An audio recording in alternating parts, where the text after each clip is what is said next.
This was our objections from before, not recently filed. Right. I've got that here. Maybe the first things we should address are some of those end exhibits, which include some literature that was late, and the court ruled that Dr. Fong's testimony talking about it couldn't be shown. That's 41 and 42. Can we go in order? Because 39, I learned that this was plaintiff's lawyer's handwriting. Do you have 39 in front of you, Your Honor? I don't have anything right now, and I'm looking for the objections. Just give me a moment. Do you have a list of the... Do you have a list of the exhibits that can be admitted, that you're not objecting to? So... Would it make sense, Mr. Sykes, to introduce the exhibits that there are not objections to right now? Sure. And we will withdraw any effort to admit the literature. We were going to use it to, not to admit it, we were going to use it to put it in front of the witness. But we'll withdraw that, so no literature comes in. So that's 41 and 42 withdrawn. Your Honor, this binder they've given us 1 through 38. These are authentic documents, but some have not been referenced. So I don't think they just get a ream of paper, many of the documents of which have not been referenced in the trial. They haven't rested yet, so perhaps we have to extend this conversation until after they rest, because now they're calling 2 witnesses. So I guess if there's a motion to admit exhibits, and some of those exhibits you're now withdrawing, perhaps you could make a new motion, Mr. Bueller, that would identify those exhibits that you're moving to admit. Okay, Your Honor, plaintiff moves to admit plaintiff's exhibits 1 through 40. And 44. And 44. 1 through 40 and 44. On number 44, I just looked at it. I think there's one little redaction that needs to happen. There's a cell phone number. We should probably redact that out of one of the comments. Okay.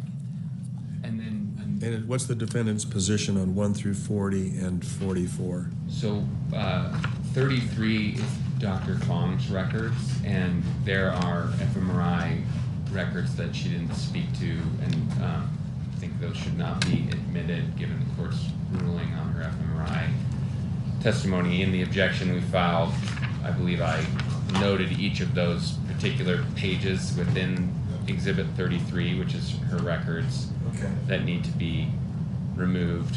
Your Honor, we'll stipulate to that. Okay. We'll withdraw 33 from our list.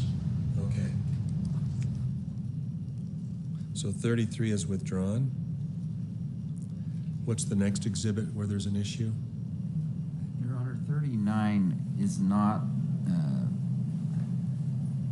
I think, to be clear, Eric Christensen was deposed. It was over Zoom.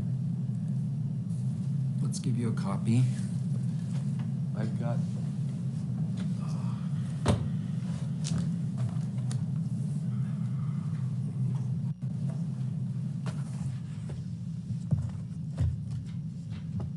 No, I guess I don't have.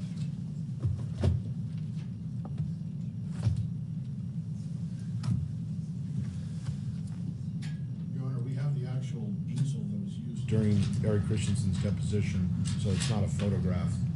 It's the actual page that Eric Christensen was directing us to. This is my copy.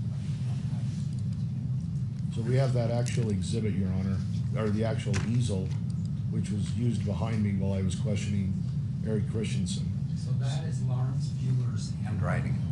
That's not directed by Eric Christensen. So Eric Christensen's going to say that there's a far better document, which is this animation that represents his testimony. And Is the witness? Well, I guess you could. Why don't we hold 39 in abeyance to see if it gets admitted through the witness? It was confirmed by Eric Christensen in his deposition. That's the one we used. It was confirmed by Eric Christensen in his deposition. What? Exhibit 39. He was directing me to. I said, "Is this the point where you were at the moment of the crash? And he said yes, and I said, okay, I'll draw a circle, and he confirmed that the circle of his initials is what he did. I guess I'll have to see how the evidence comes out, because things said at a deposition don't necessarily mean they're going to be said here, and it's what's said here on the record that matters, so.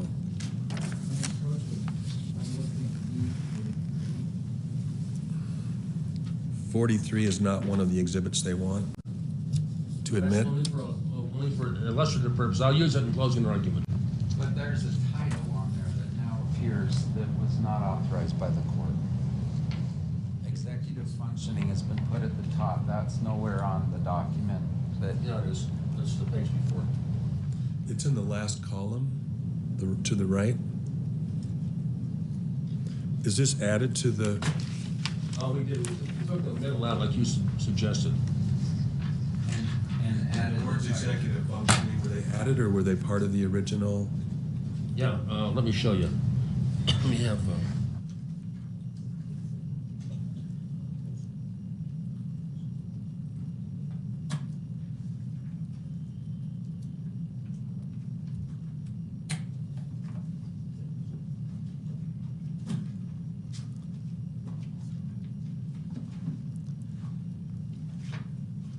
Say, Jody, can you ask the bailiff to let us know when all?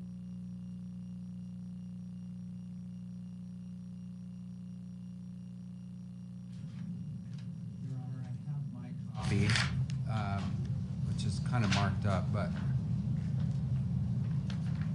executive function is on the far right side in very small type, but they've put a title on the entire thing.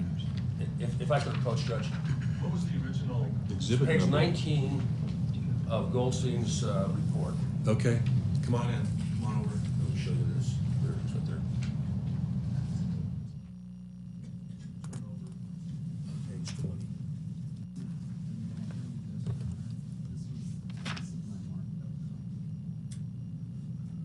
I mean, I think it's fine for a closing argument. It's just a tool to use during closing argument. So, Can he say at least I put the title on it? Well, it's here. It's in the. This is what we got. right. Right. Just clarify that the words at the top are your heading, Mr. Sykes. Say again. Just clarify, I mean, the jury may remember that chart, so just say, well, I put these words up here so that it'd be clear. It's from here, though.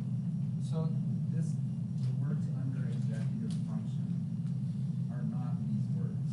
This is Terry's results are detailed. We took that out. That says Terry's responses. So, We took that out. That's all that. I know, but I'm saying that title isn't immediately before this document. It sounds like the judge says when he uses it, he has to say, I put this title. Okay. Is that okay, Your Honor? That was my ruling. Thank you. Yes.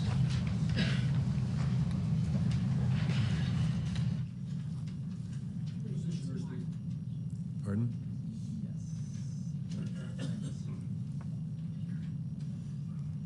Your Honor, there's an outstanding order, which we have a copy of if you're ready to move on to a new topic. Are there any other of the plaintiff's exhibits that there are any issues with 1 through 40 or 44, minus 33? So if referenced, if not referenced in the whole trial thus far, they shouldn't go in. So because they haven't rested. You'll have to identify the ones that were not referenced then. So the court, Okay. because they've been moved for admission. I think it may be confusing to the jury if exhibits haven't been referenced during the trial and then all of a sudden they show up as exhibits, so. Right. I think it's a valid objection. I just need to know which ones you're identifying. Okay. And since they haven't rested, I can't answer that. Okay. Your Honor, we'll take. You want to talk to it? Does counsel really want me to go through each medical record and authenticate that? No, but if an entire exhibit has not been referenced in this trial, I don't want it. And it sounds like the judge doesn't want it. What that means is that we have to waste court time going through each one and ask Terry, is this your record? Yes. Is this your record? Yes. I mean, I don't know why we can't stipulate to that. I don't either. I mean, either that or if your proffer is Mr. Sanderson would, I mean, can you just have Mr. Sanderson click off all the, can you just go through them all real quickly with him? Can, but I mean, it's just gonna take 10 minutes. Or could we do a lump sum, 1 through? I think you can do it lump sum, if you can. I mean, and it's not really an authentication that's being asked for, it's just some reference to the jury as to what it is. I mean, we agreed before the trial to not call witnesses and that everything is deemed authenticated that comes from the VA, et cetera. And I don't know why we're backtracking on that honorable stipulation at this point in the trial. Stand by my honorable stipulation. I just wanted to, Steve, I just need to be clear on what it is that you need to be done. For instance,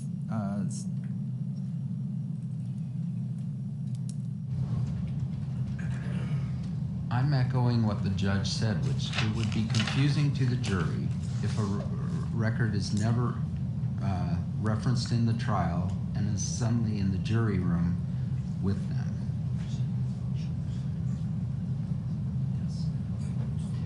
The experts reviewed all of the medical records, Your Honor, and they've testified as to that. And that's what's contained in the exhibits. So they were referenced, they weren't referenced page by page or date by date, but they were given copies of all of the records. They've testified to that, it's in the reports. I'll tell you what, Your Honor, because we do want to start on time. Yeah. We'll do it, as long as they do it for ours. Of course. That's fine. Okay. So plaintiffs 1 through 32, 34 through 40, and 40. Well, let me just restate that. So plaintiffs 1 through 32 are received. Plaintiffs 34 through 38 are received. Plaintiffs 40 is received, and plaintiffs 44 is received. So that excludes the following records, 33, and it excludes the exhibit 39, which may be introduced later. Does that sound correct? And on 43, I can only use it during... 43 is a demonstrative exhibit that you could use during closing. Portions of 33 and 34 that deal with the F. Yeah, the 33 is already out. They've withdrawn 33. Are there fMRI references in 34 also? I don't believe so. I mean, there may be references to the fact that Dr. Fong did an fMRI, but it doesn't have Dr. Fong's fMRI evaluation, I don't believe. Okay, so the court will receive plaintiffs 1 through 32, 34 through 38, 40, and 44 as exhibits. Yes, Your Honor, thank you. All right, turning now to this proposed order. I haven't read the proposed order. Is there an issue with the proposed order or an objection to it? On the animations? Let's see. Yes. None has been logged, Your Honor, and this was produced weeks ago. Your Honor, it's our understanding that the court directed us to wait until trial to see what the evidence shows, and then we can object just before they're admitted, the animations are admitted. But we do find them objectionable now, and we don't want to waive that objection and have them just pop up on the screen. So we're... I'm not sure what the order is. We'll take a look at the order real quickly. And if I may, Your Honor, I prepared it as I recall from your instruction after the evidentiary hearing. Sure. I have a physical copy if you want one. No, I've got it here. Thank you.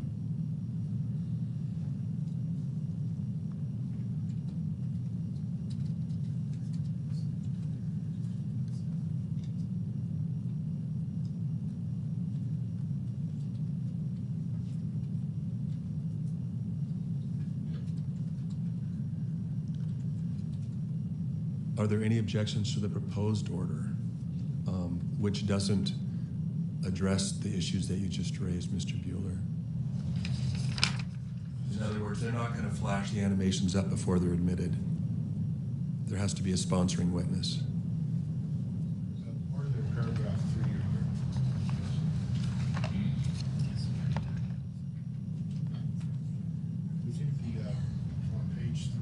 Yes. The top 4 lines.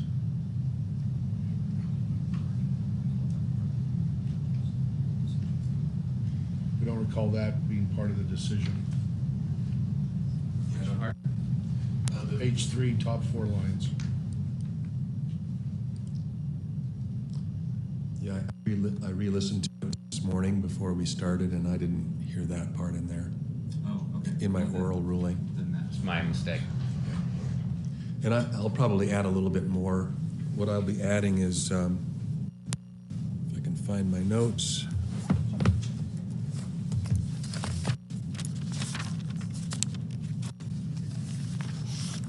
Also, Your Honor. Just a second, I don't want to move on quite yet.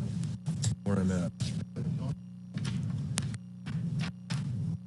Mr. Bueller? He also specified in the hearing what the witness, the defense would have to do, to the sponsoring witness would have to testify before it would be admitted. So I may edit this It and was more detailed than what. this is what I would include, something in these lines. There must be sufficient evidence to support the defense claim that an affirmation accurately reflects a witness testimony, and it may include uncontested facts. But the ultimate test the court will apply is, does the animation accurately reflect the witness's testimony? So it doesn't have to, it's not meant to prove what happened. It's proved as a demonstrative of a witness's testimony. And those words Your Honor just mentioned, it should be in the order. I will consider that. I'll take a look at it. But yeah, this made some notes this morning. I went back and listened to the WebEx hearing on it. And, I will insert. Is the jury all assembled? Okay, the jury's not quite all assembled yet, so let's take a short recess while we wait for the jury to be completely assembled. I do have one more issue, but it's not a big one. Okay, so We produced a poor quality screenshot of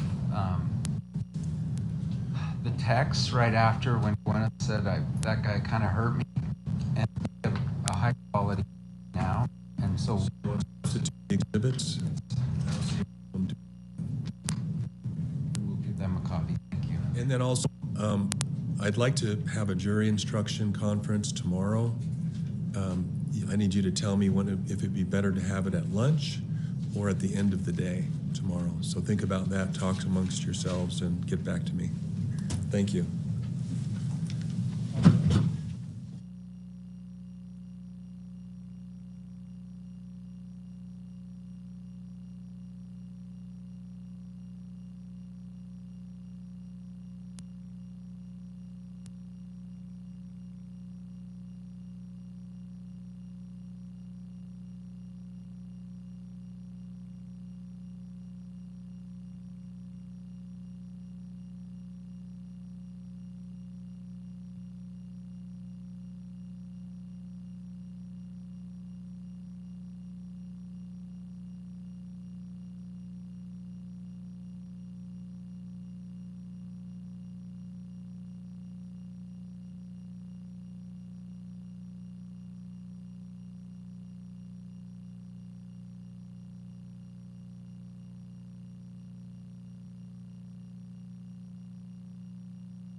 sorry to be vague. With the newly disclosed comments section, if they're gonna use that with Terry, then I would like the instruction read that this came through defense counsel. Your Honor, just to let, we advise defense counsel this and the clerk that we are gonna call Craig Ramon for 5 minutes to do the confirmation of the comments, Exhibit 44. Okay. And can I see the stipulated statement, that instruction that the court will be giving the jury concerning Exhibit 44? We don't have that drafted or printed out, but it was the neutral statement that Norman mentioned. That, I need specific language if there's an agreement. Otherwise, I'll just do my own. yeah, what you said orally, 15 minutes ago was fine. Well, you're requesting what's in your filing? Well, I think Your Honor mentioned that you would keep it neutral and just mention. Should I consider your arguments, but I'll have to go through the language and make a decision. Right. So, should we handwrite it? We won't be able to print something out since we last met, 15 minutes ago. He handed you the paragraph we want. What I've got here? Yeah, except the for, last sentence. well, the last part of the last sentence, were previously unavailable to either party. I think the simplest is just, Exhibit 44 was found by a third party, and both parties are agreeing that this is an authentic copy of what was found. And then Craig Ramon, who we're going to call now, will go through that and confirm his comments. Write it up in about 3 minutes if you want us to do that, judging by hand.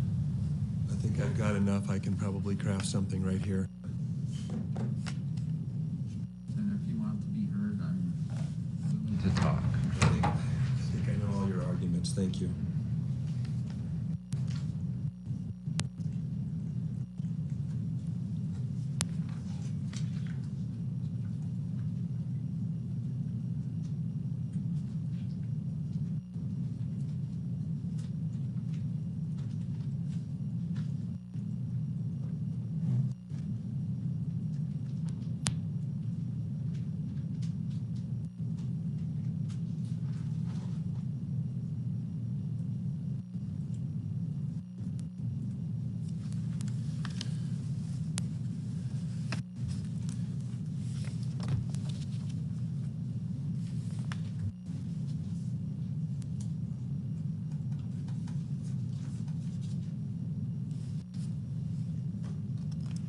So I think what I'm going to do is I will read something on the fly, and I'm going to ask that the parties in council not embellish any of the facts concerning what I'm about to read to the jury, okay?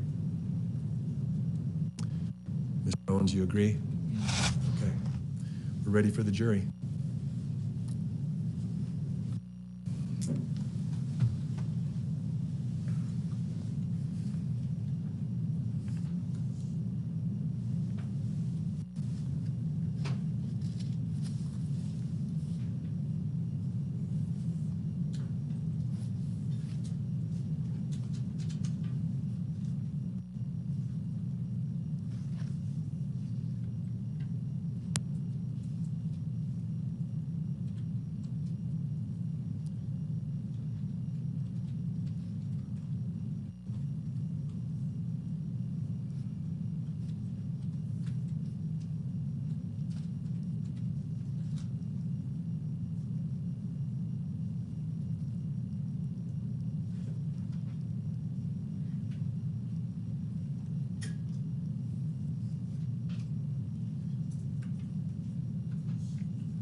Good morning, members of the jury.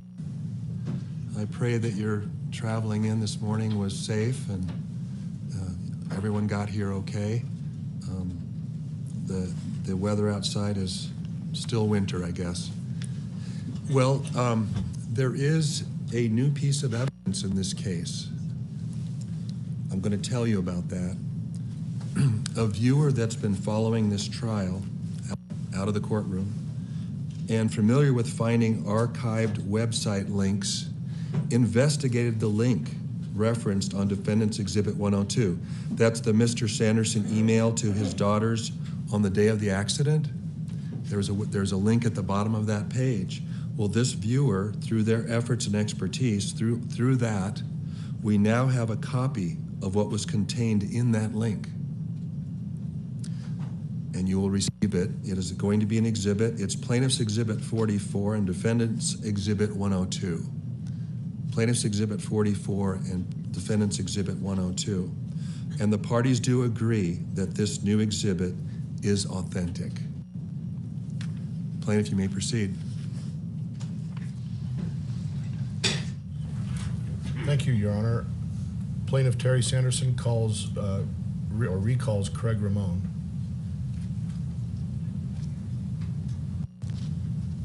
Mr. Ramon, you'll need to be sworn in again as a witness. It's a new day.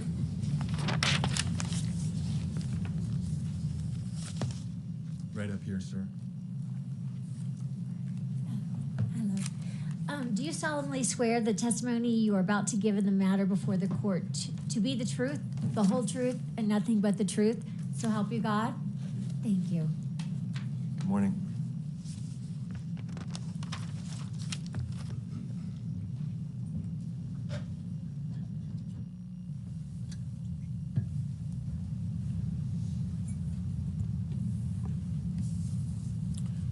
Good morning, Mr. Ramon. Good morning. I've handed you Plaintiff's Exhibit 44. Have you had a chance to review that before? Yes.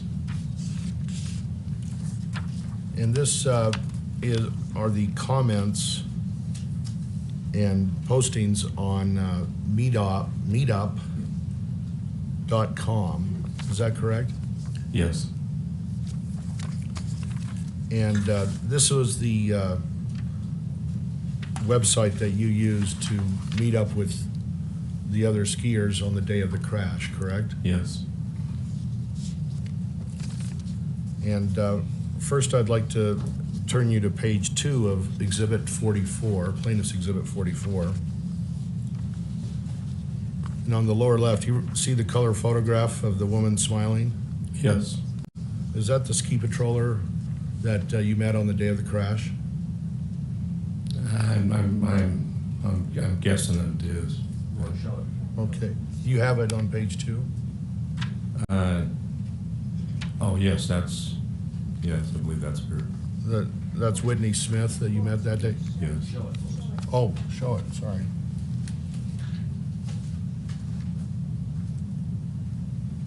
You see on the lower left of Exhibit 44, page 2? Yes. Okay.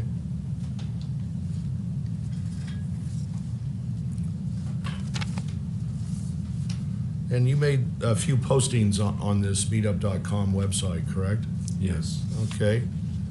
I'm going to read some of your postings on that day, and so I'm going to reference some of the pages. Could you turn to page 4 of 9? The page numbers are on the bottom right. So, do you see page 4 of 9? Yes. Okay.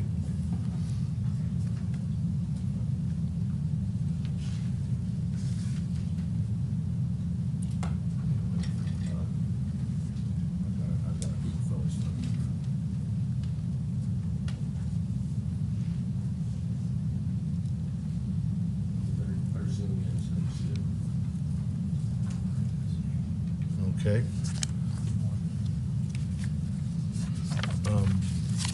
Okay, your first comment on that page 4, I'm just going to read it to you and ask you to confirm that this is what you posted. but before we start that, you'll see it says 2,588 days ago.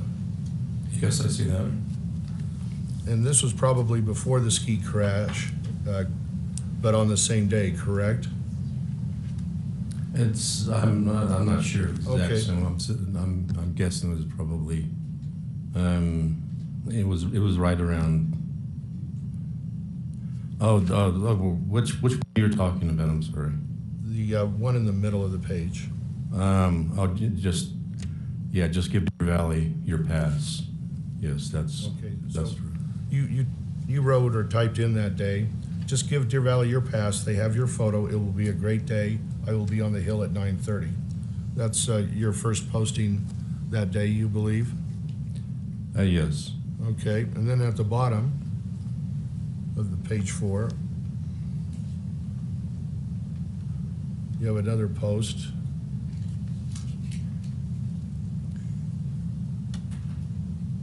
Well, maybe, well, let's see. I guess that one's a different one, maybe. Let's see. Well, maybe that's a different day. I'm going to move to the next one. Let's go to page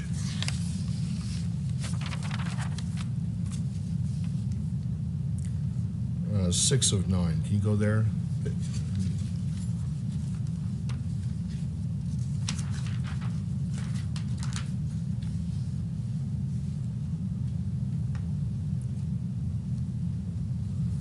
Okay, I'm going to read just what you typed in there in the middle. It says, Scott, Terry was not doing the man thing. Terry had a bad hit to the head. You do not have the ski patrol take you down the hill if you have a pain in your ass. Is that what you typed that day? Yes, it is. This was the day of the crash. This was a few days after. Okay.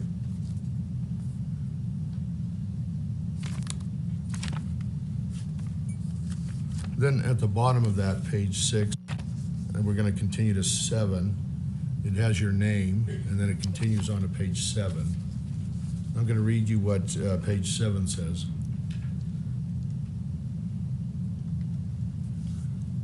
Scott, the thing you did not see was Terry was knocked out cold. Bad hit to the head. Not too sure if Terry has broken ribs. I did see the hit. Terry did not know his name. I asked Terry what his name was, and he did not know. Scott, it scared the hell out of me. Is that what you typed? True. And that was on or around the day of the crash, or after the crash? That was a little bit after, a few days after the crash. Okay. Then at the bottom of page 7, you have another comment. Do you see that? Yeah, yes, I do. And you typed, Scott, thanks for the humor. I got it when you were trying to make light of the whole thing. You guys did not see what I did see. No need to say you're sorry. You typed that, correct? Yes, I did. Then the final page, page 8 of 9.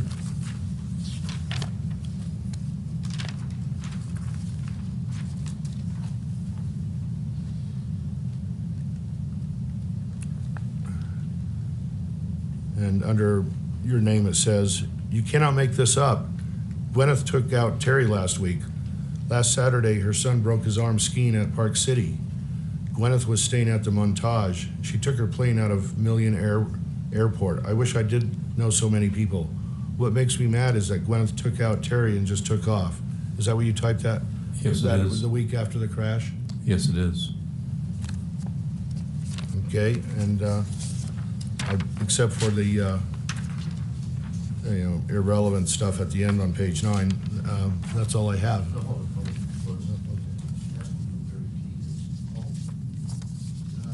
Who is Terry T in Exhibit 44, plaintiff's exhibit? Terry T is mentioned. Do you remember?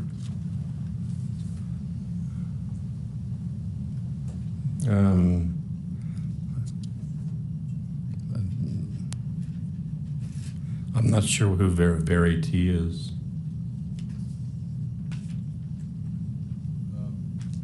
Could it be Terry Sanderson? Sustained. Okay. Yeah, Why don't you look at the very T comments and see if it, There's no question right now. Go ahead and ask your next question. yeah,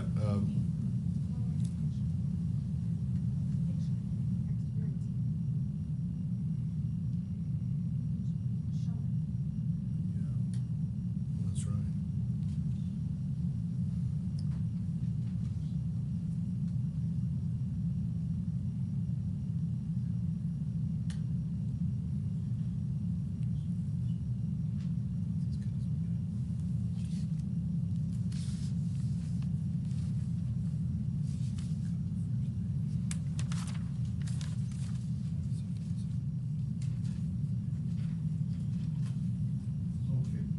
Craig, would you go to page 2 of this Exhibit 44?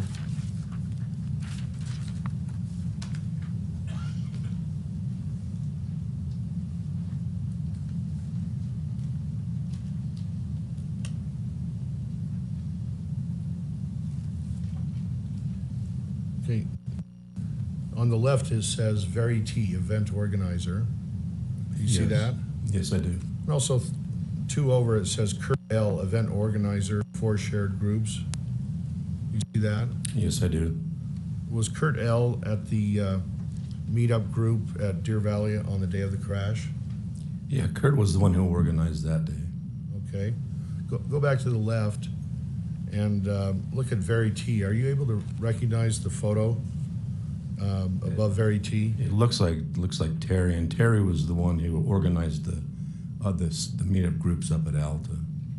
Okay. That's all I have. Thank you, Craig. Thank you, Mr. Bueller. Mr. Egan?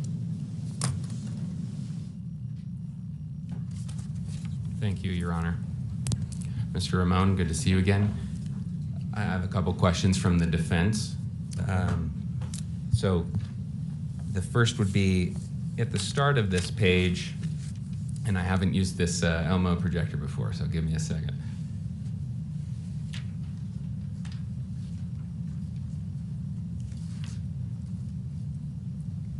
Do you see that on page 2? Got it, thank you. I have to press focus. Okay, there you are. So you see that there's some photos there at the bottom of the page. Yes. And do you recognize the photo there of the ski patroller? Yes, Was that Whitney Smith, I believe so. the ski patroller who responded to Mr. Sanderson on the hill Yes. and cared for him during the urgent care or the first aid clinic visit that he had there on the ski hill? Yes. And I do not see any videos there.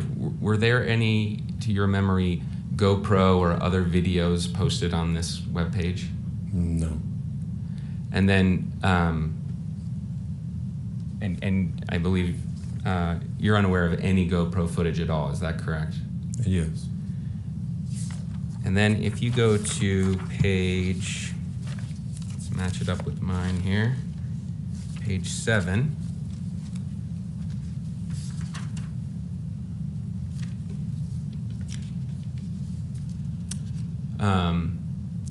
Actually, your name is cut off at the top there, so if you look back at page 6, can you see that it shows your name and then goes on to page 7 where there's, at the very top there, a note that you wrote, is that right? Yes. Okay, and in that note, you write, Terry did not know his name. I asked Terry what his name was and he did not know, but I believe you've told the jury last week that he did remember his name? He had to really think hard about it. It took like 4 or 5 seconds for him to remember his name. But that's not what you wrote here. You wrote here, Terry did not know his name. When I first asked him, he didn't know his name. He had to really think about it. I asked Terry what his name was and he did not know. Yeah, he when I asked him, he didn't know his name, and then he just took some time to kind of just think about it, and then he, after about 4 or 5 seconds, he just said, Terry. Okay. So what you wrote here is not what you told the jury last week. Is that fair to say?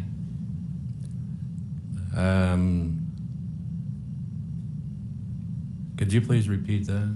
Just here in your note, you do not say that he did later remember his name. You just say he didn't remember it all. And as I understand it, that was different than what you told the jury last week. Is that correct? Yes. When I basically was talking about this, I didn't go into much detail, on this. I was just making a point that he was having a hard time knowing what his name was. Okay, so let's go to this last page, well, I guess there's a kind of blank page at the end, but page 8, the last page with your comments on it.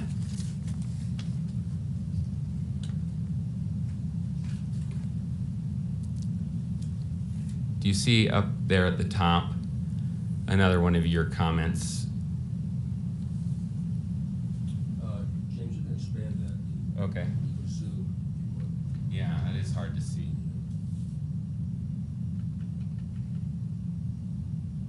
No, just that focus. I'm learning old technology. I appreciate this. Thank you. Okay, so in this comment that you wrote, correct, this top comment is yours, Mr. Ramon? Yes, it is. Okay, and in this comment you wrote, Gwyneth took out Terry last week. Last Saturday, her son broke his arm skiing at Park City. How did you know that? There's a lady I know that works at works at Snowbird and Deer Valley. She works up at the Montage, or Deer Valley, and she told me. Okay. And then Gwyneth was staying at the Montage. How did you know that? That's what she told me. And why were you talking to her about Gwyneth? She knew what happened, and then she told me that what happened.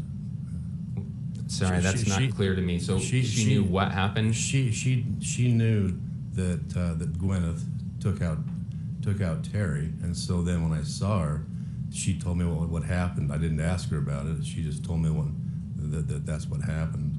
Well, she wasn't there at the collision, right? No, she just worked up at the hotel. So how would she have any knowledge of it? I have no idea.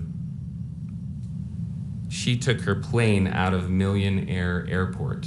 How did you know about Miss Gwyneth or Miss Paltrow's travels? One of my best friends, he works at a Million Air, and that's where a lot of the private jets, the charter jets, that's where they fly into that part of the airport.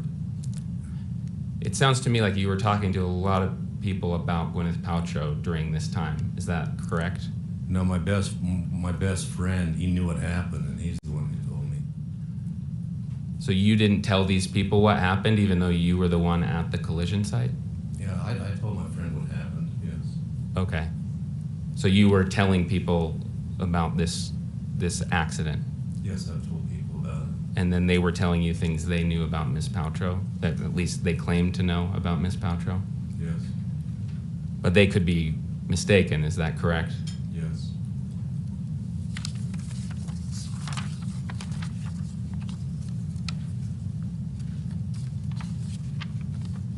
So if Miss Paltrow's son didn't in fact break his arm while skiing, you wouldn't dispute that? You wouldn't have any way to dispute that, correct? I have no idea. That's just what I was told.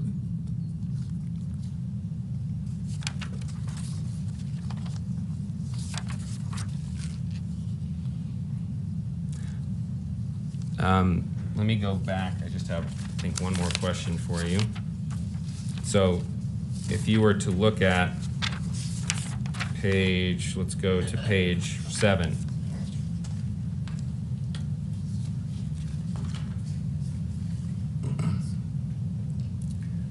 Those comments that I believe you've connected to Terry Sanderson, those ones in the middle of the page, you can read them to yourself. But my question is, given that you've described him as being knocked out cold in other comments here, I wanted to to ask you whether you found Terry to be articulate in his posts and comments on this page following his injury.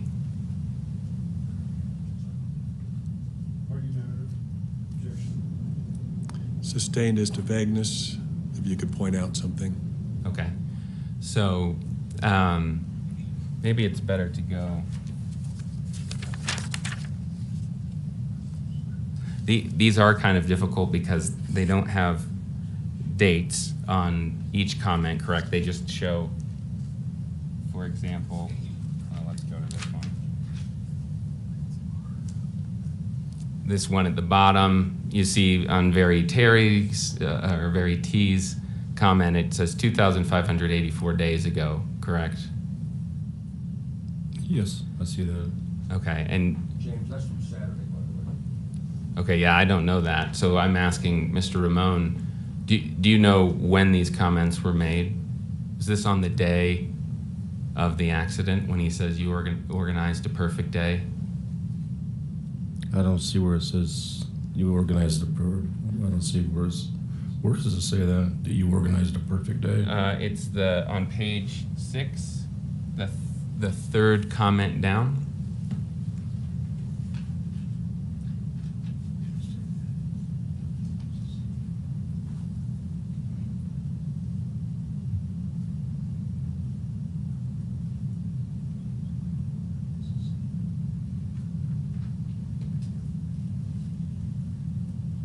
While he's looking at that, would counsel approach, please?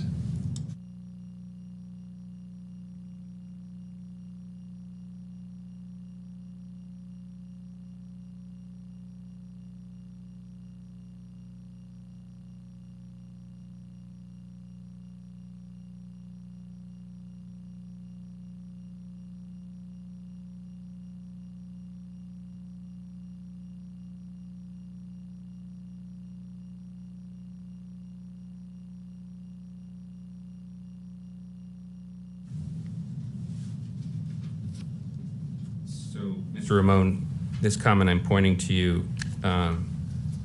to on page 6 says it's under Very T. Yes, Kurt, you organized a perfect day for skiing. Thank you. That's true, Scott. I still have my wheels. It was nice to get to know you a bit today. Do you know whether that was written on the day of the accident? I'm not sure if it was or not. Would it surprise you that Mr. Sanderson was writing articulate notes like this after being knocked out and unconscious for 2 minutes?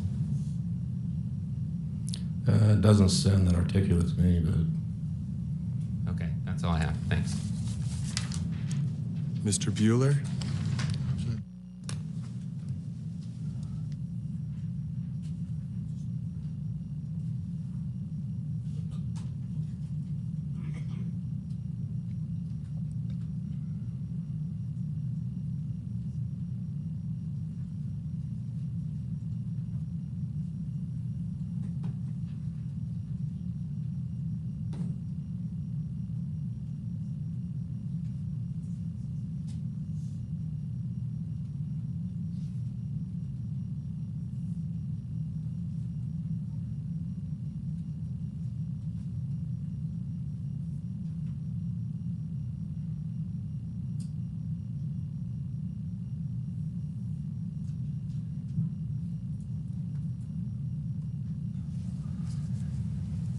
Craig, could you look at page 6 again?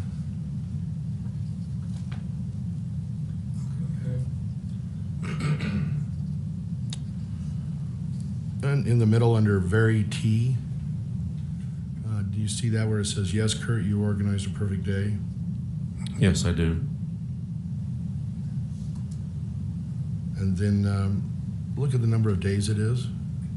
Is it 2,584? Yes, it is. And then your comment below that.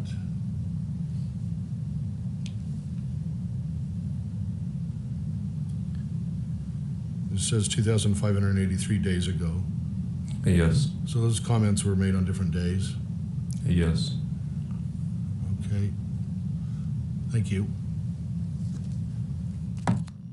Any follow-up, Mr. Egan? Okay, you may step down, Mr. Ramon.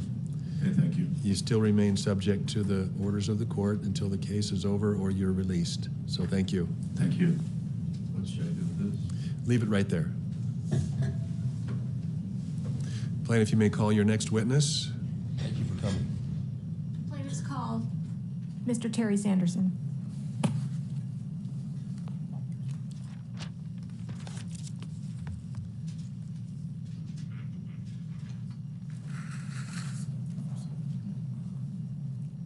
Hi. Please raise your right hand. Okay. Do you swear that the testimony you are about to give in the case now before the court will be the truth, the whole truth, and nothing but the truth, so help you God? I do, absolutely. Thank you. Have a seat. Good morning, sir.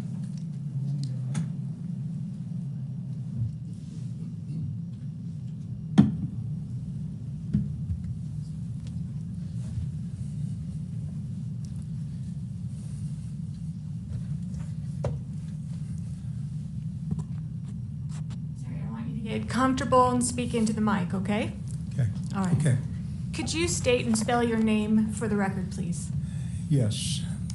My name is Terry, Terry, Howard, Howard, Sanderson, Sanderson. Thank you. Now, Terry, this is the 5th day of trial. We started last Tuesday. You weren't here much last week, were you? Not at all. In the courtroom. Were you in the courthouse? Yes, definitely. Okay. May we approach? Sure.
Terry, did you want to be here the last 4 days, last week, inside the courtroom? I love spending time with my daughters and have them hear what they had to say, but in this case, I didn't want to be here because I wanted them to speak totally freely and without the discomfort of being in my presence if they had something to say. Is that why you weren't here? Absolutely, yes. We're going to cut to the chase on a lot of things because I made counsel a promise that I would have you in less than an hour. Wow. And so I'm going to be true to my word here. It's 10 o'clock. We'll be done before 11, okay? I want to talk about skiing. Tell the jury about your ski experience. What type of skier were you? At that time, or do you want some background? We don't need a whole lot of background. Okay. Back in 2016, what type of skier were you? I was advanced intermediate. There was no places I would go except serious bumps, narrow little gulches, and I didn't do any big jumps. So other than that, I would go just about anywhere. Okay. How often would you ski? 2 to 3 times per week. Okay. For how many years? Well, I started 37 years ago. It was a winter sport for my family. We lived at high elevation. Okay. And in all of your years, other than the ski collision with Miss Paltrow, have you ever been in another ski accident? Never, never. Have you ever skied with the ski patrol? As a matter of fact, I had the good fortune. I learned to ski from a family that owned a ski resort. They were relation, and they would come out to Snowbird, and they were, I think, it was a whole family-run operation with 8 children, and so they were ski patrollers and they were instructors, and I had the very best of company every winter for a week when the kids were out of school.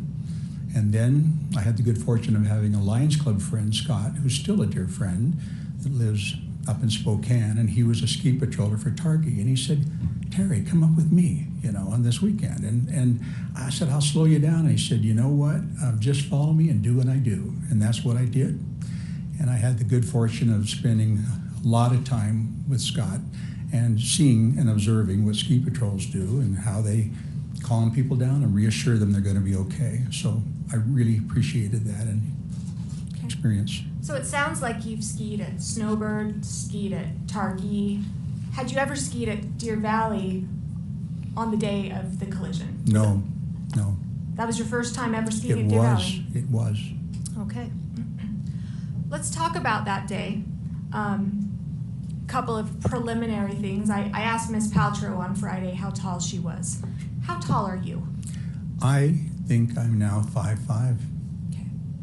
And what was your weight at the time of the collision? Well, in the VA, you don't take anything off. Whatever you walk in with, your coats, heavy coats in wintertime, boots, wallets. I give that excuse too when I go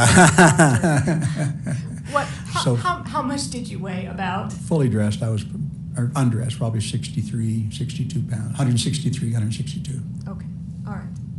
So the jury's heard about meetup groups.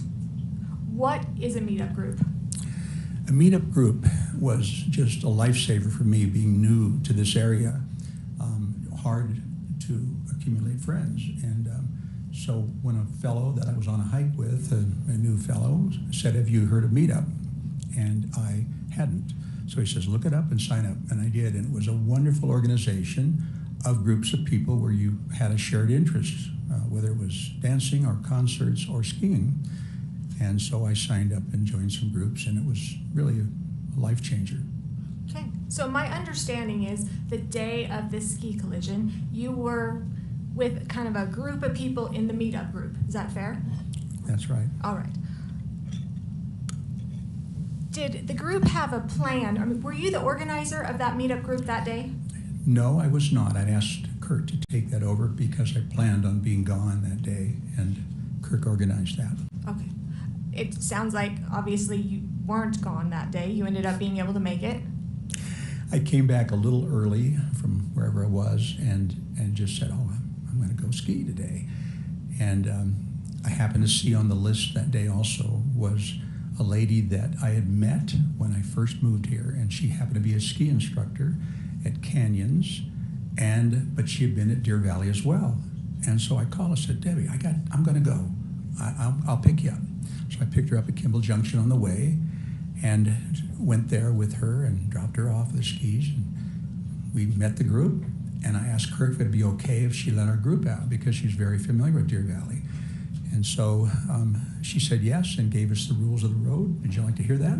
So the meetup group, you guys kind of ski all together-ish? Well, and this skiing meetup group is unusual. It's like herding cats. You've got those of just want to go, and they kind of know who one another is, and so they go ahead and group up, and sometimes I wind up skiing with the beginners and getting them started, making them comfortable, and so they don't stay together well. We meet, usually we'll say, let's meet at Al's at 1:30, and so that's what we do.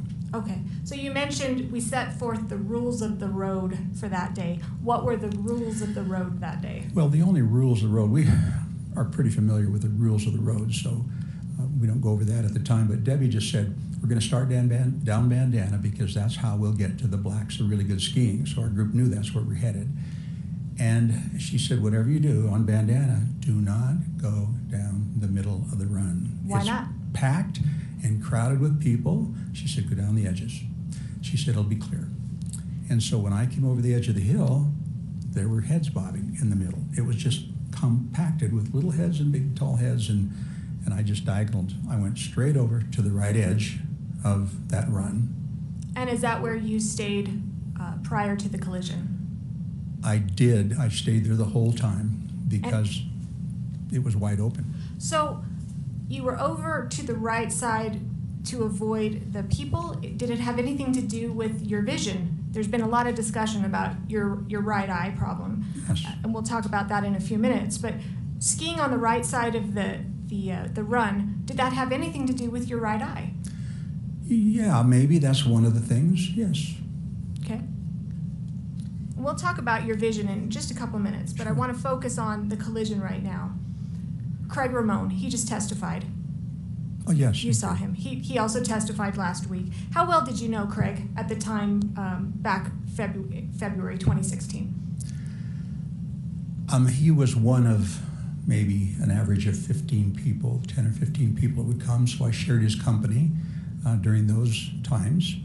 And I knew him only as being an amazing skier, strong skier, and knew that. And I appreciated the fact he tended to like to follow the group and be behind as the protector, because he brought a lady that was a person I knew that was his neighbor. So he would bring her up and ski behind her as a protector. So good guy. Did you guys hang out a lot before this collision? Of course, at lunch, we spent time together. And there may be a couple of other occasions where we met with him, but usually there was somebody else there along with us. Okay. So I don't remember being exclusive with him. All right. So, Terry, take the jury through what happened in this ski collision. Take it from, say, getting off of the lift. Yes, happy to do that. It was really a very nice day for skiing, and I was really looking forward to it. And of course, Deer Valley has amazing groomed runs. Found that out right away.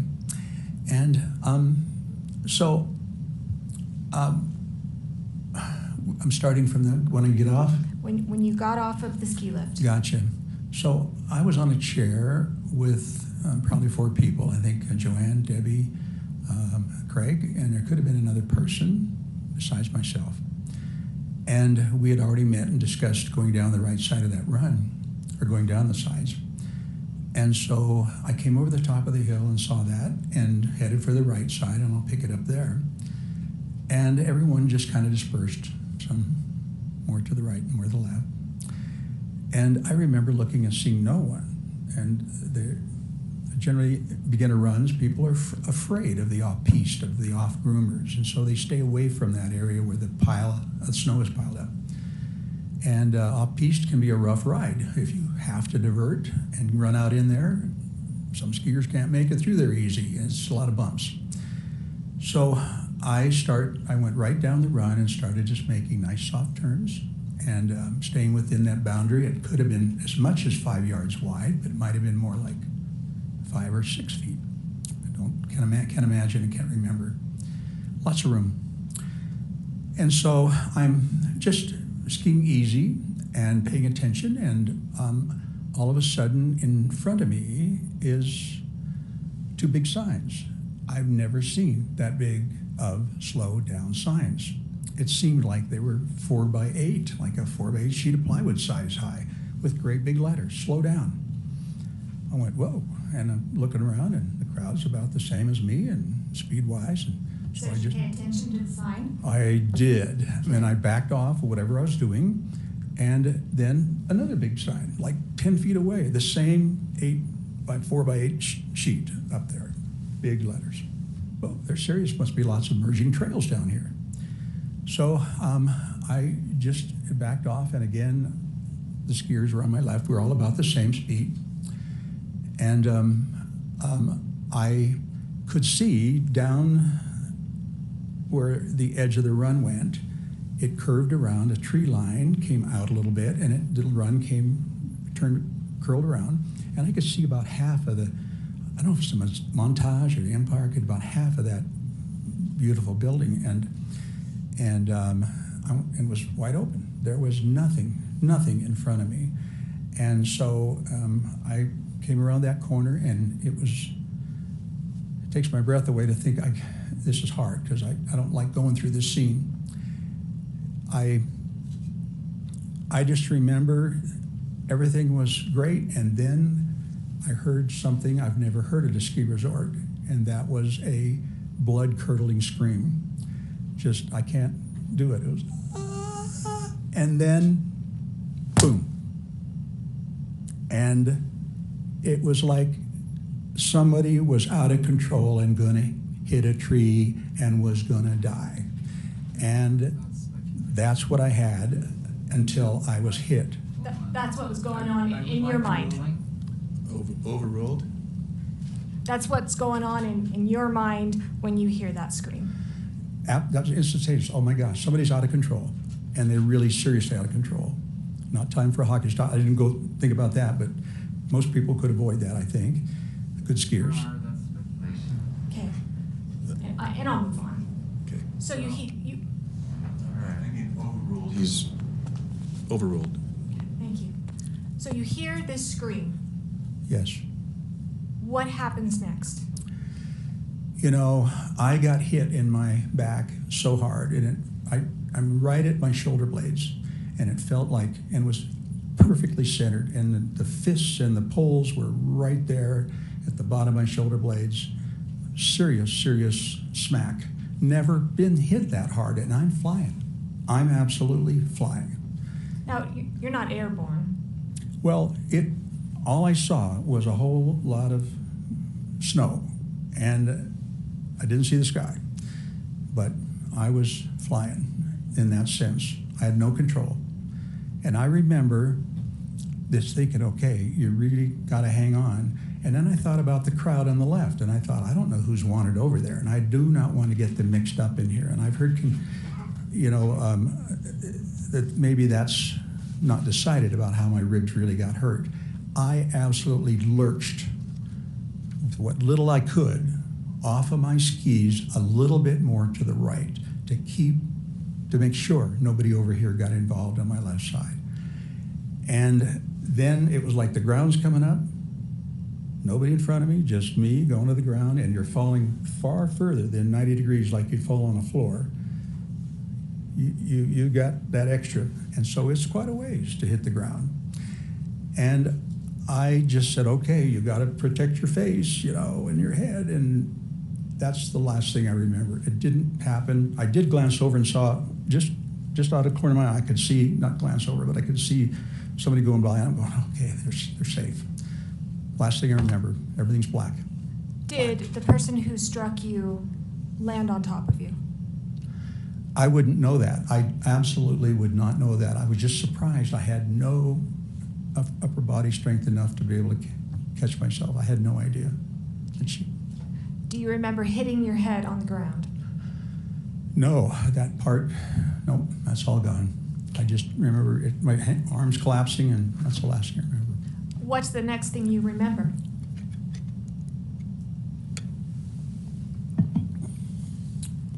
I'm getting an adrenaline rush here, I guess, living this again. Just being here and present, too. And let me just stop you really quick. You said you're getting an adrenaline rush. Is this something that you enjoy? Adrenaline rush? Not this No. kind. Yeah. Not now. Okay. All right. So what's the first thing that you remember? Or the next thing that you remember after Well, you're yes. on the ground? The first I remember is everything is still black, like I'm unconscious, but it's like my subconscious is going into protection mode, like, you better pay attention here and listen to what's being said to you. And all I could recognize was that someone was really angry at me. And it was a man, and it didn't come out clear in the beginning. I couldn't really hear what he was saying, but I just knew he was mad, and he was right above me, right close to me. And I'm feeling a little afraid, and I tried to move, and I could not move a limb. I couldn't move my head. I couldn't move my body. Nothing was responding. Just this message I was getting. And the next thing, it became a little more clear, and I heard him say, "Do you realize that you weren't skiing under the rules? You hit somebody, you hurt somebody." And just insistent that I was the bad guy. And that's why I said, this has got to be a husband or boyfriend that's really mad at me. And I sound like a big... Did you know who he was? I had no idea. No idea. It Okay. was just a very angry person trying to bully me into believing something that I didn't think could happen. Was I heard a woman's voice, right? Again, couldn't move. And about the third time he went through that, and it's getting louder, and I started to understand what he was saying, and he was really insistent that I was doing something wrong and hit somebody. And I remember in desperation, because I couldn't move anything, I couldn't fight, I couldn't flight. Who's gonna try? And I tried moving something, and I could move my skis a little bit. I could just feel just below my knee, I could just slide my skis a little bit. And that's an important point. My skis are still on. They're still on. And I'm thinking, I gotta placate this guy. He's really mad. If he decided he wanted to jump on me right now, he could finish me off. I remember saying, I'm sorry. Okay, now you're Twice. whispering. I know that, I am, but because maybe, that's what I heard. Nothing was coming out. My lips were moving, my tongue was moving. There was nothing coming out of my mouth, and my heart rate went up again. Okay. It looked like what you were mouthing was, "I'm sorry. I'm sorry. And I was just going, I can't believe it. I thought, try again. I'm sorry. Nothing was coming out. And to me, I heard nothing. When you kind of mumbled, whispered, whatever you want to call it, "I'm sorry," was that you apologizing for causing the accident? No, absolutely not. I was trying to placate this man in the only defensive manner that I could. Okay. You've talked about the man who was yelling at you. Miss Paltrow last week talked about and admitted that she was kind of cussing you out as well. Do you remember any conversation that you had or anything that she said to you? Absolutely not. There was one voice that my brain was focused on. Thank God, I guess. And that was self-protection, I guess. I only heard a male voice, a mad, angry male voice. I heard nothing. Maybe that happened before I came to that point in consciousness. Were you still on the ground at this time? Still on the ground, absolutely, face down on the ground. How did you end up getting up? Well, that's a story too, but basically, I heard Craig saying, "Terry, are you okay?" Now, this is Craig Ramon? Well, at that point, I didn't identify his voice. Just things were a little strange yet, and I heard, "Terry, are you okay?" And about the third time it hit me, somebody is here to help me. I didn't at that point, except an angry man was there, and I said, "Oh my gosh!" And I went through, and I looked up, and I could see Craig standing there above me, 8 or 10 feet, and on his immediate left, my right, was a man in an all-green outfit and with a helmet on and ski goggles and, looked good. And I thought, oh, he's here to help me, right?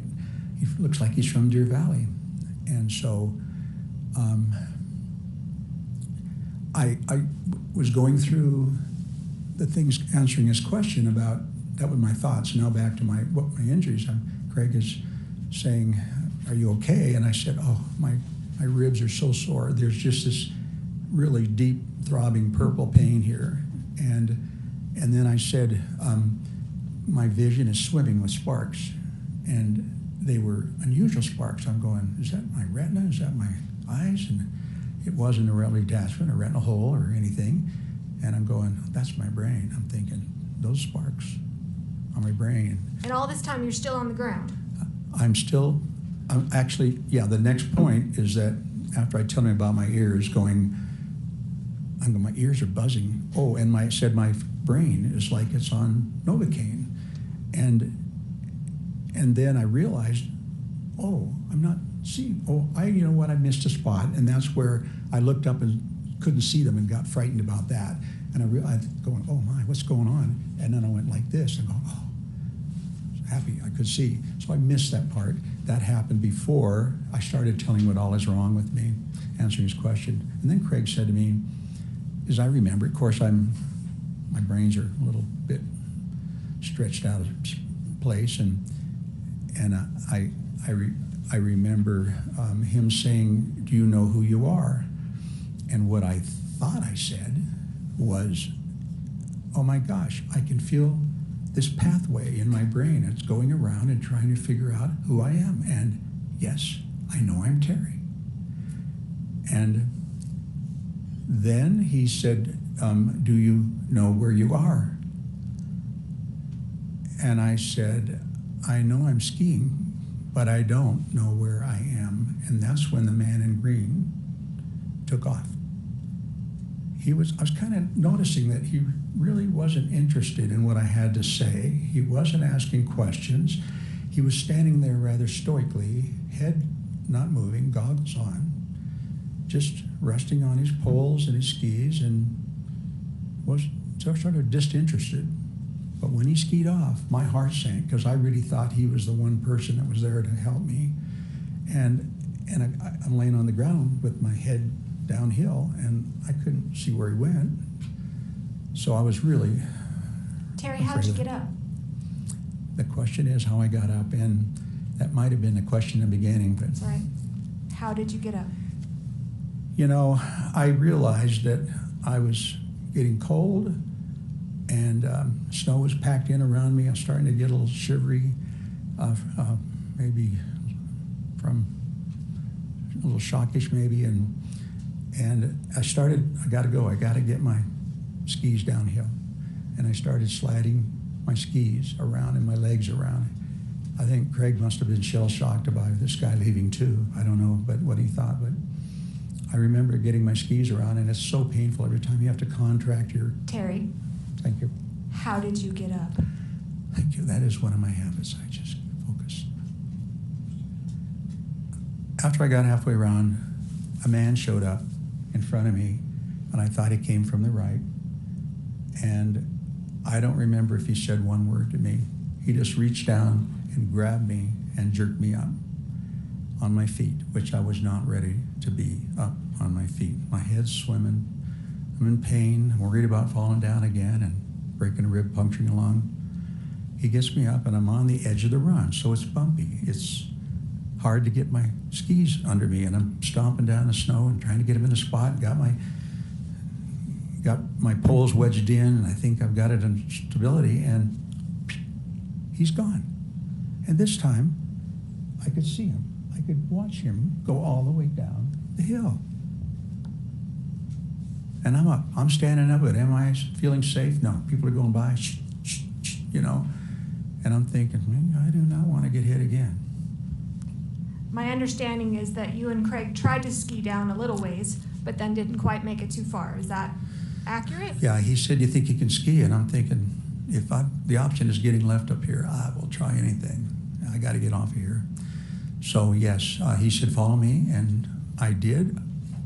And I don't know how I was skiing. I don't think I was edging. I think I was probably snow plowing. And he finally turned around and said, Terry, stop. You've forgotten how to ski. And of course, it was just, we were trapped. And he said, I got to find help. Your Honor, there's some hearsay here.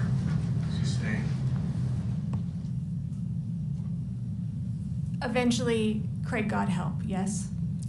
Yeah, he said, I got to find help. And so he disappeared, and I just put my head down and prayed that I wouldn't get smacked into again. I felt pretty vulnerable. And he disappeared. What happened when help arrived? You know, Whitney showed up, and I was so grateful to see someone. And Now, is that Whitney Smith? Yes, that's her name. Mhm. And the jury has seen pictures, and we're going to put another picture up in just a couple minutes. Is she the one in a red jacket that there's a picture of in this case? Do you know? Yes, as a matter of, yes, that's her. Mhm. All right. So did she take you down on the toboggan, or how did you get down? She did. She said, "Are you okay?" kind of thing, and I don't know, not so good. I don't remember the conversation. It was a little easy stuff, and so got in, and I remember Whitney saying to me, "Now, you got to remember these things because I'm going to ask you again later." And she told me that she was from Michigan, moved 5 years before, and had started on the ski patrol here 5 years before. She loved her job. Her name was Whitney, and that she had a horse named Titan that she wore in the years off. So she told me to remember those things. I'm going, this is a brain test. She's wanting to check if my brain's okay. And from that point on, I quit worrying about myself. I quit worrying about my injury to have advanced knowledge about neurological testing and pupil testing and cranial nerve testing. She did a great job of doing exactly what she's supposed to do, just to be at that triage level to decide what kind of care I needed. Okay, so what type of care did you get? What type of medical treatment did you get when you got down to the bottom? No medical treatment. Okay. Am I missing something? Did you get checked out at the Instacare or anybody? Oh, after Yes. we left there. Yes, I asked Debbie, I said, where can I go and get checked and see what they say? And she said, well, let's stop at the Instacare. I know it's on the way. So I'd never been there before, but that's where we stopped and went in there. Okay. All right. So you got checked out. When did you learn that it was Gwyneth Paltrow that you were in the collision with? It was brought up, I think, the people that came in to the room to check on me that were part of my group would check in and check out once, and which is what I tell them: go skiing, go enjoy yourself. And so it came up, and it probably was Craig who said, I heard him say it was Gwyneth Paltrow. And to me, it's like, I'm not into celebrity worship, so I didn't care at that point. Did you think it was cool to collide with a celebrity? Absolutely not. That is not who I am, no. Did you ever write that? Ever tell anybody that? I don't think it came out in those words, but I don't remember that. But I think I was trying to communicate to my kids, and the reason was because I got calls from friends that knew my kids that heard I got crushed at the ski resort, and so I thought I gotta let my kids know I'm okay. That was my main point. I don't want them to worry about me. I'm okay. And so I started it out, and May said I'm famous or something. Okay, and we're going to pull that out. Could you pull up Thank you. Exhibit 111, please? Yes, Defense Exhibit 111. We're going to call it the I'm famous email.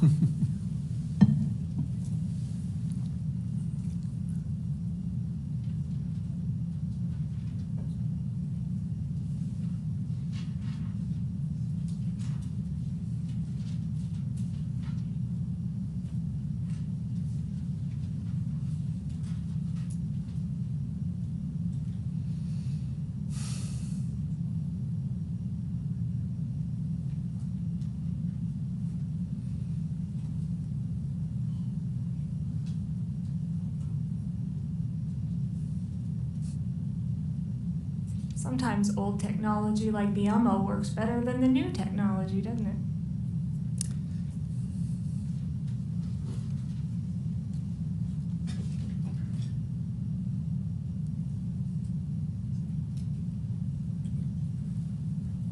Huh? You're not going to plug it in? Oh, we're gonna plug it in. Yeah.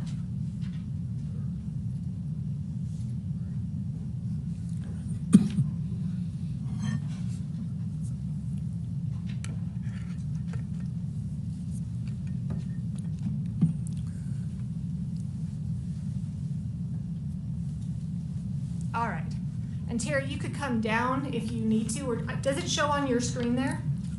Yeah, but I'm not the being an eye doctor. I'm not wearing fashion because I broke the pair of glasses I bought and couldn't find the old pair, so now I'm... Okay. All right, Yes, so I want to proceed. go through this. Defense Exhibit 111. Do you see, first of all, there are two posts. The first looks like on the bottom is the first at 8 o'clock p.m. Yes. And then the response was at 9:32 p.m. Do you see that? I do. All right. The message reads, and I'm just tell me if I read it right, from you to Jenny, Polly, and Shay. Those are your three daughters? Yes, they are. Okay. And the subject said, I'm famous. Do you see that? I do. Why did you write, I'm famous? You know, again, my head was scrambled.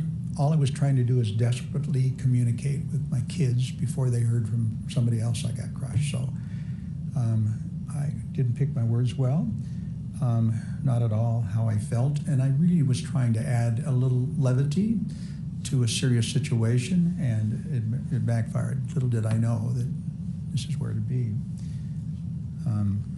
So you write, I'm famous, and then here's what happened from my friend and eyewitness, and then there's the link. The link. The link. We now know what the link shows. Okay, sorry, I thought you were going to the GoPro. I'll withdraw my comment. I'm just talking about the link. Yes, Okay, so we now know what the link is, yes. correct? The link is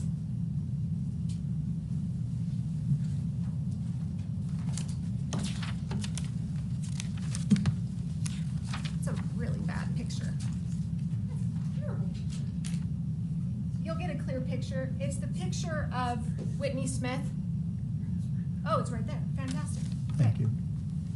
It's that, and then that leads to later comments back and forth between you and Craig. Yes.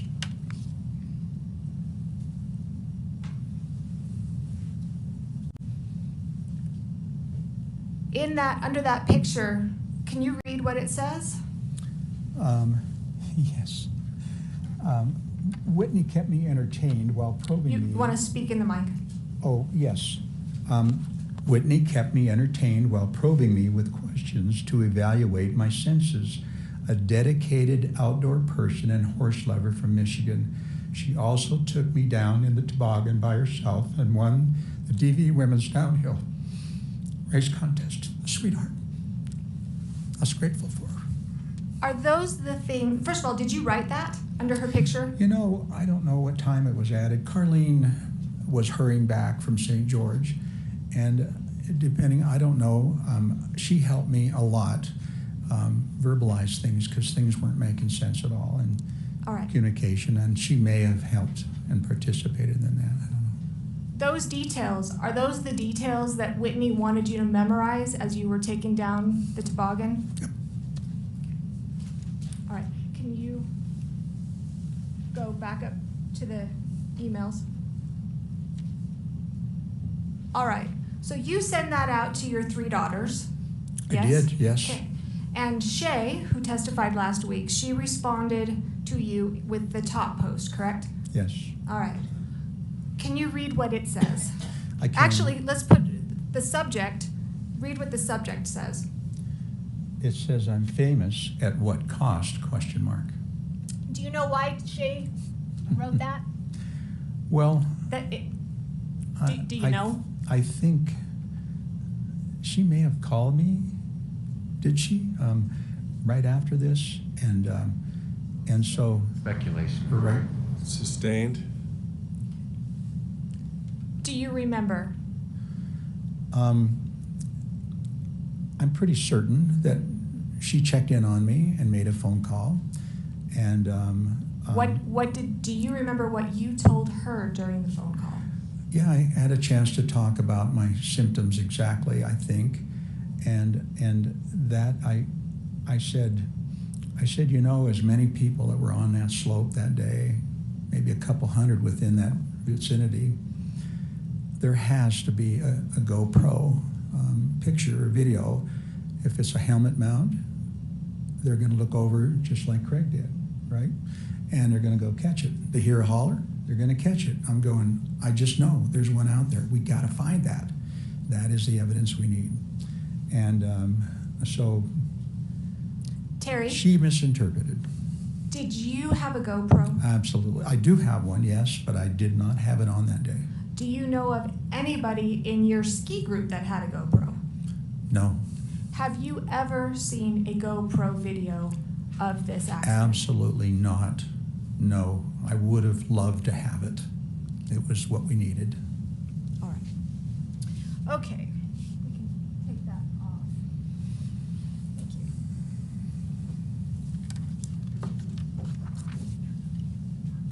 Let's talk about your injuries. What injuries, to your understanding, did you sustain in this collision? At this point, Right now. Right now. What your understanding as to what What happened to happened? Terry in this collision? at this point, I know that I had at least 4 broken ribs. I sustained a concussion, and that's the 2 main factors, I think. And then later on, I had some right leg, and still do, right leg and anomalies, movement. It just has its own idea and thinking where it needs to be, opposed to what I'm thinking. Okay. Let's talk about how your ribs, how your brain injury, how that has affected you. Okay. Have things in your life changed? I'm like living another life now. And let's focus on, we'll kind of go step by step, different things. Physical wise, how have you changed physically since the accident? Well, I can't ski anymore. I was told that if I did and had another crash, that I could wind up full-time in a nursing home. The odds of that's very high. So no more skiing. Well, and I tried not to go back, and I did ski a few more times by myself just to see if I still could.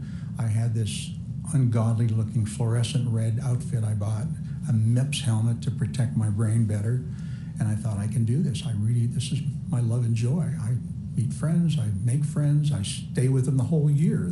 It's a year-round activity, and it's a lifelong activity.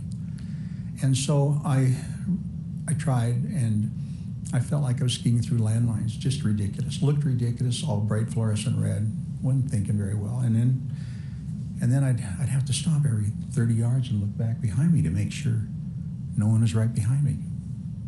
Saw a reaction. And gradually gave it up, just 3 or 4 times, and I think I was done. Okay. Before we go into more activities, what about physically? Do you have pains, aches, pains, problems? Your physical being, how are you? I'm a much more careful person. I don't take any risks, and more brain damage, and I'm not sure I understand your question exactly. Have you had any kinds of balance issues or headaches? Of course, initially, that was just, my life was living in an orange chair, sitting there initially, and sleep for 12 hours and then sit for half an hour and tell Carlene I gotta go back to bed. But to be fair, it's not like that anymore. No, it's not. No. No, it's not. Let's talk about mentally. How have you seen yourself change mentally? What are some things that you've noticed or difficulties that you've had mentally? Many things I don't have the words or the intelligence or training to explain. You have lots of words. I do. I admit. It's just, this has been a bizarre part of this process, is that I never feel like I've explained enough. it's like big gaps. I got to start from the beginning, and everyone may recognize that by going through and building a case, and they don't know what I'm talking about until I get to the subject. So everything is backwards. I'm building from the little things and then saying, oh, I'm talking about apples. They're going, I had no idea. Upside down and backwards. Communication just feels like I can't connect. And so I keep trying, desperately trying. Yeah, personality changes is not something I just know it's different. Things are weird. You ever get lost? Oh my gosh, that was among the first signs when I tried to get out and work on the green team.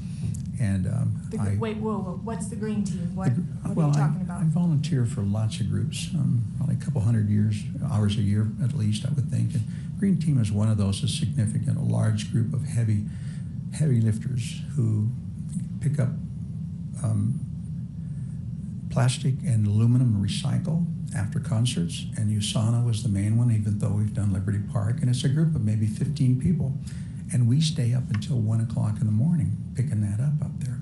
And recycled the last year I worked in 2015, 23 tons. And it's not just walking, 16,000 steps on what I saw. And it's bending and stooping and lifting and picking up and dragging a bag. And it's hard work, but really, really bonding with a lot of people and doing that. So that's what that is.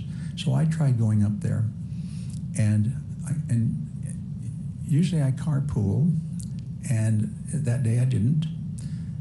Usually the driver. And so I parked and went and did our thing, and it's maybe 12:30, 1 o'clock, and went back to the car and headed home. I'm going the wrong direction. I'm going, what's going on? I've done this dozens of times. I was lost. Now, just to clarify, this is since the ski crash, right? Oh, yes. Okay. And my instincts for always knowing where north is, and it's really been good having grown up in the mountains. It just was instinctual. At night, I had no instincts anymore, anyway. And so I headed just instinctually where I thought I was supposed to be and wound up north or south or somewhere else, and that happened a second time. Had that ever happened to you before this ski collision? I've never been so needing maps. And so I'm pretty sure I've lost visual memory because it doesn't, knowing those turns and the houses where you turn, the streets you turn at, that feels like, and I know a little bit about that, that feels like a deficit I have, I don't retain that anymore. I can be there a dozen times and I still have to use maps to make sure I get there. Really odd. What about emotional, Terry? How are your relationships with your family and friends since the ski accident? You know, my interaction with my family has been more difficult, and I think of course, I'm desperately to be close to my family and my girls, but something's wrong in my essence and what I bring to the table with them, and communication is not as smooth, and it's been more difficult, no question. And they've told me they've noticed some changes. Yeah. Now, I didn't know you before. The jury didn't know you before. What kind of relationships did you have with your girls before this crash? My goals are always angels. I'm their protector.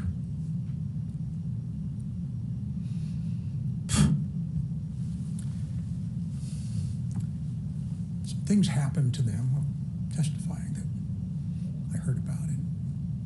It hurts to see them in that place as their protector. I rode home with them and sort of sobbing, so I get caught up in that. Do you love your girls? Oh my gosh. There's been some discussion about your relationship with Jenny and that it's not always optimal. From your perspective, what is your relationship like with Jenny? And how has it been even before this accident? Yeah, Jenny and I probably don't communicate as well as I do with my other two daughters. Not probably, definitely we don't. We just have a hard time in that process, and I will not give up. I try to push to keep those lines open, but there's been times when there's been long breaches in our conversation. And yeah, I feel like her protector more than anybody does. So it's been harder for me to transition from being a parent to being an adult, an equal adult. I just feel like I need to intervene more on her behalf and help her. It's been hard. Let's talk about Carlene. We heard her testify last week. She's a catch. Why'd you let her go? In my choice, I wouldn't have, but I had to, after 8 months, I had to tell her to leave. I said, I'm not asking you, I'm telling you, you gotta leave. And Why'd you tell her to leave? I knew she didn't buy into this. She didn't buy in to me not being the same person and coming into a relationship. And I said, I'm not sure I'm going to get back to normal again. And I don't want you to feel like that I'm a crippled vet and you're going to stick it out with me, because I know you would. Half a brain or whatever. I know you would, but don't do it. You need your life. You run right now. And it was a sad time for both of us, I know. And she's in a great relationship with Bill now. And that was the purpose. And I think better than what I would have brought, honestly. It's hard to admit that, but it's true. Council, would this be a good place to take a break? Sure. Okay, we'll take a short recess.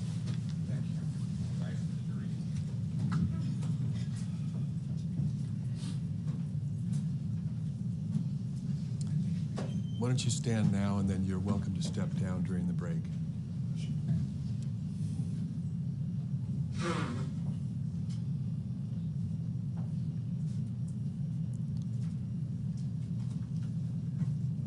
Counsel, would you approach the bench, please?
I realize it's less than smooth, and what I'd like to do and what I've done in prior trials is actually move to publish the deposition and then bring up on this the highlighted sentence and answer, because it's really slowed things down. And from my deposition with Mr. Sanderson, I suspect there's going to be that kind of slowness too, and I'd rather just bring it up.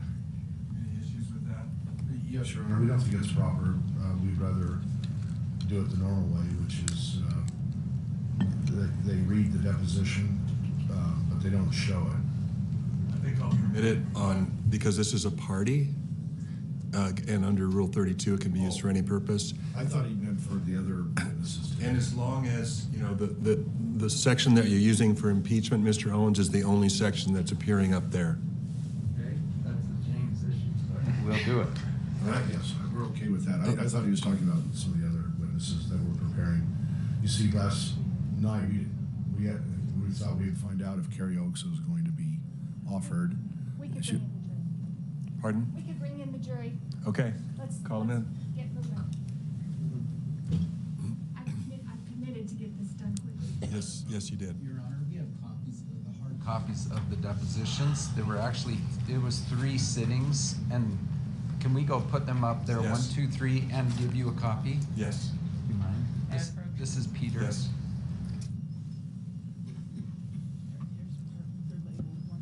These are for the court?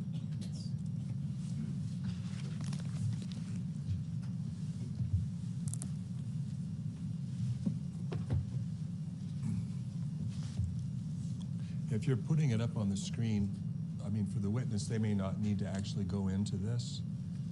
That may save you some time. But put them there just in case the witness needs them.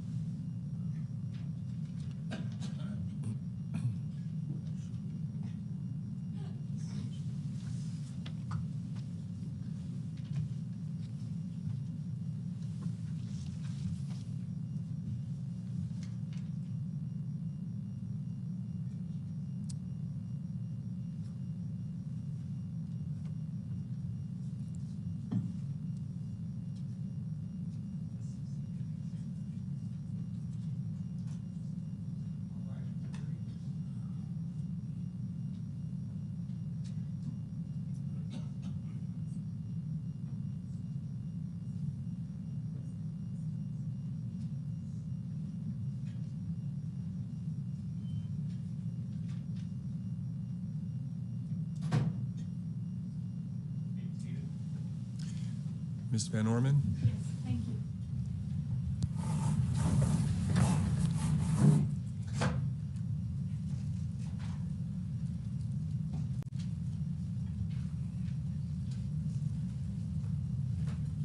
We've had trouble with that chair. Oh, It wasn't you who broke it.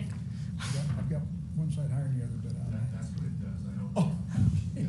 That's the lean inside. But everything else functions well on it. Okay, good. Oh. Yeah, okay. Tell you what, just leave it. We'll work Move on. around it. Move on, yes. Okay. All right. So let's get back to some of the things that you've noticed. We've heard from others, but I want to hear from you. Yes. Have you had any type of anger issues since the collision that you've noticed? There's no question I have a much wider range of, temperament than I had before, much wider. What about your social life? Do you, before the ski accident, what kind of things did you do? You know, I look back in the last couple of years, in fact, I did that, and I just realized I was in the groove of my life at that stage. I had a lady in my life that I dearly loved, and we just did everything together and spent, I believe it was 2 years together, and had cleaned up our lives and physically great shape. Both of us like to hike and walk and travel, and really we're enjoying our lives. And we spent some time in St. George, where she's located, and I spent some time here.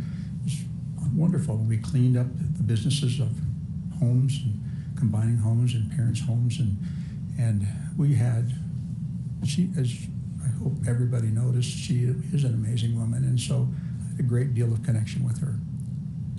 And so, since the ski accident, Yes. do you still go and do fun things and have that zest for life? I've been self-imposed 90% staying in the house, a recluse, self-imposed recluse, just not feeling as fun, not feeling as engaged in other things, just don't have that same spark I had, and don't feel the same about when I go to places. You still travel though. You know, I have traveled because. What? Let's talk about travel for a minute. Yes. Before the ski collision, did you do a lot of travel? A lot of travel. It happened to be something that Carlene liked to do, and so we traveled a lot. Went on the only cruise that I was ever on before the crash, and yes, we had more plans. Did you ever travel alone before the ski I accident? did. I did travel alone in a few places. Yes. Okay. What about since the ski collision? Have you still traveled? I have traveled, and as part of the problem, just easily confused about things. So I usually request having somebody else along. Also because of this funny aberrant foot thing, wanting to go its own way, I don't feel as safe. And then also, things would happen, like I put the wrong name, get their name spelled wrong, and important flight tickets, and the birth date, which I should know. So it was difficult, and I really wanted someone to go with me. I didn't feel as secure traveling alone. Have you traveled alone since the ski accident? I have not. I had one time when one friend, there's actually two, but I had one friend when we had planned a trip to Europe, a physician's assistant and my yoga instructor. And she decided right before the trip, Terry, I don't like you anymore. I don't know what's different. You're a different person. I don't like you anymore. And canceled her. How'd that make you feel? It was like, oh my gosh, I'd known her as long, and one other one as well, as long as I've lived here. Almost 5 years, I'm guessing, at that time. And it's like personality, like that's something that develops from the time you're a child. What do you do about a personality issue? Something's changed. I don't know, more aggressive. And you know what? That lady will not answer her phone or texts. And I have. Well, we're not going to say her name on No, this being we are not. broadcast, so We are not. We're not going to. She's a lovely lady. Yes, she is. Have your other friendships been affected as well? Yes, another lady that I knew for quite some time, a sweetheart, also of a woman. We just got off kilter a little bit. Well, after I told Carlene she had to run, it was a few weeks later, I couldn't realize how lonely I was. Yes, I should have taken more time to absorb that, but I was so lonely because we were together all the time. So I reached out to her, and we spent a couple of activities together, and I couldn't believe the words that came out of her mouth. She said, Terry. This is hearsay, Your Honor. It is hearsay, so you can't testify as to what she said. But how did it make you feel? Well, it made me feel like, what's wrong with me, and how do I fix my personality? How do I fix it? I'm a different person. It's a pretty complex issue. And I lose self-confidence. The person I am, I'm going, what happened? Terry, are you trying to improve yourself? I've been in denial. I've been in denial about my issue. I refuse to believe I have brain issues. I've just done everything I can. I knew I had a critical window to restore stuff. And I did everything I was told and everything I could find out about trying to get those neurons reconfigured in a good way. And I haven't found it's helped, so I'm still in denial. I keep thinking there's got to be something. Are you trying to improve yourself? Yes, I don't want to have brain issues. I'm trying to prove I don't have it. Everything I do, I'm trying to prove I don't have that wrong with me. All right. There's been a lot of discussions about how Terry was before this ski collision. And could you put up Defense Exhibit 23, please? And I'm actually going to move for the admission of the entire Defense Exhibit 23. I'm assuming there's no objection.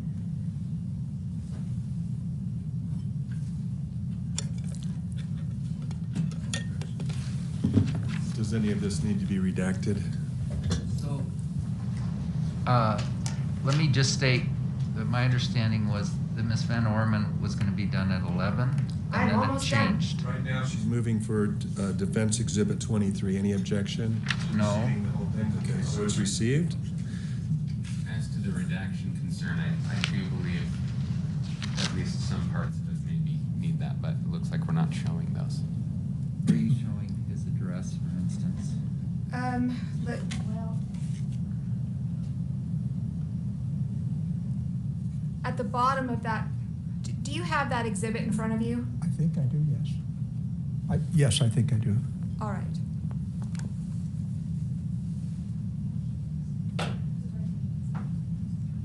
Don't go as far as the address showing, please. There's the address there. Yep, thank you. Do you see where it says chief complaint down at the bottom? Yes, I do, yes, It says regular visit. yes. Was this a regular visit that you were attending with your provider? It could be. I don't know. I usually saw her once a year or once every 6 months. So if that's what it says, I believe that's. Okay. And just for reference, Terry, I know you weren't here, but this is the I'm getting old exhibit, the I'm getting old visit. Could you go to the next page, please?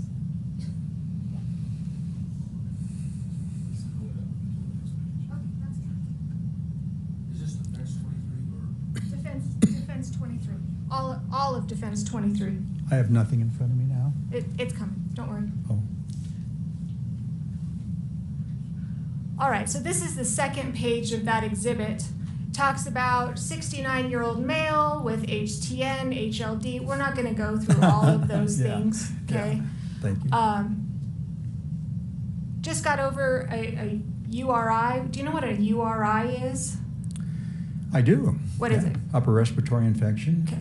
So you just got over that yesterday, you think, at least according to this record. No cough, just runny nose, and upper respiratory symptoms. This is going to be his test for the cough, had not had a persistent cough, etc. Weight gain, thinks eating out too much. Were you eating out too much? Yes. Carlene and I chose to eat out instead of cook. Okay. And not getting enough exercise. Yes. Thinks you've gotten old all of a sudden. Terry, what does that mean? Did you tell your doctor that? You know, I relate it to the URI. If someone who's just gotten over a viral or bacterial infection, either one, over 2 weeks with a cough and just feeling worn out, I wouldn't doubt I wouldn't say something like that. Most And in of us fact, would. it says, does not think depressed, mood is good, just not doing the things you used to, but also thinks you're going to start skiing again and reinstate your gym membership. Did you have a plan?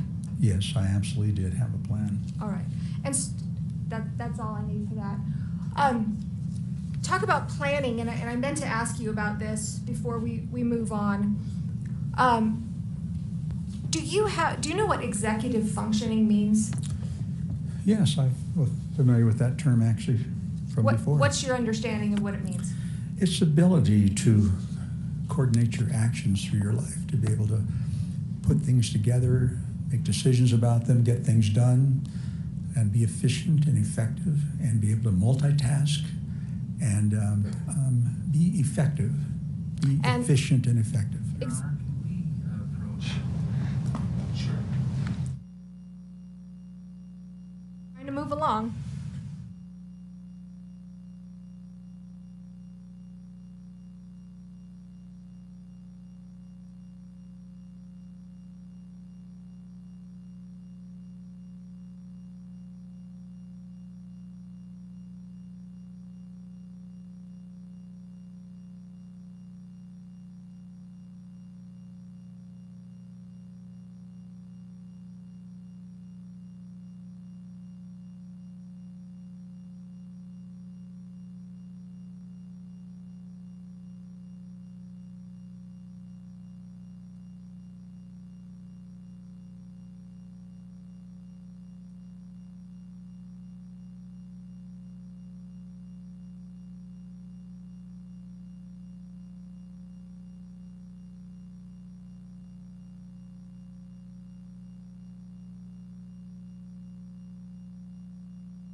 So Terry, you were talking about executive functioning. You kind of gave what that means to you. It looked like to me from Exhibit 23, you were able to make a plan in your life and kind of follow through with that. Have you been able to do that since the ski accident?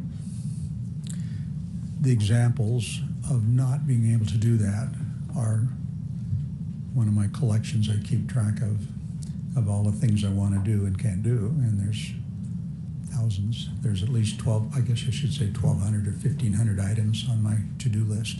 When I look back to 2016, it repeats every day, whatever changes I make. I look back to 2016 and there were half a dozen back there, which is Stephen Covey's rule, right?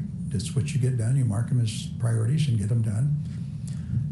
It's just now continuous stuff I don't get done.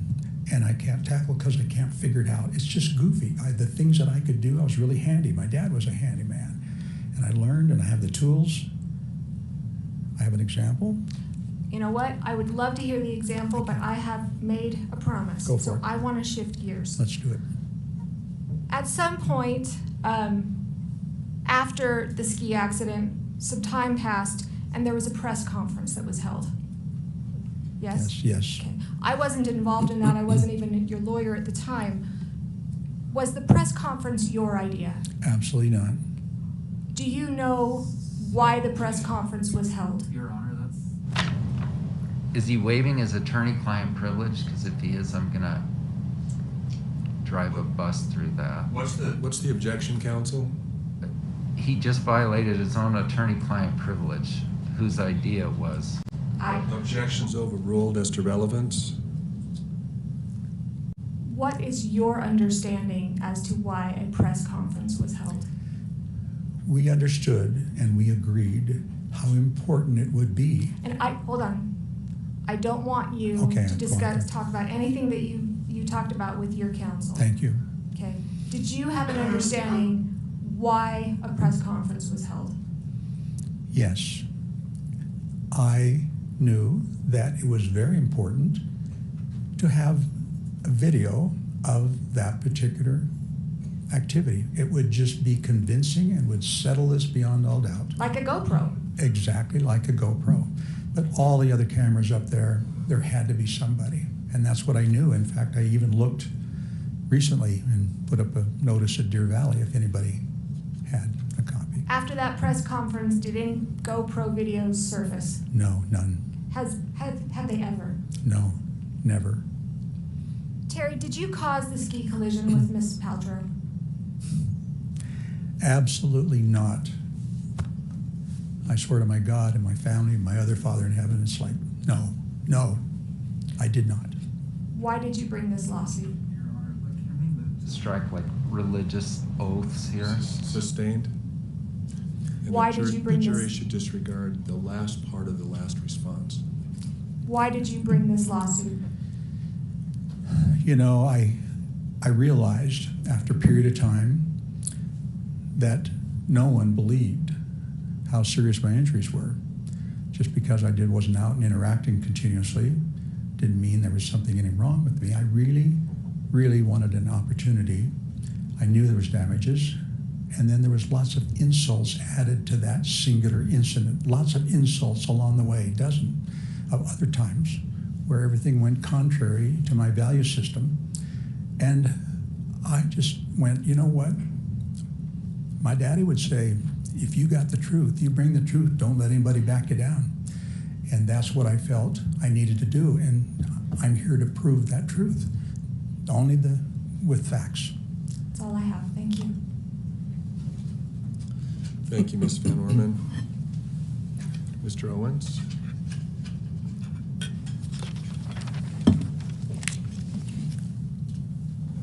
So I caught a cold, so I'm kind of keeping my distance from people.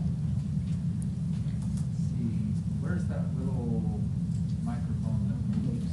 Just on the table. Oh, there it is, thank you.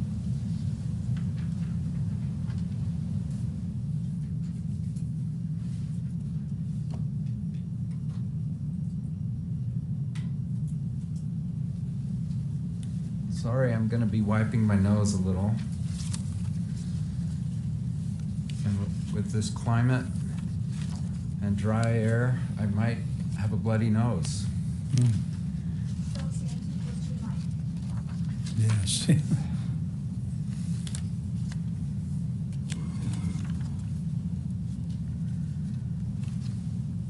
All right, let's talk about a few things.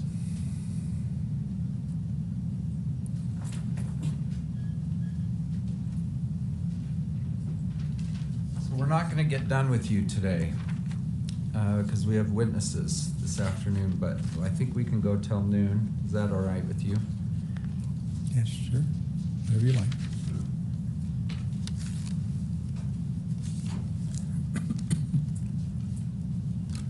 Did you ever say to me,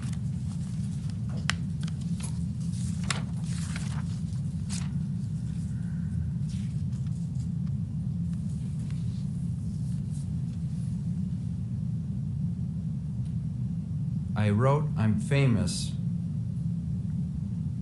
because it's cool that I had a collision with a celebrity? Was that your thinking at the time? And you said yes. Do you deny it? Not if you have it on record, no. I don't deny it. I don't remember it. But Well, I don't let's go to deny it. page 15. Can you bring that up? Move to publish the deposition, which Your Honor, he said he doesn't deny it, so why are we publishing? because he earlier denied it. I'll overrule the objection and permit that portion of the deposition to be published. May I ask when this happened? Sure, like 1 hour ago, 2 hours ago, you told this jury, I've never thought it was cool that I had a collision with a celebrity. Do you recall that? Yes, I guess I did say that, absolutely. And But that's not a true statement, is it? You have said this in your deposition, true? honestly, I don't ever remember saying it. Bring it up But, whenever you but can. I don't doubt you. I misspeak a lot. Okay, this is page 15, line 5 through 8. So the words "I'm famous," this is my question, seem to say, I think it's cool that I had a collision with a celebrity. Was that your thinking at the time? And your answer was yes, I guess, yes. Now let's go to your weight. You testified today that you were 163 and 5'5", true? Yes, I did. And do you agree that at your deposition you told me you were 175 to 180 and 5'8"? Yes or no? Yes or no? Qualified, yes. No, I don't want to qualify. I can't Did you answer tell this. me that? It's Like gotta be I mine. said, how much do you weigh? And you said 175, 80. How much did you weigh? And then you said 5'8". How high are you? How tall are you? 3 inches different, right? I just found that out. I didn't realize. I've had Sir, people telling me that. You honestly. told this jury that at the time of the accident you were 163 and 5'5". Did you not, like 2 hours ago? I did, yes. Yes. But you told me in your deposition years ago that you were 170 to 180 and 5'8". true? How many years ago did we do this? 3 years ago. I've lost a lot of weight. I'm down to my usual weight. You know we're interested not now in your weight today. We're interested in your weight on the day. Thank you. I knew where that was Do you going. agree you were 5'8"? Yes. Have you shrunk 3 inches? I couldn't believe it either. I wanted to argue because I think I'm 5'8" yet. You do have degenerative back disease, and those discs are getting squeezed. Is that why? I have to say yes. I've always been 5'8" and I knew I shrunk a half an inch, but 3, wow. Mr. Sanderson, we're trying, in council, let's not speak on top of one another so that we have a clear, clean record. You're right. Yes, Your Honor. When we talked about you being unconscious, and do you agree that someone who's unconscious doesn't have a stopwatch to figure out how long they were actually unconscious? I agree. That's true. Everything you've learned was from Craig after the collision. No. Yeah, that's over vague, and I'll withdraw it because I agree that's Not over everything. broad. It's not everything. Sorry. Right. As far as level of length of unconsciousness, do you agree that you weren't stopwatching yourself? I have no idea. Yeah. And yet you did tell people it varied over time. First a few seconds, then 5 minutes, then 10 minutes. You did that, right? Do you disagree? Yes, it did vary. And why did you do that? Why would you say, I don't know, then it's a few seconds, then it's 5 minutes, and then you told your psychiatrist at the VA it was up to 10 minutes long? Why did you change? I had no idea, and I was searching. I really had no idea, and I was trying to answer. I sometimes make that mistake of guessing, but I really didn't know.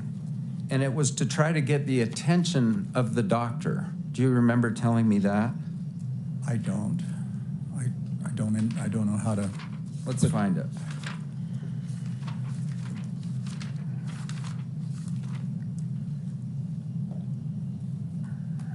What's the date? Let's go to page 95.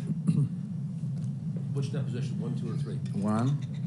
They're all cumulative, so the page will tell you that. Page 95, starting at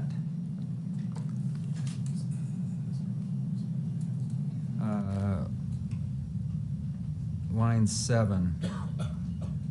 When you first tell your healthcare providers a few seconds, and then later it turned into 5 minutes, and then later it turned into 10 minutes, do you know that you gave varying answers to people? And then whenever you can pull it up, page 95. Yes. The witness says, and then can we go to the middle paragraph? Yes, I do. And that was referencing the fact I personally did not know. I was not a witness to how long I was unconscious. And so somebody told me it was 2 seconds, and somebody said it was 10 seconds, 10 minutes. And so I didn't know. It was hard for me to say. And then, next paragraph, it depends on my visit. If I want to make a deal out of it, and that was the reason for my visit, then I might say for 10 minutes. I might pick the worst. That's kind of how we are. We go to the doctor's attention. We go to get the doctor's attention about a specific thing. And it wasn't at that point how long I was unconscious was not a point of relevance for me. That's your testimony, correct? I'm even confused by those statements, so. Yes or no? Yes, it is. By the way, when we took your deposition, there's a lot of formality to it. Too, you're placed under oath just like the one you were put on today. Yeah. And your counsel's present, and you were able to talk to them before. Yes? And I think I had, Yes. 11 hours or so of deposition? I can't really hear you, sir, but my question is, you had your advice of your counsel there. Yes. And I asked at the beginning of the deposition, is there any reason why you can't give me your best testimony today? And you said Yes. no, correct? Yes. And I even told you, I think, that if you testified differently at your deposition than you would in front of this jury, I would call it to their attention. Do you recall this? Yes.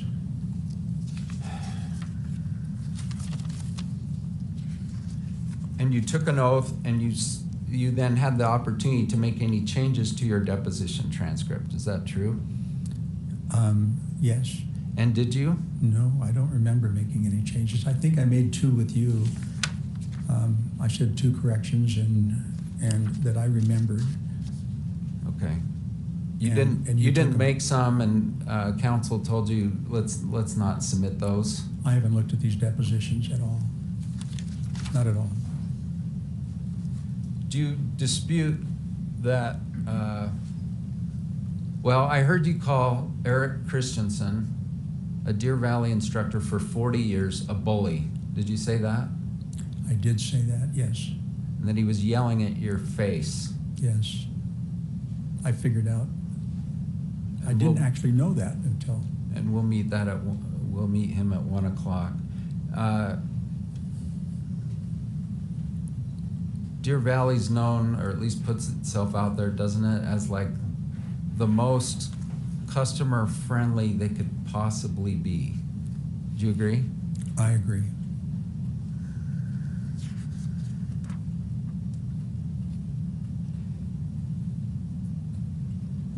Were your skis on or off at the end of the collision, do you know? Absolutely, they were on. Okay. So Absolutely. you do remember some things after. Yes. Okay. And Craig, by the way, you said you weren't here for your daughters, but you haven't been here for several statements, right? Several, yes. It was more than just like, I don't want to make my daughters uncomfortable. You haven't been here for many. I didn't. Yeah. And Sam Goldstein said part of the reason is you don't take criticism well. Do you agree with that statement? I always want to be a better person, and I even tell my kids, if I'm doing something wrong, tell me. I want to be better. All right. So do you agree or disagree with this statement? Mr. Sanderson does not take criticism well. Hard for me to measure that. I've not been around other humans as much as I have been in the past. So it's hard for me to measure that. Honestly, I don't. Do you agree that when Whitney came with the toboggan, she asked you what happened, and you said, I don't know. Do you agree with that statement? If that's on the record, I don't disagree with it. I don't remember that particular part of our interaction. I just remember she said something to me, and It's the first question, right? Ski patroller comes up. By the way, you've hurt yourself before skiing, true? never But- needing help, right? Get up Before and ski this down. incident, though, you injured your knee. I had, when I first learned to ski that first year. All right. Beaver. So you don't dispute that the first thing Whitney asked you was like, how are you? And what happened? Do you agree those are like the first 2 questions? I have no recollection of those questions. I don't. I would think she would reach out to me, but I don't. Did you ever complain to Deer Valley about Eric Christensen, like I was treated like a bully? Had a lot of time to think about it. Yes or no? I don't know if I did. I think when I contacted Deer Valley, I was just So- after I wanted to find out who hit me, and I wanted to copy the records, and I didn't bring it up. Yeah, you never once wrote to Deer Valley like, hey, your ski instructor is a total SOB to me. He treated me poorly. That's correct. I didn't bring it up because I did not want to cause some anger from them. I wanted to copy and find out who hit me. But 7 years later, you're here saying he was terrible to me, just terrible. Craig Ramon said words to the effect that Christensen said to Ramon, your buddy took out Gwyneth Paltrow. Did you hear those words? I did. You personally heard them with your... So now I want to be clear because I'm not trying to confuse you. Did you hear them when you were on the ski No. slope? Okay. And Ramon did not do anything to try to set the record straight at that point. Do you know anything about that? About who hit me? Correct. When we got down into the At that medical point care. was Yeah. my question. Yeah. On the mountain. Yeah, on the mountain, but in the shed. I was. Okay. You said your skis were on after the collision. Do you recall your head being downhill or uphill? Absolutely downhill. I was going down, and absolutely. So several witnesses say the opposite, and you It's not disagree? true. I disagree absolutely because I couldn't get up. And where was Gwyneth's head when she came to arrest? Head down, head up? I have no idea. As far as I know, she didn't exist. Because you didn't see anything. I was out. I had no idea. Everything else is what I heard. Did you tell Eric Christensen, according to his report, that she appeared right in front of me? Yes or no? No. So he just made Never. that up. Must have. Deer because Valley just falsified a record. Is that your opinion? I never would have said that. I knew where it came from. You know you sued Deer Valley in this claim, true? Yes, yes. Objection, Your Honor, relevance? Sustained. And we're not dealing with any of that today. True? We're not dealing with this. Objection, relevance, move to strike. Sustained. The question is stricken and the jury should disregard. So, Your Honor, I just want to be able to ask if you're willing, is you're not suing Deer Valley today? Your Honor, objection, third objection now, move to strike again. Sustained, stricken, Okay. disregard, please.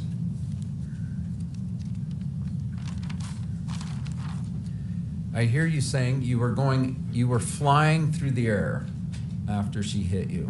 Did you say those words? Yes Today? Or, yes or no? Today? Today. Today I did.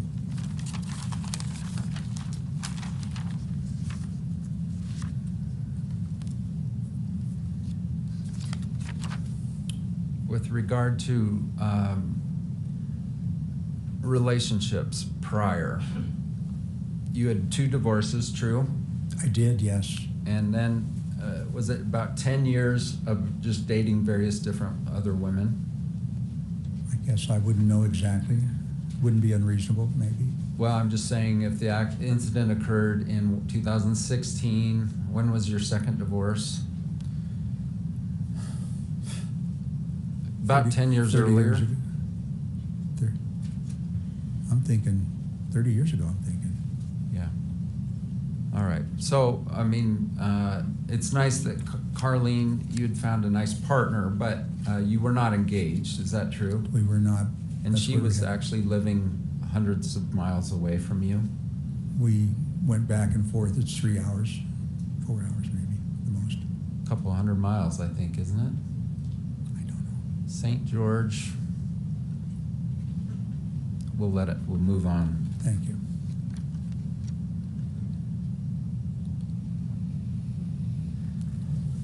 Do you recall saying that you agreed that saying I'm famous was a crazy thing to say? Agree? Absolutely, it's not me. I don't buy into that. But it was you, right? Just to be Right. clear. When you say it wasn't me, it was in fact you. It's the other personality that's inhabiting my body right now.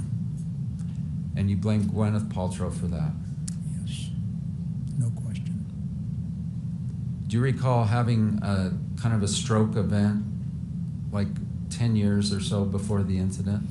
Yeah, but that diagnosis has been changed. But it's an ischemic retinal occlusion, Probably due to a migraine. and you lost your right eye in that. I lost some vision in that eye, yes. And that was one of the reasons you retired. One of many. Mhm. Yeah. In terms of your anger, do you agree you sought therapy for anger management about 10 years ago? I don't. Or 15 years ago? I guess 06, about the time of your second divorce. Because if you I don't deny it, we're going to remember. pull it up. I don't remember that purpose, but yes, okay. Was I seeing a shrink or?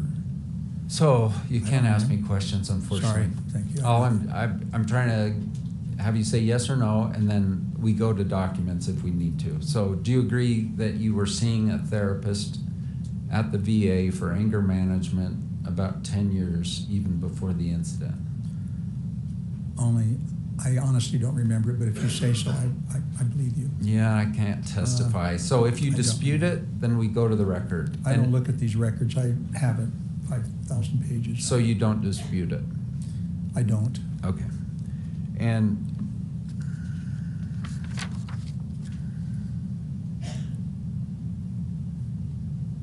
did you tell Shay that there was a GoPro recording? Absolutely not.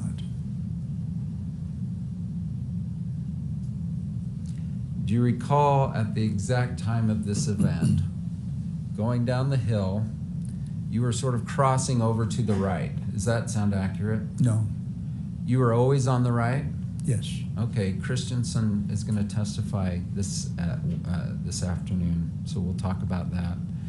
And do you agree in the 5 seconds or so before the collision, there was a female skier, kind of beginnerish, on your left? Yes. And do you agree that you actually tilted your head to the left to sort of confirm that you weren't going to hit her, that she would be okay? After the accident? 5 seconds before the accident. Before, no. Did you so testify ever? I saw her. I don't know. What I So- remember is I always saw her. She was a little uncomfortable, and I gave her a little more room, just kind of what you do. And did Passing you, on your right? And did you turn because of your right eye is blind? No. Did you turn toward her? No reason to. Look, you did not. No. Okay, we'll pull that up in Please. probably at our next visit.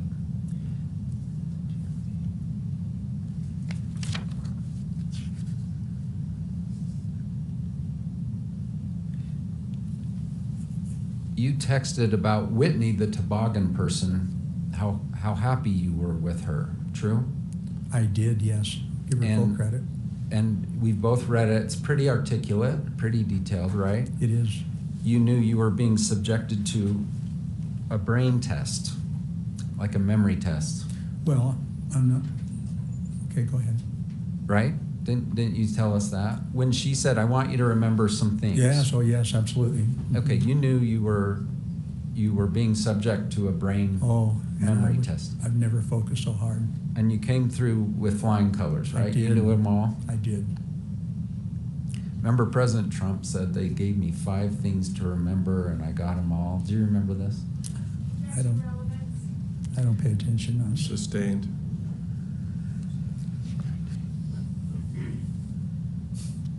You called her a sweetheart and that she entertained you. And that was all really within a half hour of the incident?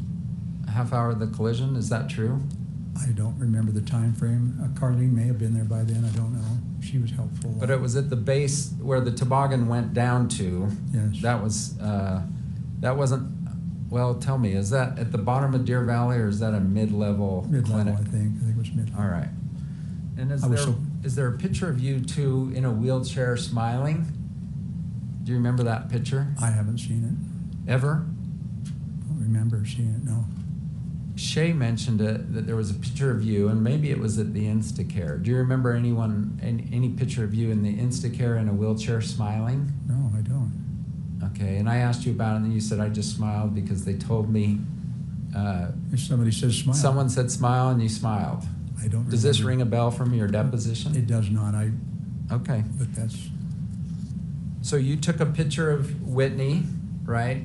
I did. Composed that very nice email with all the details, and then you sent it to your group. Probably, I don't say I composed it. Could have had Carlene's help. She may have been there then. And that's, well, you did it though, right? You came up with those exact words. Carlene didn't do that. I may have helped her. Well, she doesn't know she grew up in Michigan, that she's Exactly. won the Deer Valley collision, or the Deer Valley Grand whatever race, right? That's right. All right. She doesn't know that. Do you think Carlene was present at the Deer Valley Clinic? I know no, she wasn't at the Deer Valley Clinic. No, absolutely not. Okay. No, it was when we I got may have home. misunderstood She you. was on her way.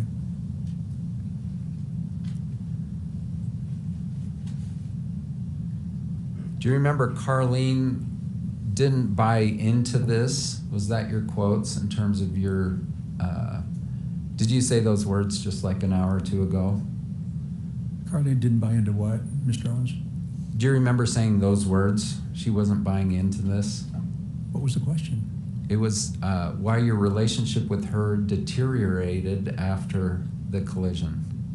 I misspoke. I absolutely, Okay. I'm not sure I understand the. Okay. To be clear on that issue, and I realize I'm jumping around, but I'm keeping an eye on the clock. Did you, with regard to Carlene, it sounds like you shut it down. You shut the relationship down. Is that true? I made a very strong statement that she was going to be better off without me. Yes. And you told her that? Yes. So Carlene was here a couple days ago and said, he never told me. Did you tell her? just I had said- no idea why. I told her what I said. What I thought I said was, Carlene, you got to run. I don't want you stuck with me. And I know you would stay by me. I know she would. So then you started calling your daughters, it sounds like, even before the I'm famous thing. Is that true? I don't remember that, honestly. Shay said she took a call from you about 6 something. Okay. So about 6 hours later. Okay. Have you ever read her depositions, No. by the way, or Jenny's? I told him I wouldn't. Okay. And they had even expressed like, hey, Dad, we're kind of concerned because we got to talk about you and how you were growing up and things, and we're kind of concerned that it will hurt your feelings. Do you recall this? I didn't know why, but I don't remember them telling me that. I decided that before.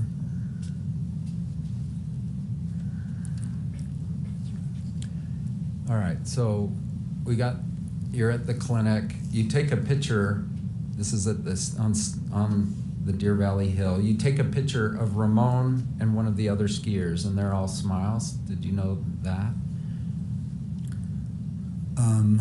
Boy, that's a little bit. I do kind of remember that. Uh-huh. Can you bring up the picture of I Ramon? do. Sure. Yeah. I believe that did happen. And I don't remember them being smiles. okay, we'll Just two pull people. it up here. Okay. And do you have the number D? I'm gonna find it. 1 second.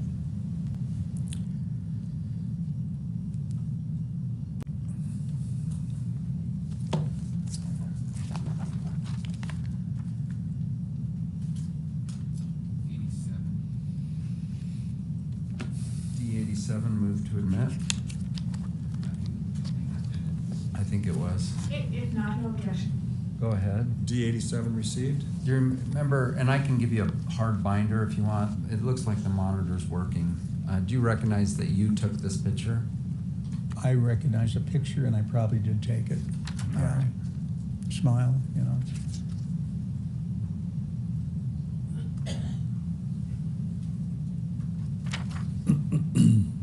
When you went to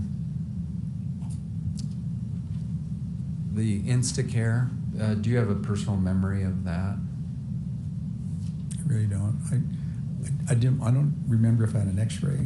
It's like, Okay, don't know. I think the physician assistant's coming tomorrow, but he wrote no signs of confusion. Oh. Do you dispute that? No, I wasn't there. Not him. Do you agree that in your post-collision talk with Shay about 6 hours after the incident, you told her, I'm okay?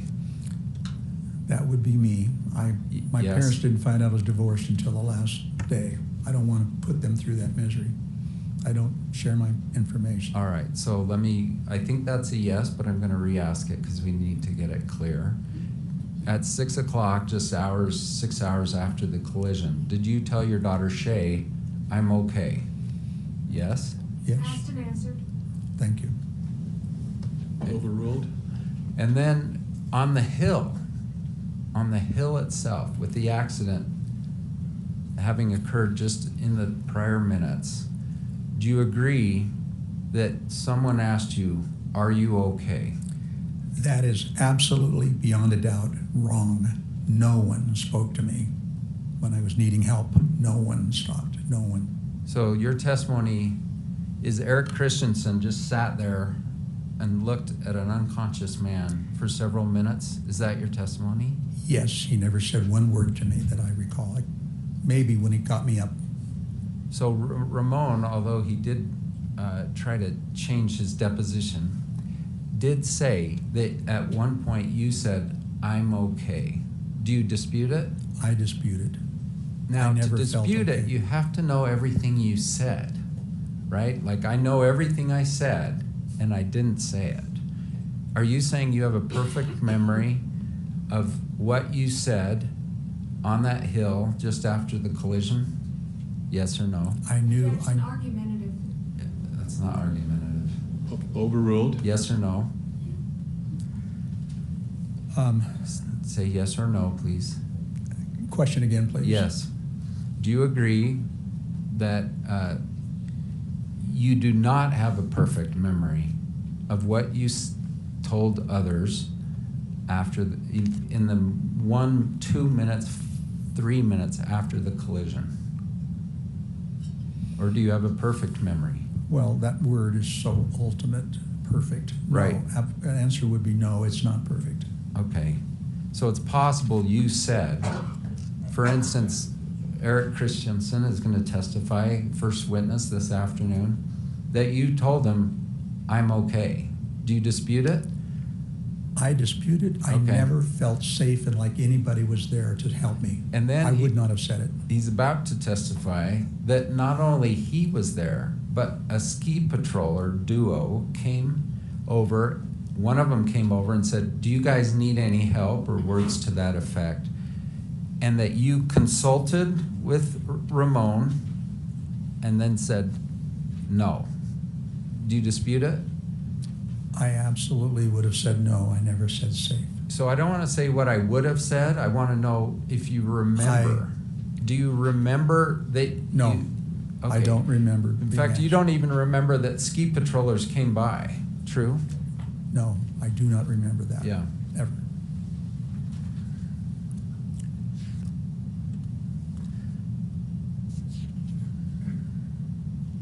We talked about your right eye, but your left eye also has some severe vision loss. Is that true?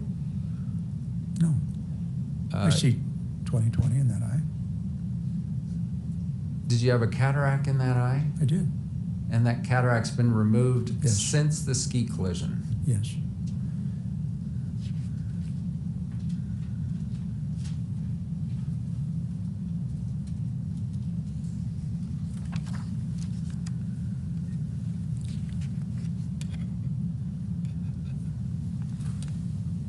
There's a report on February 4, 2015, that his vision in his left eye is decreasing, blind in right eye.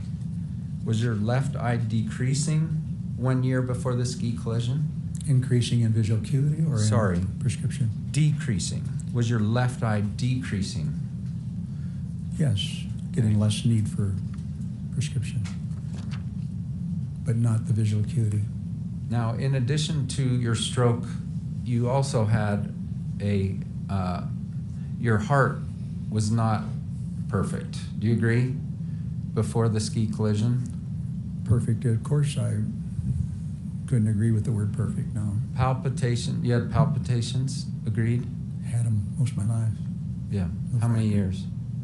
40 years probably. And what's the lay term for palpitation? Is it just It's called unusual it's- beat? It's just a little out of sync that happens when I'm really tired, or if I've been on the treadmill too long or running too long and hard, then it will get a little funny syncope. It's called PCVs. So your beat's off. Is that fair to say?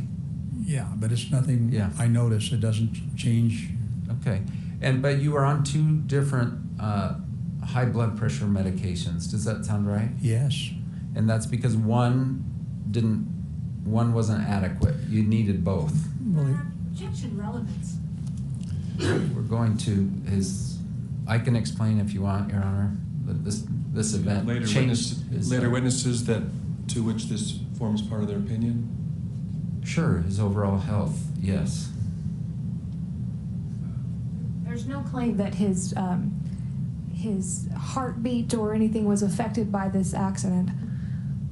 Your Honor, he says this has utterly changed his life. Yeah, just a minute. Counsel, would you approach, please?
Afternoon recess at this time and return at 1:30.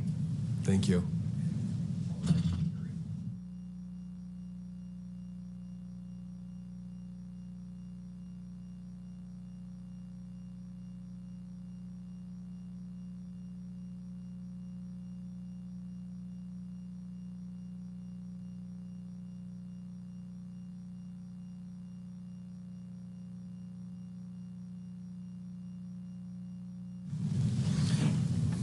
May be seated. So, counsel, consistent with the motion in limine ruling that the court gave at the before trial, Mr. Sanderson, you can certainly step down. There was a laundry list of medical issues, and medical issues, if they're relevant, they absolutely should come in. If they're not relevant, they should not come in. So there will need to be, I need from you an assurance that this is a conditional relevance situation, and that you will tie in the relevance later, and not just a vague statement from an expert that this guy had a lot of health problems before. I need to know, it needs to be tied in. So maybe you want to look at the reports or depositions to make sure that whatever it is that you're examining this witness on will be tied in later by a medical expert as to the relevance either before or after. I mean, either one of those would be relevant. James is sort of on the damages end, so I'll defer to him on the specifics, but we are talking, when they say it's utterly ruined my life, we're talking about the whole package, and aging is one of the primary, just normal aging is one of the primary issues for our experts.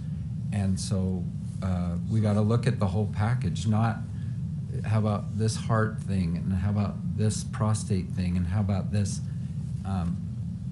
We will argue, and our experts will back it, is that that's the reason he is kind of slowly deteriorating, progressive aging. Okay. So take a look at what the opinions will be, and if you feel as though they're tied in, then you can go into those areas.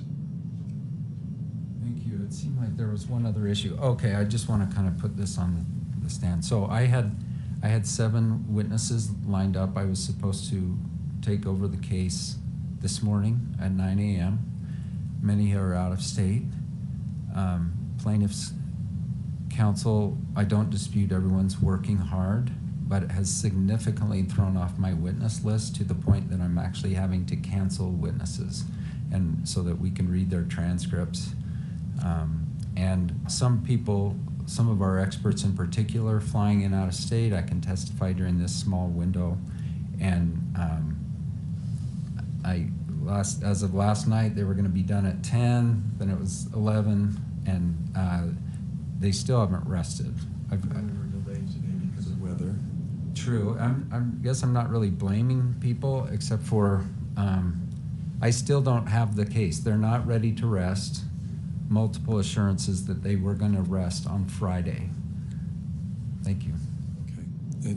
And also for the record, the court didn't issue an order concerning, when one case must be rested and one other must be rested. I've been leaving it up to counsel to work that out, and from my perspective, it looks like everyone's doing the best they can. Everyone's working hard. I don't dispute it, but it's hard when I have kids flying in. Understand. Do you want any response to that, or should we just hold our peace? Why don't we take lunch? All right. Be back at 1:30. And you're getting a printout for the amount of trial time that's been used so far. Yes. As soon as we get to a working printer.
May be seated.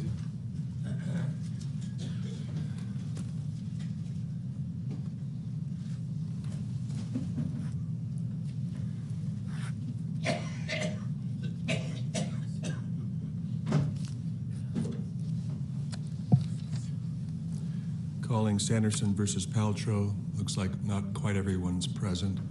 As soon as you are ready for the jury, let me know. I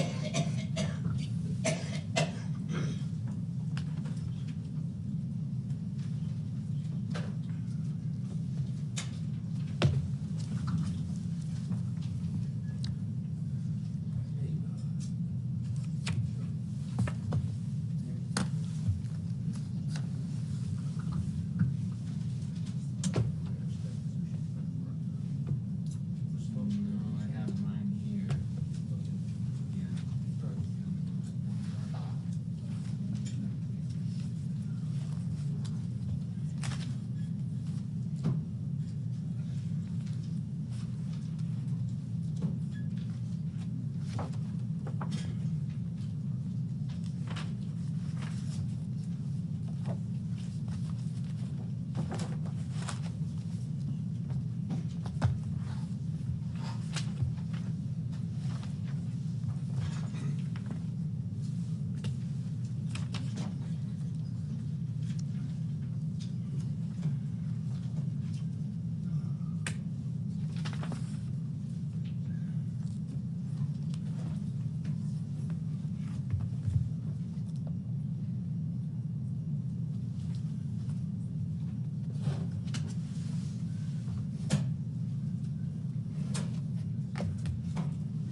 Looks like we got a binder, just not ours up here.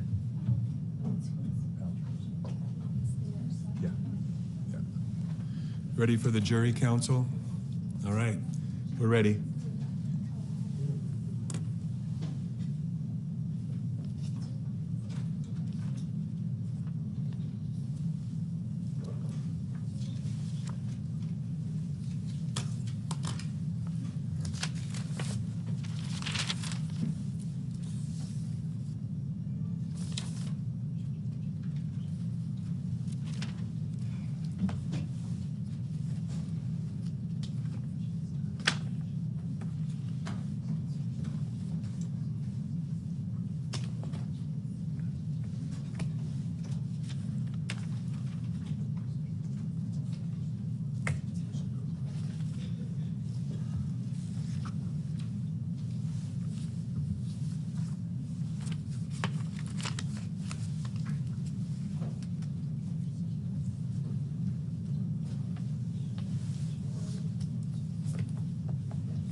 Thank you and good afternoon.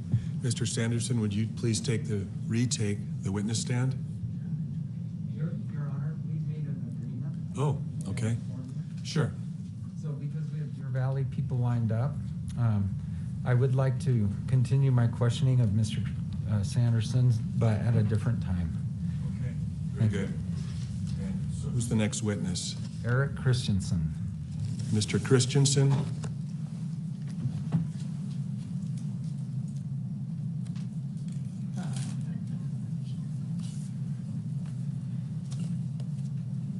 If you could come right up here, sir. Hi. Please raise your hand. Thanks.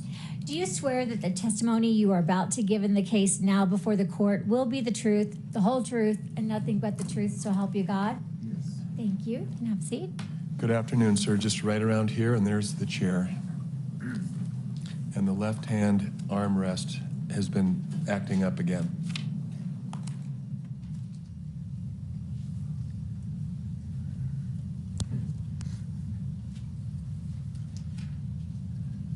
I'm sorry, I have a cold. Sir, one more thing. Would you please state your full name and spell all the words? Middle name also? Sure. Okay. My name is Eric Paul Christensen, EricPaulChristiansen.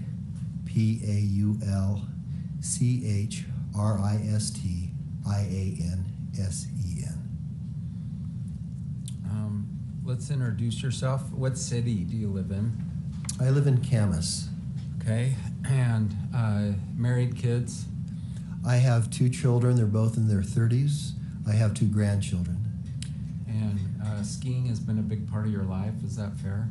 It has been. I've been a ski instructor for 44 years, 39 of those at Deer Valley. And I can think of what a ski instructor is, but just comment a little further on that, would you? What is a ski instructor? Once I came to Deer Valley, I went through both of my levels of certification. There's 3 now, but they've added 1 on the front end. But we're members of the Professional Ski Instructors of America. We happen to be in the Intermountain Division.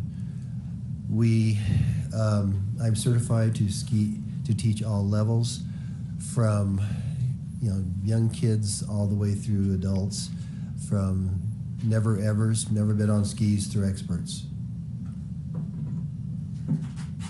Okay, I talked to your wife. She's been in the ski industry 50 years too. She actually receives her 50-year, she just received her 50-year level 3 pin, yes. But during that time, she spent 32 years as a patroller at Park City Mountain Resort. She was a weekend patroller. You mentioned level 3. Is 3 good? Yes, it used to be called associate and full, and then they changed it. They added a bronze pin at the front end, and so it went level 1, level 2, level 3, and so the former full certified is now called level 3 certified. Sir, I'm going to ask James to show you a 20-second animation. May I do that, Your Honor? Will you approach the bench? Sure.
So objection overruled? Well, I'm holding it in abeyance right now until you show the witness the animation.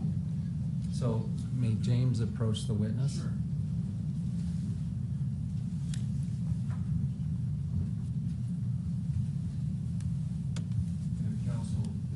Or plaintiff's counsel needs to see what's being shown. You can come up here also. So, Mr. Christensen, James is going to run a 20-second animation for you. Okay. For the record, this is the number 6 True. of the animations.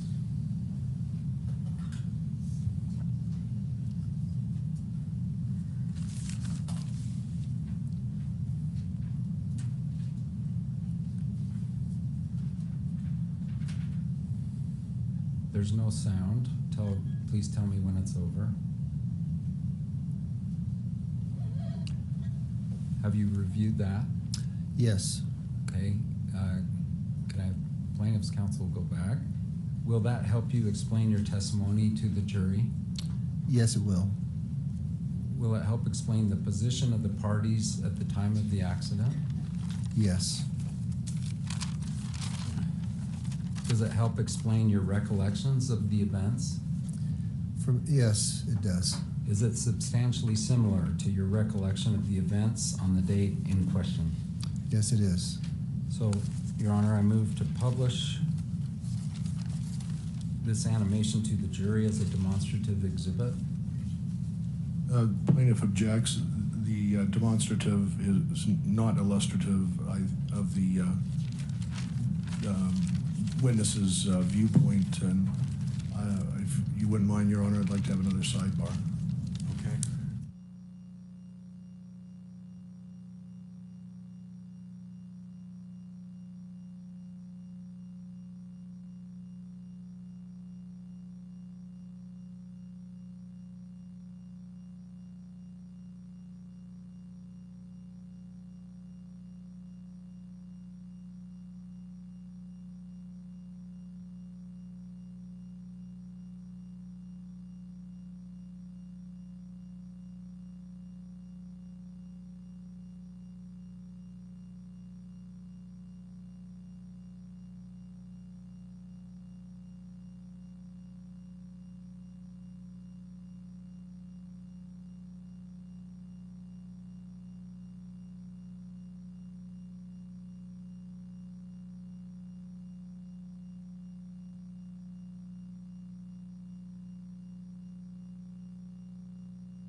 Okay, the motion is granted. The animation number 6 will be received for demonstrative purposes. And if the jury will recall, jury instruction number 18 addresses evidence like this. Certain charts and summaries, in this case an animation, sometimes referred to as demonstrative exhibits, will be shown to you to help explain the evidence. However, these charts and summaries, and in this case an illustration or a animation, are not themselves evidence, and you will not have them in the jury room with you when you deliberate. You may consider them to the extent that they correctly reflect the evidence. All right. Let's play the animation, and then we're going to go back and talk about it. Is this from your viewpoint? This one would be from my viewpoint, yes. And let's be clear, this is not a GoPro video. No. This is a creation. It's not an actual video, correct? That is correct. All right, so this is if you had a camera on your forehead at the time, does this sort of illustrate your testimony? It will. Okay. It's been admitted. Wax Foundation. Overruled. Go Okay, ahead. let's play the video.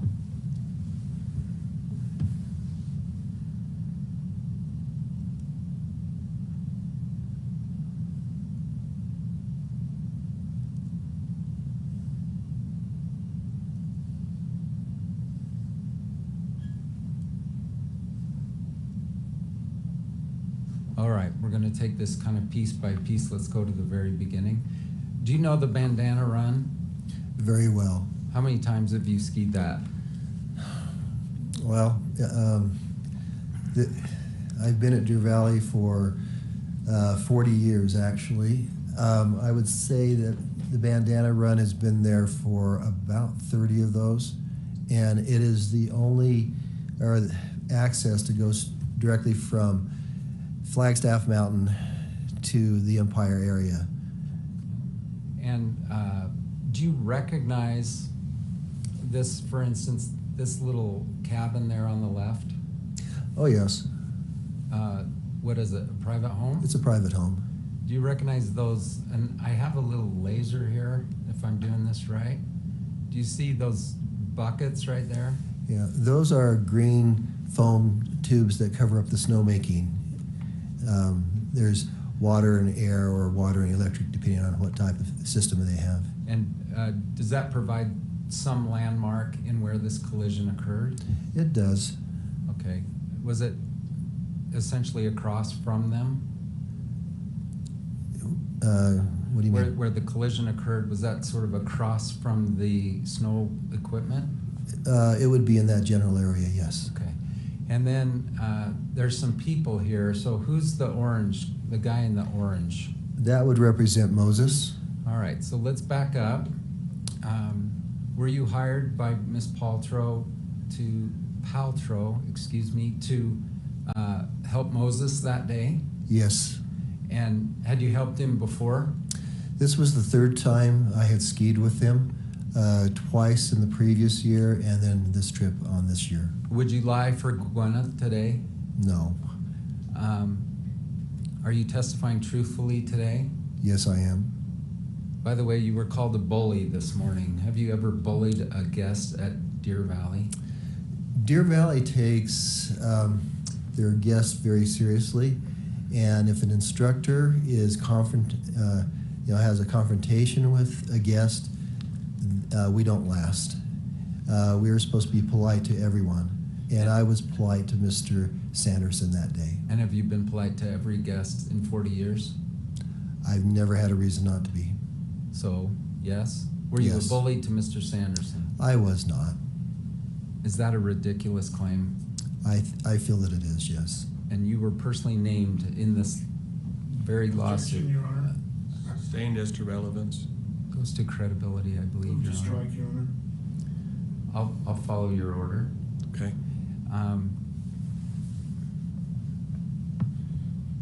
There's been an allegation just this morning that you stood by and yelled at an unconscious man for 2 or more minutes. Did you? Leading. I'm asking to comment on it. It's a as a prefatory statement, it's fine, overruled. Did you do that? I did not. No one was ever unconscious during that period of time.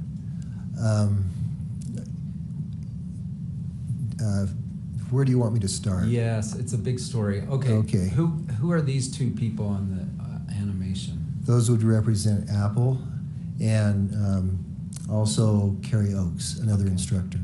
All right. So they were a little head.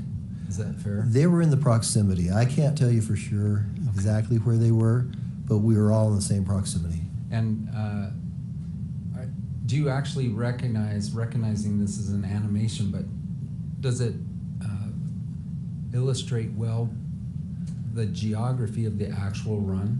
It does. Do you know anything about like a special photographer going up and actually contouring the run? Well, it is what I've been told. It is an actual photograph of the run. And this was a clear day. It was. And that's. Do you know whether this was the actual month and day, not the year, of the actual incident itself? Like, this is literally the day, like February 26th? Right, I was told that the other day. Okay, you don't personally know that? No. Okay, all right. The title of this image is Christensen's POV, point of view, and let's run it, and then James, I'll ask you to stop at some point.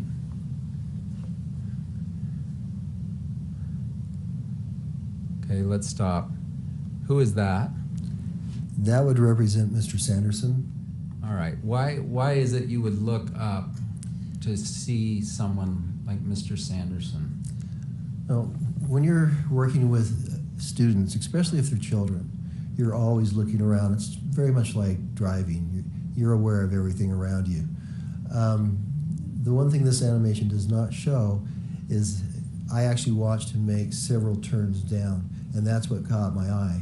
And so Mr. Sanderson has some very strong skiing skills because he was skiing edge to edge, rolling his skis.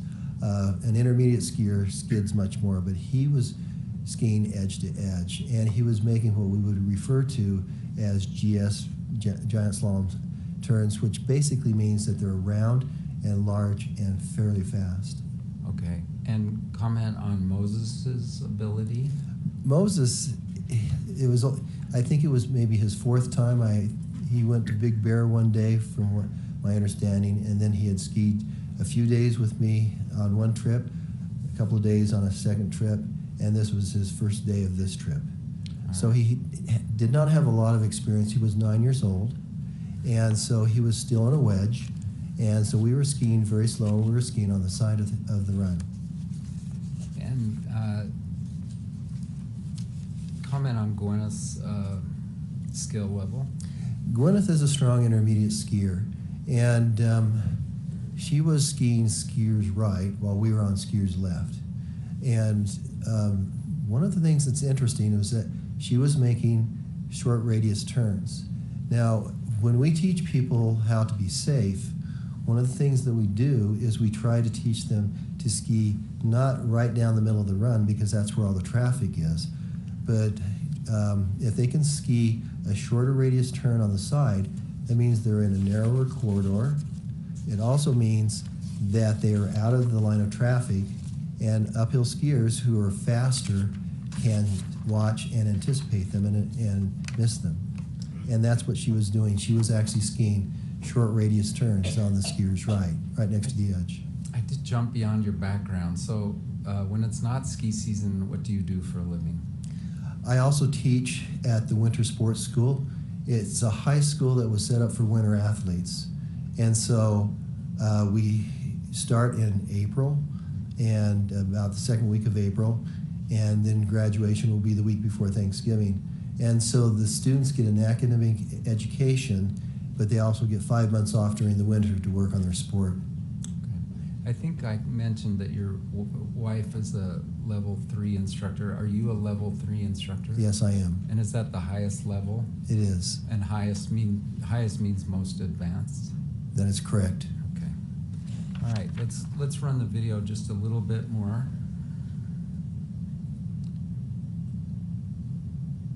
Okay, let's stop. Who is, now, say again who all these people are, would you? Who's that on the far end? On the far end, that would be Miss Paltrow. Okay, and let's go a little further. Now, let's stop. Okay. All right. Craig Ramon said when he heard a sound, he turned. Is that what you did? Well, of course, when I heard a scream, that's when I looked back. He's claimed to be the only eyewitness who essentially heard and turned, but you also heard and turned. Is that right? That is correct. And was Ramon immediately on the scene? He was not. What happened was I had been watching Mr. Sanderson ski down, and because I was aware of my students on the side, But as soon as he passed us, I looked back at Moses, and it was mere moments after that that we heard the scream. All right, so whenever you say a pronoun like he, Okay, I'm Mr. going to Sanderson. actually Yeah. ask you to Okay. clarify who. Sorry about that. All right, so just say that last sentence again, would you, with using the name? Okay, so Mr. Sanderson was skiing down, making fairly large turns, and he had accumulated a fair amount of speed. I watched him while I was watching my kids. I was paying attention to both, and as soon as he passed us, and I wasn't concerned with him hitting us, then I turned back towards Moses, but at that point he was very close to Miss Paltrow, and I looked away. I did not actually see the collision, but I heard her scream, and that's when I looked up. But Ramon was not on the scene for how many seconds? I would say at least 45 seconds. I mean, Miss Paltrow was already up on her feet.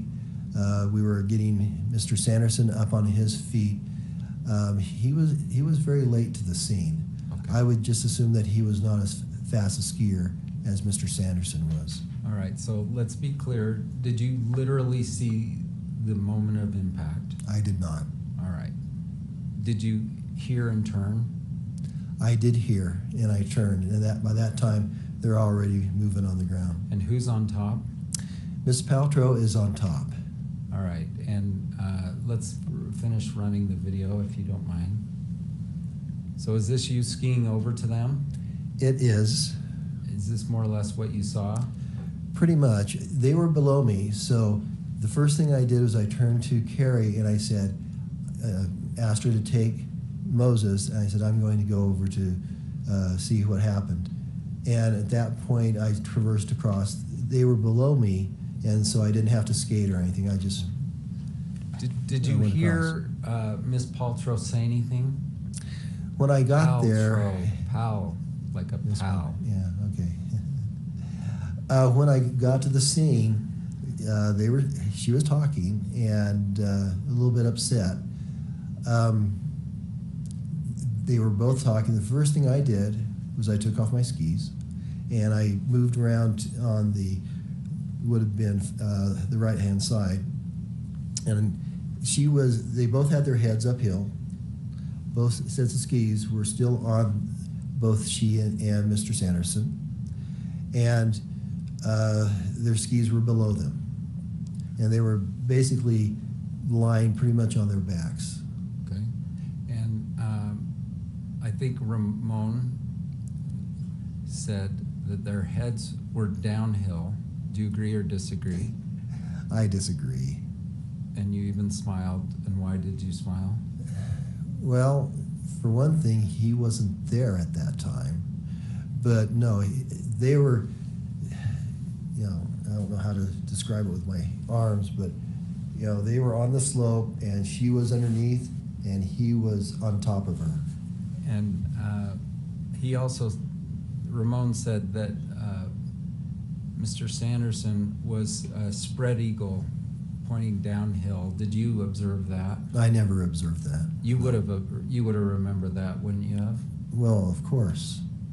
Okay. And then when you first came over, then I heard you say Gwyneth was upset. Yes. Is that the first thing you heard out of their mouths? It's been long enough. Excuse me. It's been long enough ago that I can't give you, an exact, play-by-play of who said what when. I do know certain statements were made. Okay.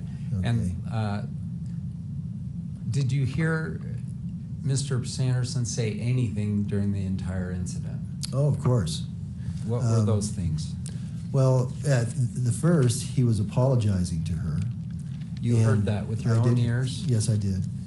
And but when they started responding to my questions, the first thing I needed to do is get their skis off. It's very hard to get up on any slope with your skis on. A lot easier to take them off. But also, they were entwined with each other. I mean, they were kind of, tangled up with each other. And so the best thing to do was to get their skis off. That's the safest thing to do. And so she was on top, and so I I think took, you might have said at some point Gwyneth was underneath, but she was on top. That's your testimony. did I? Yeah, she. I didn't catch it. I'm sorry. but Did my- I get that backwards? My partner said you did. I didn't actually Okay. catch that. Just be clear. Okay. Who was on top? She was on top. Okay. Mr. Sanderson was on the slope, lying down, and she was on top of him. Okay. I'm sorry. And their skis just were said that. intermixed. And their skis were kind of tangled up with each other with her legs Okay, first thing you did, I heard you say you removed her skis, because she was on top. It's the only way I could do it. okay, and help her sort of separate. Right. And I gave her my arm and helped her up. And then I immediately went and helped get Mr. Sanderson's skis off. And then I put my arm out and helped him up also. Did you just grab him and jerk him up onto his feet? Of course not. Would you do that? That would have hurt my back. I'm too old to do things like that. No, I just simply gave him my arm to help him get up. You heard him say what words in terms of the apology? He said, when she was talking to him, he simply said, I'm sorry.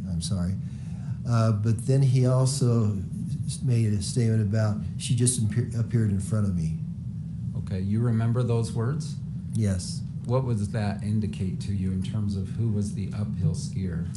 Well, what indicates that he was the uphill skier is that I witnessed him coming much faster than anybody else on the slope, coming down the hill, and I looked away mere moments before the impact. So that's number one, why he would be the uphill skier. The other thing is that it would be very difficult to be underneath her if he hadn't hit her from behind. And explain. Well, Objection, foundation. I don't know what that means. He didn't see it. I'll allow a, Okay. Instructionist. Go ahead. what I Oh, did. Oh, just a second, overruled, I think Okay. he was there, his perception. What I did see is everything leading up to it and the immediate aftermath. So I cannot speak to the actual collision, but I can speak to what I saw immediately before and the aftermath. Right, but I think you told me at one point, like if a soccer player takes out someone's legs, they're underneath. Yes, it would be very similar to that. It's a situation where it would be almost impossible to be in front of Miss Paltrow and then end up underneath her. So I heard a few things, if we're trying to outline things you heard from Mr. Sanderson's own mouth. She appeared right in front of me, yes? That is correct. I'm sorry. Yes. He was not real talkative, to be honest with you. How about, did you ask him, are you okay? I had to. That's the whole time I'm removing skis and getting ready to help them up, I'm asking, are you okay? Are you okay? So the answer, did you ask him if he was okay? I did, and he was affirmative. He said yes. All right. And did a ski patrol duo come by? They did. It was just a few minutes later than that. Now, by this time, Mr. Ramon has arrived on the scene. And so two patrollers are just making a ski by, and one of them came up to us and said, do you need any help? And Mr. Ramon, Mr. Sanderson, spoke to each other. I was still kneeling on the snow, getting their skis ready. And whatever they said, they turned to the patroller and said, no, we don't need help. All right, so they talked to each other quietly out of your hearing? That is correct. And did you try to influence them, like, say no, say no? Of course not. Okay, that's ridiculous, isn't it? Yes, it is. And what did they say? Who spoke? Who declined help? I would assume it was Mr. Sanderson, but they looked directly at the patroller and refused help. All right.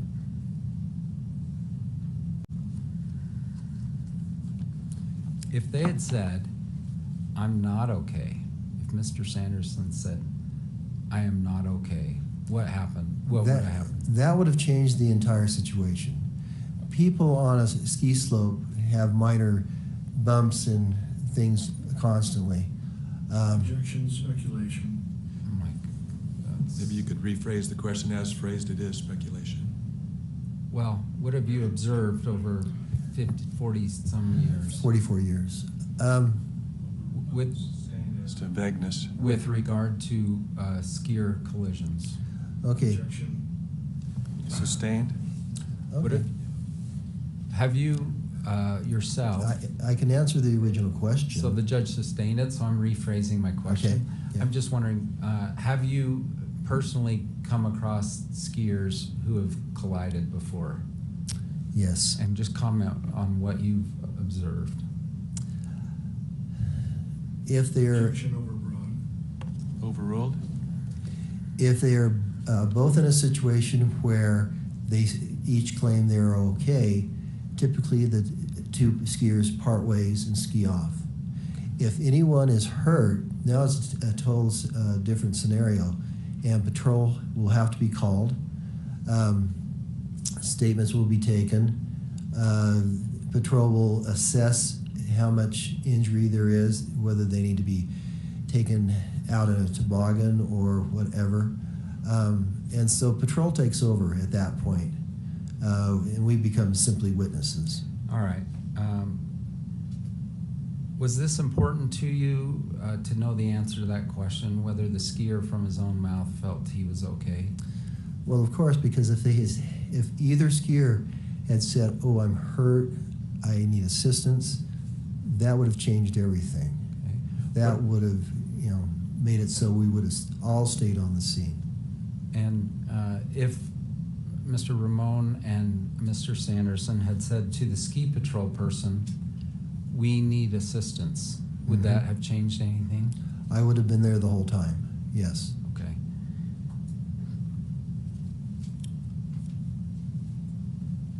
Gwyneth testified, essentially, she said, "You just skied into my effing back." All right.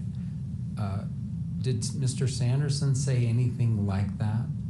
No, he did not. What did he say? She appeared right in front of me. She appeared right in front of me. You didn't know that he had a blind eye at that time? No, I did not.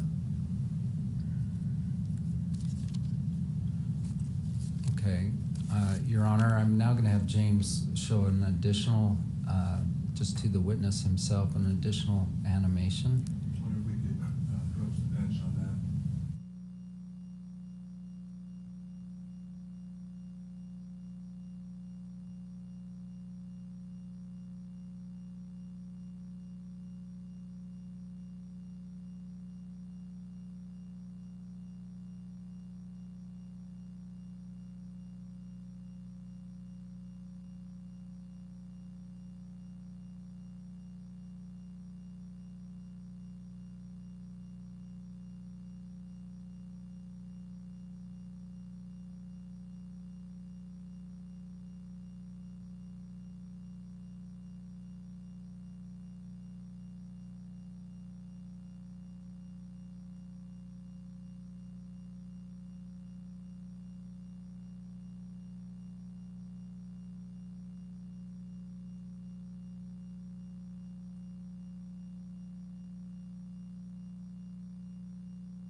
Thank you for your patience. Thank you.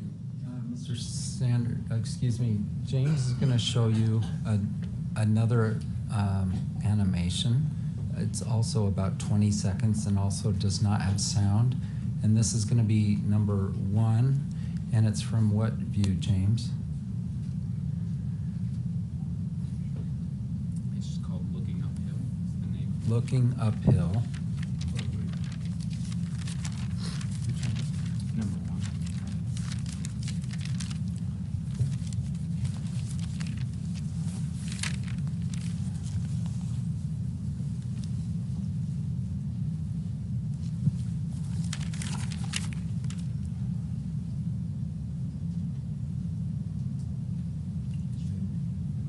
Need to stop Back it up to right there. Just the first one. Stop it right there.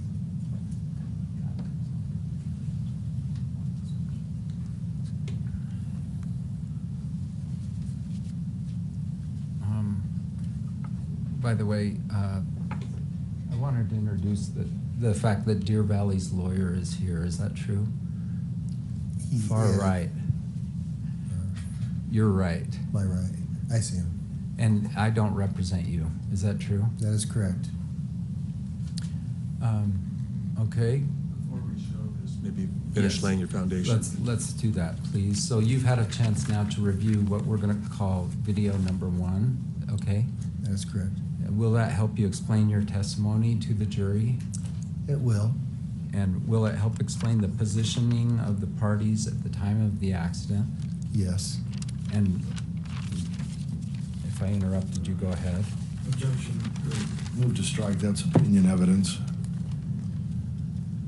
Overruled, and so this animation will be received again for demonstrative purposes, not as evidence, but to illustrate this witness testimony.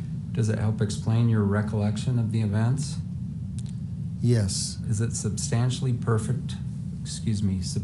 similar to your recommendation or recollection of the events on the date in question? It is very similar, yes. So I will ask for permission now to publish this to the jury as a demonstrative exhibit. It is received and granted for that purpose, and it'll be stopped where I've indicated to Mr. Egan to stop it.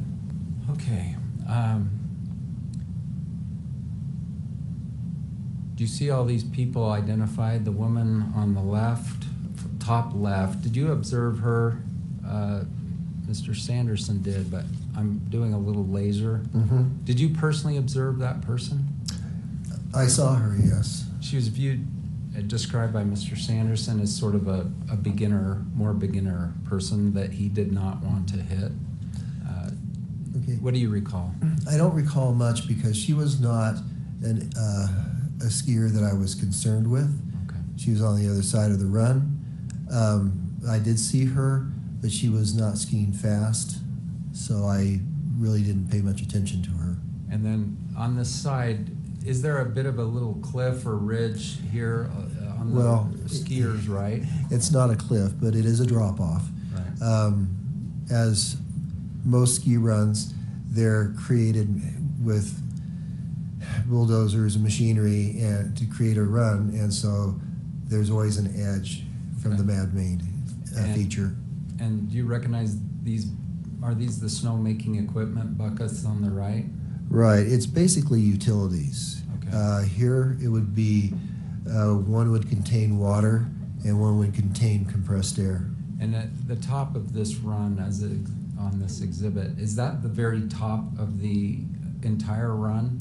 Of the bandana run, yes. You can see a lift up in the upper left-hand corner. Top That would left. be the Ruby lift. That's like Yeah. if prove you're not a robot. I would have missed that actually. Okay. Okay. Then it says Paltrow. Is that Brown? Okay. Sanderson is identified in blue. Do you see that? Yes. Christensen, is that you kind of represented? Okay. Yes. Moses is in orange under this. You with me? Yes. Carrie Oakes, is she the instructor for Apple? That is correct. All right. By the way, plaintiffs asserted in their opening that Ms. Paltrow was reckless and dangerous on this hill. Did you observe that? Not at all. All right, let's run through this from start to end, or start till the crash. So we're gonna stop right before the crash.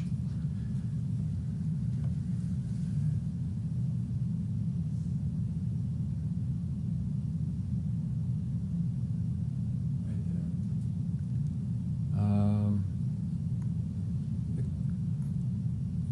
Okay. Can we do it just a little longer to see where they're, well, let's talk to you. So when you turned your head, we want to fast forward over that. So you tell us, there's Gwyneth and there's Sanderson. Did you see a little bit more of this, or was this the end of what you saw? I saw a little bit more of this, and can we go slow motion until he says, I want you to say stop. Okay. The judge is the governing person here, but can you say stop when you no longer observe something? Is that okay, Your Honor? Thank you. Okay. Once he was below us, okay, so now he's heading back. I would say right in there. Okay, you turned away, and then at some point you came over, and so James, if there's a way to, were they at a complete stop when you came over? Yes, they were. And so is there a way, James, to move this to when they're at a complete stop? Turn it off.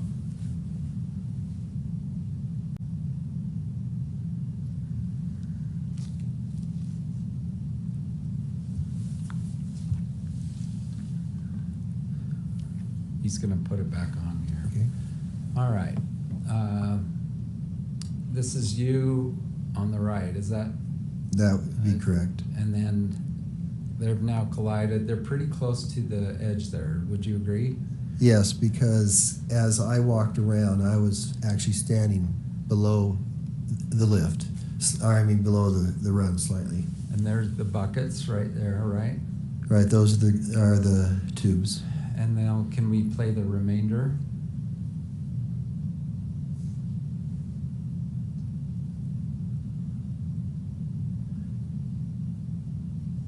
Thank you. And Moses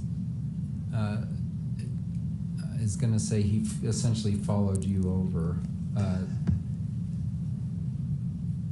Do you have any and heard something? I'm just wondering. Okay. So Your Honor should rule. Sustained. Okay. Okay. Okay. Okay. Did you observe Gwyneth upset? Yes, she was upset. Comment on that, would you? When you're skiing, you don't expect to be taken out because that happens very fast. We cannot look behind you. Now, I'm in the habit of always looking uphill because quite often Non-responsive. Sustained. Okay, just let's be a little more precise on the question. Was Gwyneth upset? Gwyneth was upset. And yes. what did you observe? As I came across, she was speaking to Mr. Sanderson. Once again, the first things I did was ask if everyone was okay. Did she yell at him? I don't know that she yelled. I remember that she was speaking quite sharply. But I don't know that I would say she yelled. I can't recall that. In your experience, is it the person who hits the other that says, I'm sorry? Objection, overbroad. Overruled. Go ahead. Who apologizes typically? Usually the person who runs into the other person is the first to apologize. And who's mad? Objection. Who's usually mad? Excuse me, objection, speculation, vague, and overbroad. Overruled. So who's usually mad? Usually a person that feels like they were the victim Okay. is upset. And Have you seen collisions where there's a dispute, like you did it, no, you did it? Have you been there? That happens from time to time. Was there any dispute between these two among what you saw and heard from them? Mr. Sanderson never said, "You ran into me," or anything of that nature. So was there any dispute to investigate like who's telling the truth? Not at that time. And did Ramon, by the way, did he ever come to you and say like, hey, I saw it and she hit him? He did not. He never said a word to you, right? No.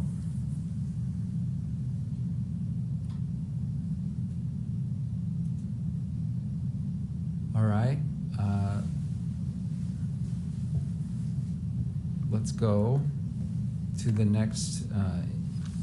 James is going to come show you another one. So I moved to admit this one, I believe, and it was received. We reserve our objections, Your Honor. Yes. And James, do you mind? Thank you.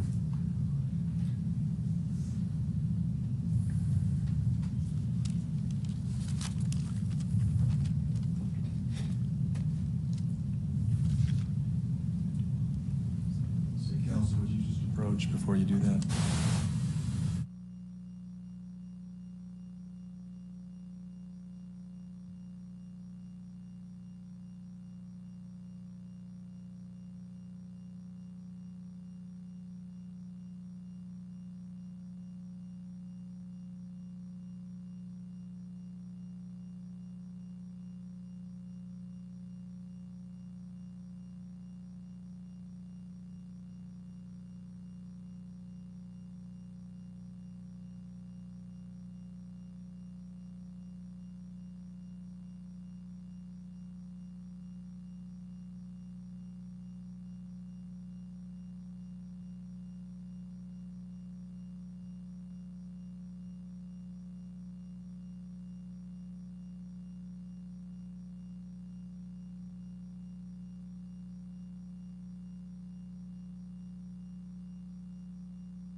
Now, while they get ready for us.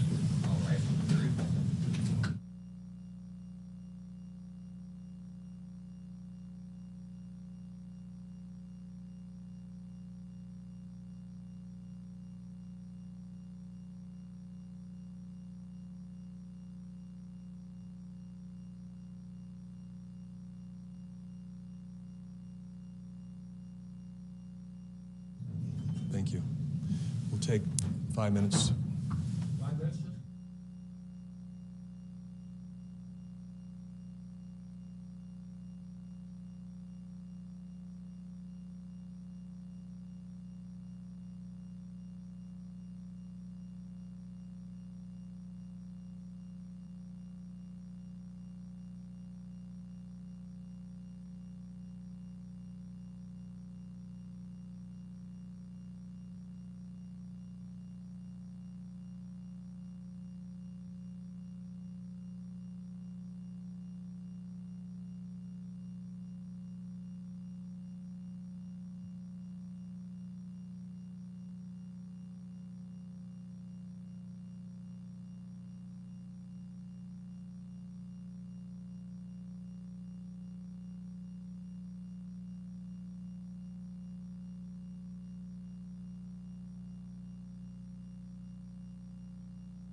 Jury's assembling.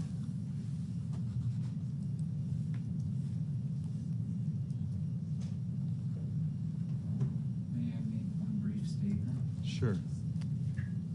So there are a total of 7 animations. We wanted to get in 6 through him. Your Honor has mentioned concerns with repetition, and we'll show one, as asked that we show just one more. I will represent that he will establish foundation for all of them for the portions he saw. What I wouldn't want is, because we have to hurry, we only do the 3, and then they us getting in the other 3 to 4. So I'm all for not repeating myself, but there are different views. So I kind of moved to publish all of them. Okay. And I think I've made my ruling that at least, each one of these, any animation is a demonstrative exhibit, and it's illustrative of a witness's testimony, not of a case. And right now we've had 2 come in for this witness. Well, it looks like we may get one more, or a portion of it anyway. And all I can do is say that I'll take the other animations as they come, as demonstrative of a witness's testimony, if they are. Okay. I think we could move very quickly through them if they'll just agree that he'll say the exact same thing for each one of them, but which I don't think would be repetitive. But may I ask him that you've reviewed all of them and they all fit these 5 points, but we're only going to address one? I mean, it's repetitious with this witness. So. Right. We're only going to show one, but can I establish the foundation for each of, like the other 4 in mass? If there's an agreement to that effect, otherwise you'll have to go through the normal process.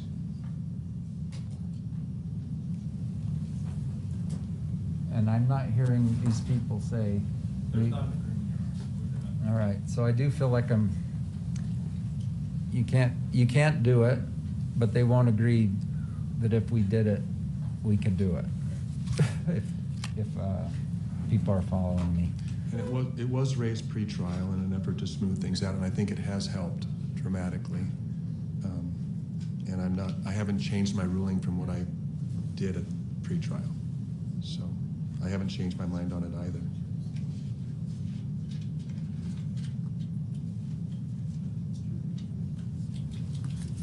Okay, we're ready for the jury.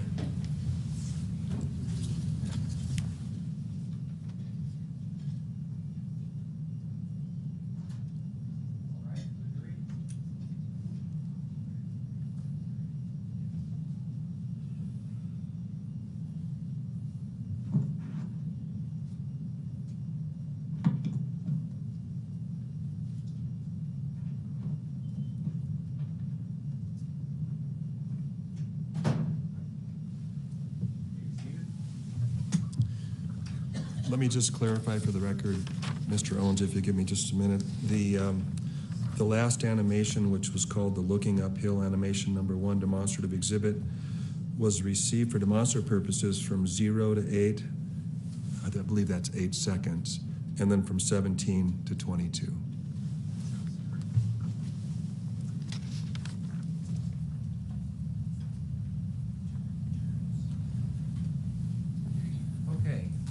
Show one more video, okay? By the way, have you reviewed all 7 videos? I have, yes. And we're only going to look at one, but do they all help explain your testimony to the jury? Objection overbroad, Lex Foundation. Your Honor, Mr. Owens already ruled on that. Okay. We're only going to talk now about the overview view. Okay. Overhead, thank you. Can Mr. Egan show the witness that? Yes, please. Animation, thank you.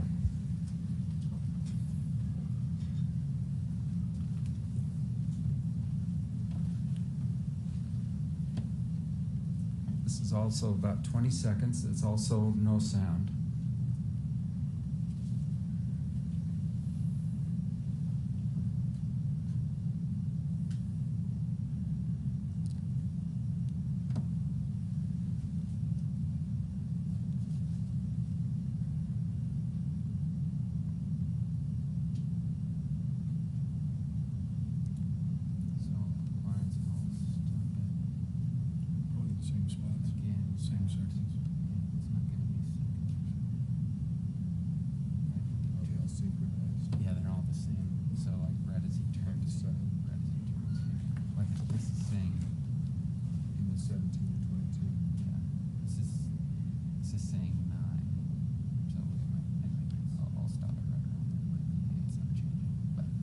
Same spot.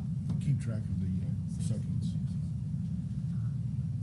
Have you had an opportunity to review the animation from the overhead viewpoint? Yes, I have. And just so you know, since you did not see the accident itself, the moment of impact, we're going to skip over that part. Okay. And so, like you did with the other one, we want you to tell us when to stop, when you stopped viewing something. The video, I should say the animation you just saw, will it help you explain your testimony to the jury? It should, yes. Overruled? Yes, it will. Will it help explain the position of the parties at the time of the accident? That is probably the most important part, yes. Does it help explain your recollection of the events? Yes, it does. Is it substantially similar to your recollection of the events on the date in question? It is. So move to publish this to the jury as a demonstrative exhibit. Your Honor, same objections. Also, it lacks foundation because he can't possibly know what the view from whatever 50 feet above is. It's received for demonstrative purposes only, not as evidence, but as illustrative. Your Honor, once again, what number is this, please? Thank you from overhead. Overhead view. Thank you. Do you see the buckets in the top right? The snowmaking buckets? Does that help you in providing a landmark for where we are? It does. Now, you weren't flying over this in a helicopter looking down, right? That is correct. And the animation isn't perfect. Do you agree? It's not as good as if we had had a drone looking down on the site. Yes, the animation shows everything almost in slow motion, and the events were much more dynamic. Okay, fair enough. But as far as positioning, it's very good.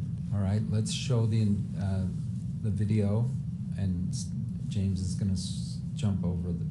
Will you tell us when to stop? Okay, let's stop for a minute and just orient everyone. Okay, at the top in yellow is Miss Oakes, the ski instructor. Is that true? Correct. Then apple in purple, that's Gwyneth's daughter. True? Correct. Moses, Gwyneth's son, right? Correct. Then you're just out of the screen. Christensen. Yeah, I'm on the screen here. Yeah, our screen's just a tad Those lower. smaller, You're about okay. to come in. Okay. And then woman is what's been viewed to as a kind of a more beginner skier. And you observed her? I observed her but didn't pay a lot of attention to her. Okay. And Mr. Sanderson will talk about her, and then Ms. Paltrow. Okay, let's proceed.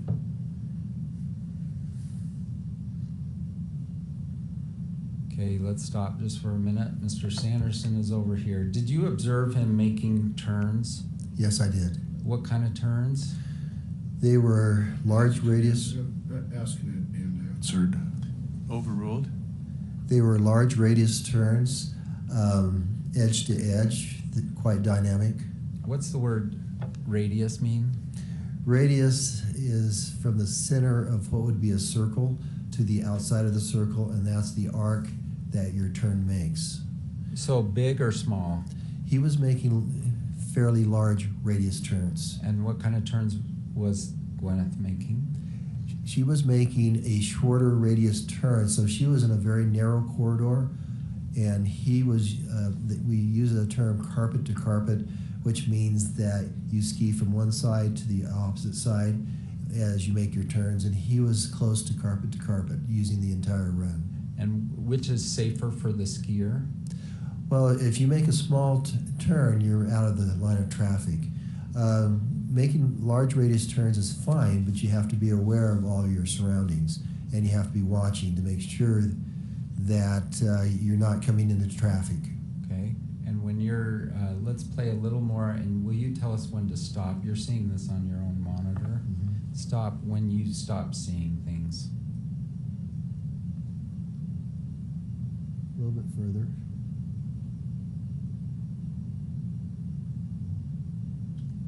A little bit further. Right. Just okay.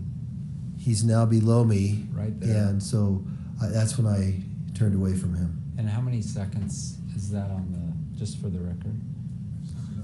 It's showing 5, but I know it's not 5. Okay.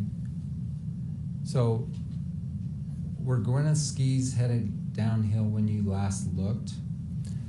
Well, on a short radius turn, your skis are going back and forth, and she was making her turns very rhythmically.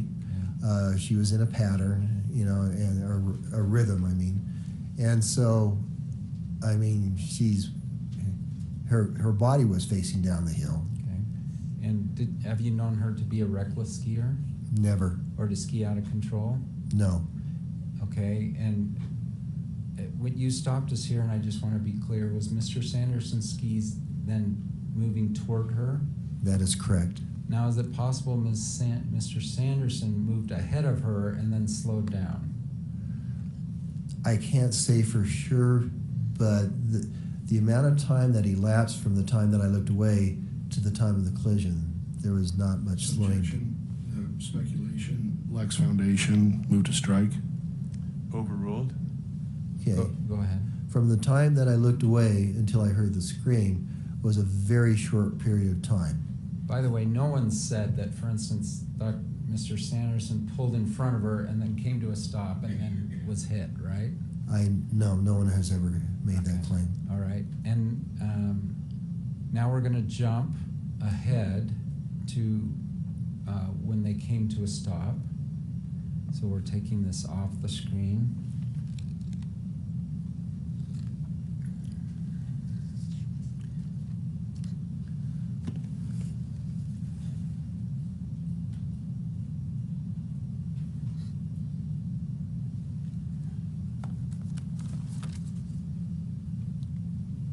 All right, and how many seconds do we know is this through?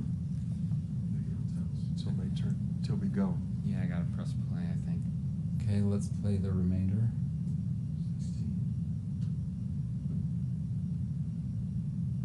Okay, so there's Moses. He's sort of stopped. There are the buckets in the top right, correct? Yes. I'm calling them buckets. Did you call them snow-making equipment? Well, we call them tubes. Tubes. Typically. Okay. They're big round tubes that just fit over everything. Because there's a standpipe and sometimes an electrical outlet, sometimes it's a compressed air pipe that comes up.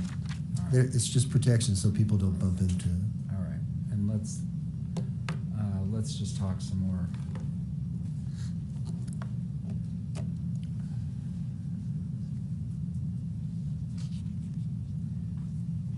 Are there risks associated with skiing? There certainly are. On the back side of every ski pass you've ever seen, are those risks identified? They are. And what do they include? They say that skiing is Objection, Your Honor. This is, we've already discussed this. This goes beyond the scope of his testimony and what's allowable. If you'd like, we can approach. I think it's fine, so I'm going to overrule the objection. Go ahead. Okay, well, the discussion about the inherent risks of skiing.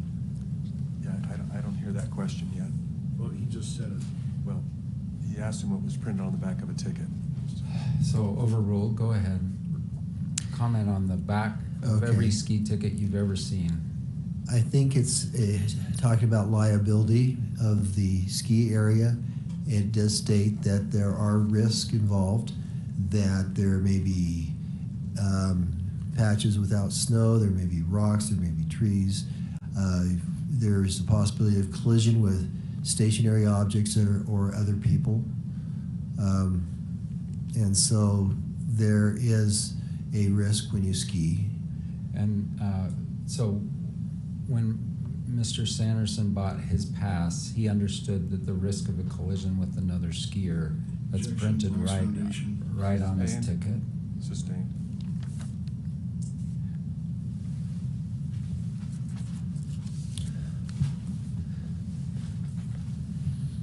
Are you aware it references the risk of collision with another skier as an inherent risk of skiing?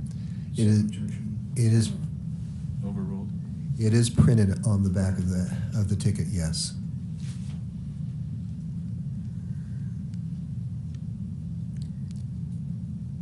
And the pass holder accepts full responsibility for all risks associated with the activities. Counsel, your approach? Yes.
Talk about risks of skiing. So separate from the ski pass, okay?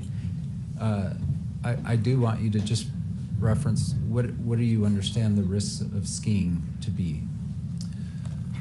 Well, you're dealing with a activity that involves sliding on snow. It covers different conditions, different weather conditions, different times of the season. Conditions can change constantly. You can have a front that can move through, and it can go from a fairly nice day to a super windy day with snow, blowing back and forth. So conditions are changing constantly, and part of what we try to do as ski instructors is to give people enough skills that they can deal with all conditions. And there are times when you have to go in. I mean, there's times where it's just too nasty outside and it's not comfortable and you will go in. But we want to help people be safe at all times. And but sometimes even though skiers are being careful, collisions do occur. Rejections. Calls for opinion evidence. Sustained.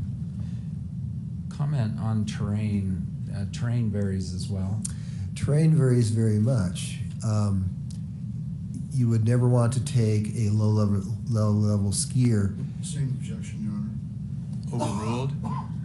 You would never want to take a low-level skier on something that is over their head, where they would be frightened, unable to move, and make mistakes. We try to keep our terrain that we ski people on within their ability levels. And of course, if you're trying to teach, it's much easier to teach if they're comfortable on their terrain. If they're only thinking about surviving that terrain, it makes a very unteachable time. Is a skier expected to ski within their own abilities? They are. Does that include physical abilities such as ability to see and hear? I would say that covers it. If you have certain disabilities, you would want to make sure that you compensated that by the way that you were skiing, the speed you were skiing, how you were looking around, etc. From what you observed in your investigation after the accident, do you believe Ms. Paltrow was skiing within her ability at the time of the collision? Objection, foundation. Calls for expert opinion. Sustained. Okay. Did you try to put together whose fault this was? What happened was Answer that question. Objection. Pardon? Yes or no? Oh, did you try to figure out what had happened? Yes. And what did you do to do that? I observed how they were on the ground. Expert opinion. Overruled. And Okay. Your Honor, we're going to bring up his report right now, which has been pre-admitted, but go ahead. What was your Okay. investigation? The first thing I did was observe how they were on the ground. And what did you observe? That Mr. Sanderson his head was uphill, skis downhill. That Miss Paltrow. Your Honor, this is getting obstructionist. Okay. Come on up.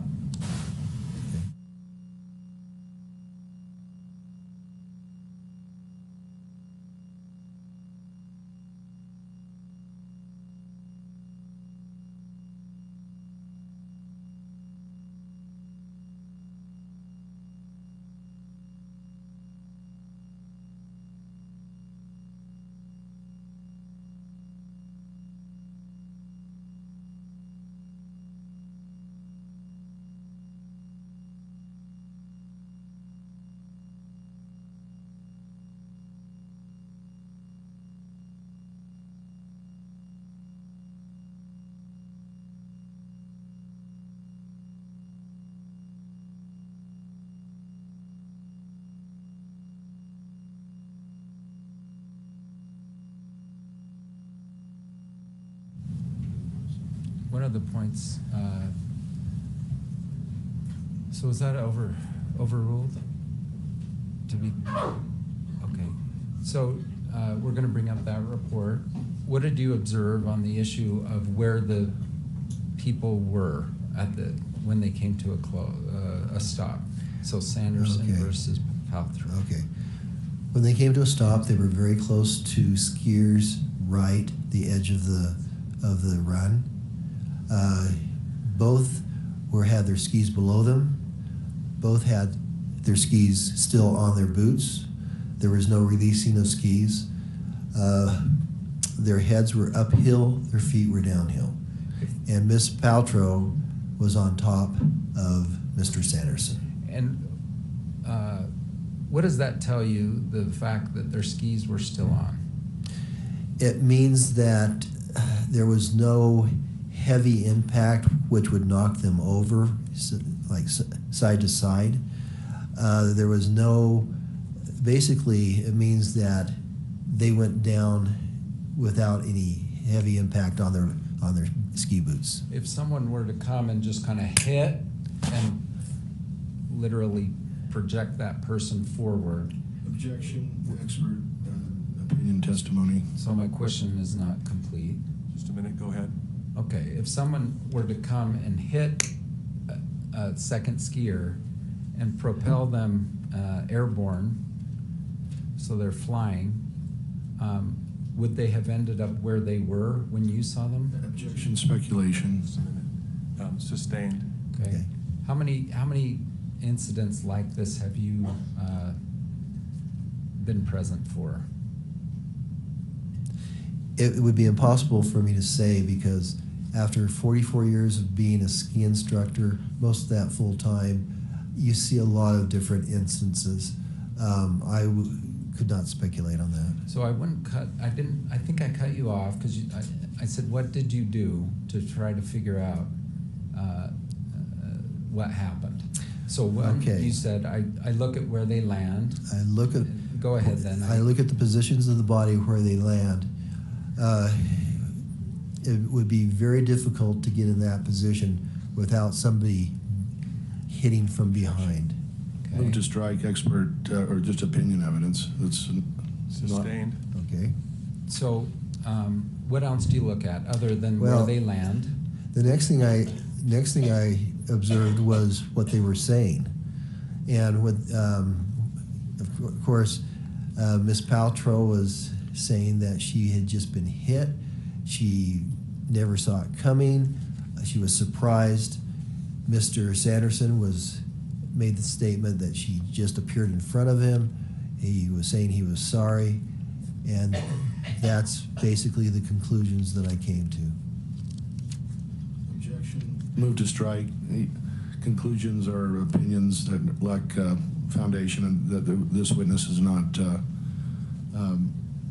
able to, not properly designated. These are speaking objections, Your Honor. Would you please approach the bench?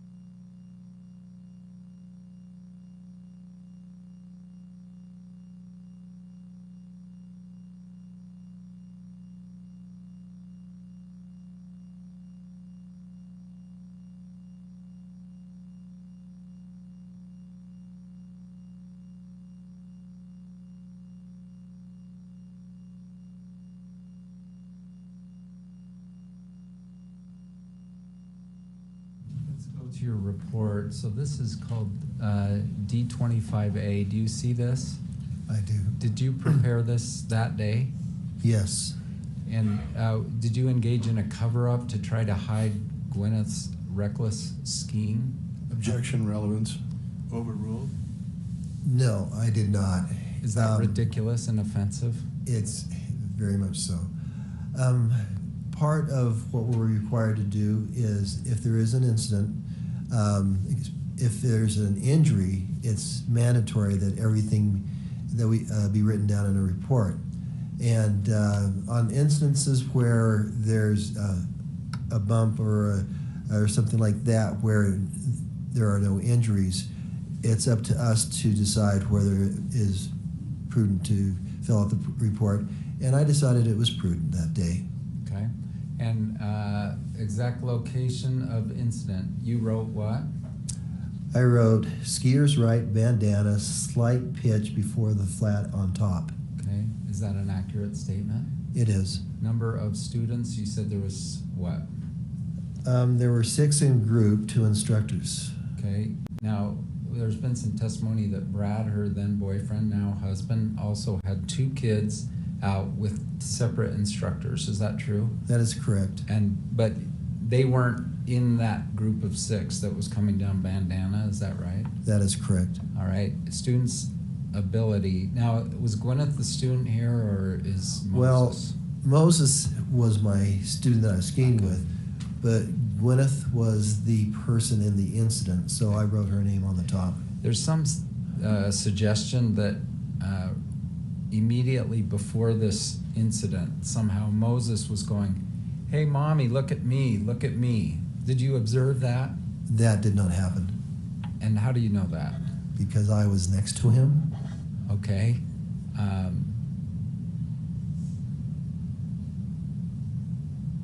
So again, any implication that she was distracted because she was looking across the hill to Moses, you would dispute? Objection, speculation, bleeding. Just clarifying an important point. Reading. Well, plaintiff has raised an issue, and I want to know if your thought on it. The thought is that the plaintiff has asserted is that you, right before the incident, Moses was saying, "Mommy, mommy, look at me." And your thought on that? Objection, leading, lacks foundation, misstates prior testimony. Overruled. The jury will have to remember the prior testimony. Go ahead. Okay. Did that happen? I never saw that happen. As we were skiing along, we were basically making our own turns. Miss Paltrow was skiing down, making very nice short radius turns. And we were separated by the width of the bandana run. I was skiing with 9-year-old son. Group was skiing down Bandana to lunch. Is that all true? That is correct. What was the student doing at the time of the incident? Go ahead. Short turns down the fall line on skier's right. By the way, had Gwyneth skied with you all morning with Moses?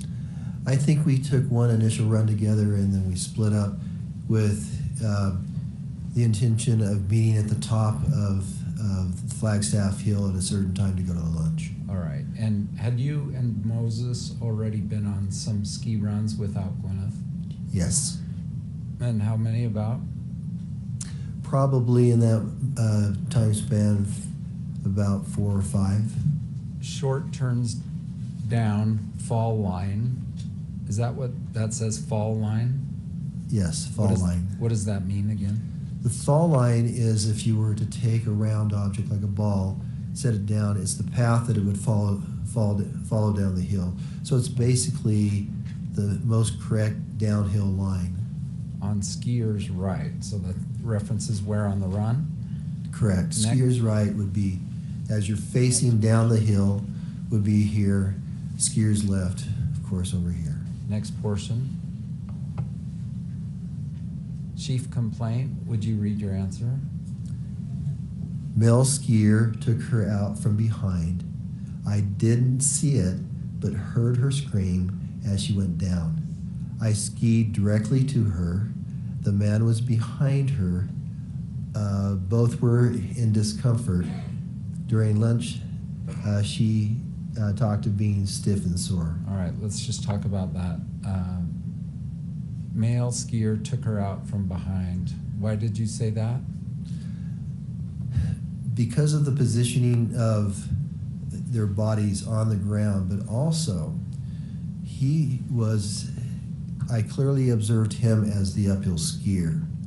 Now you can't, right on the skier responsibility code, it says that the uphill skier has the responsibility to avoid the downhill skier, because as we're skiing, our vision cannot see behind us, and that's the reason for the responsibility code.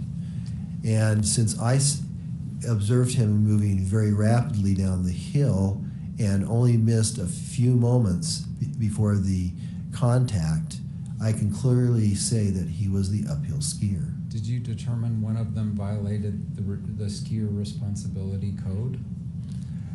That would be my observation. Judge, way beyond the scope of this witness's. He's not an expert witness. Overruled. And who did you believe violated the responsibility code and who complied with it? I would say that the uphill. As to that question. Okay. What did you find at the time with regard to the skier responsibility code? Sustained. Okay.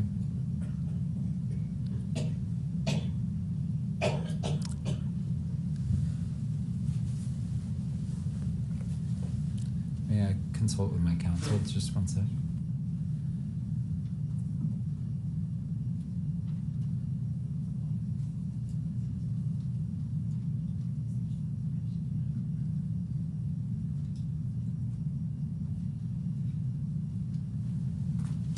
All right, next statement here.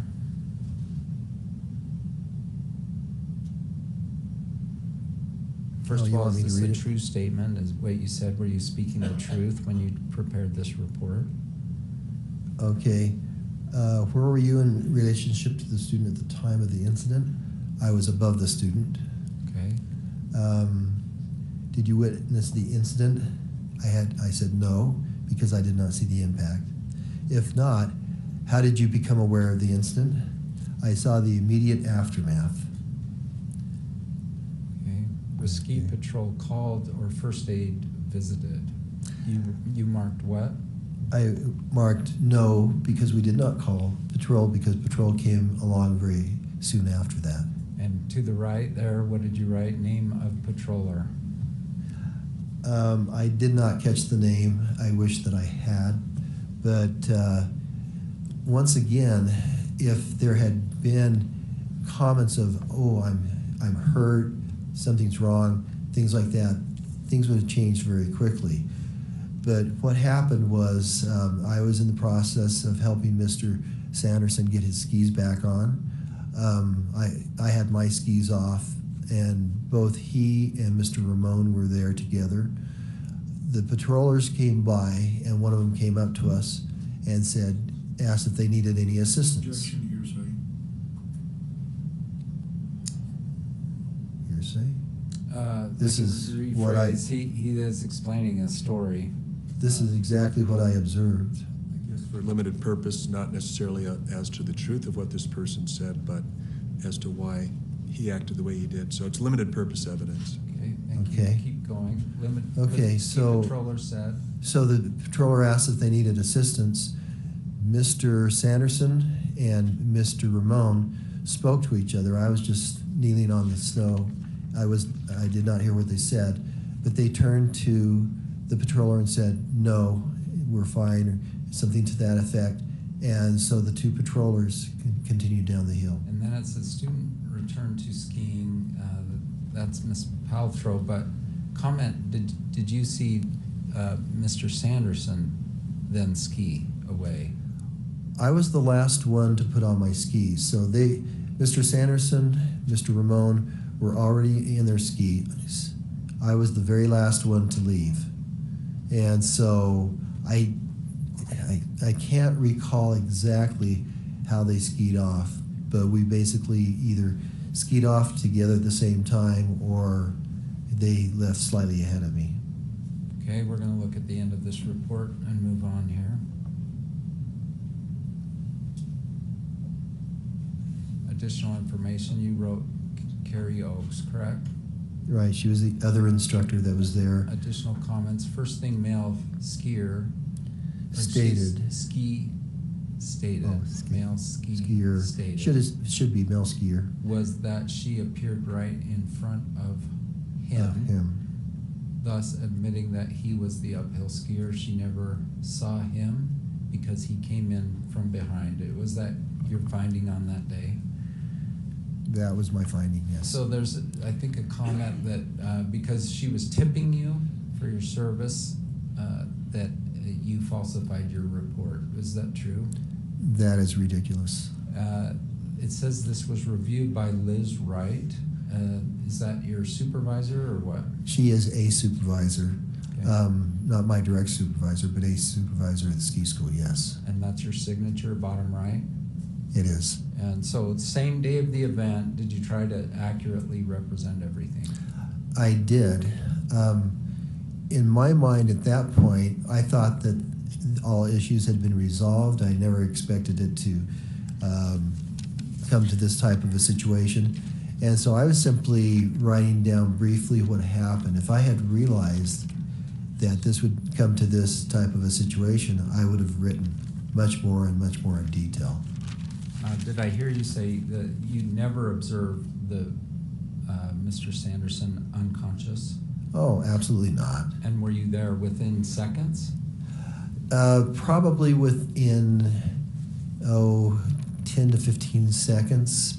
The first thing that I did was I turned to Miss Oakes and said, "You take Moses, I'm going to go over and help out," or something to that. And then it was kind of a flat traverse, and so I simply skied across, and I was there within maybe 10 seconds. Mr. Sanderson said you got in his face and yelled at him. I did not. The tone of my voice would be very similar to what it is right now.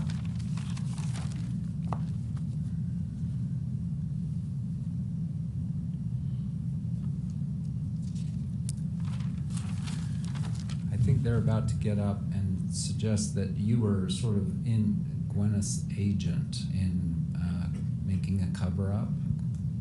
Objection. Legal opinion. I'm going to have him comment on it. Why don't you leave it for redirect? Okay. That is my cue to sit down. Okay, Thank you for your time. certainly. Thank you, Mr. Owens. Is it Mr. Bueller?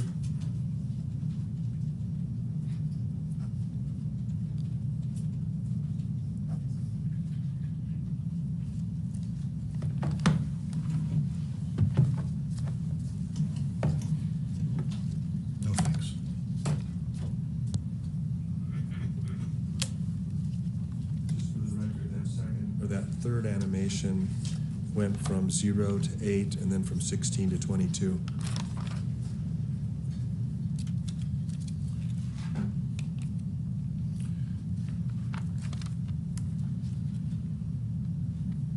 Good afternoon. Mr. Christensen, do you recall your deposition of October 27, 2020? Yes, I do. In your deposition, you mentioned that Terry Sanderson, he was underneath her, and she was talking about discomfort. She was shocked. She was somewhat hurt. Is that correct? She was in discomfort. That is true. Was she hurt? There's a difference between being hurt and injured. And so anytime that you have some type of incident, you're going to be hurt to some degree, but that doesn't mean that you're injured. You just testified that Miss Carrie Oakes was instructed by you to take the kids down the left side, correct? I didn't tell her, I just told her to take Moses. I didn't tell her where to go. Okay. Miss Oakes said she went over to the crash scene and was assisting you with the two people in the crash. No, she, at one point, she had the kids follow her and they went down the hill and they came by us a little bit, but she did not assist, no. Did she stop by you? No.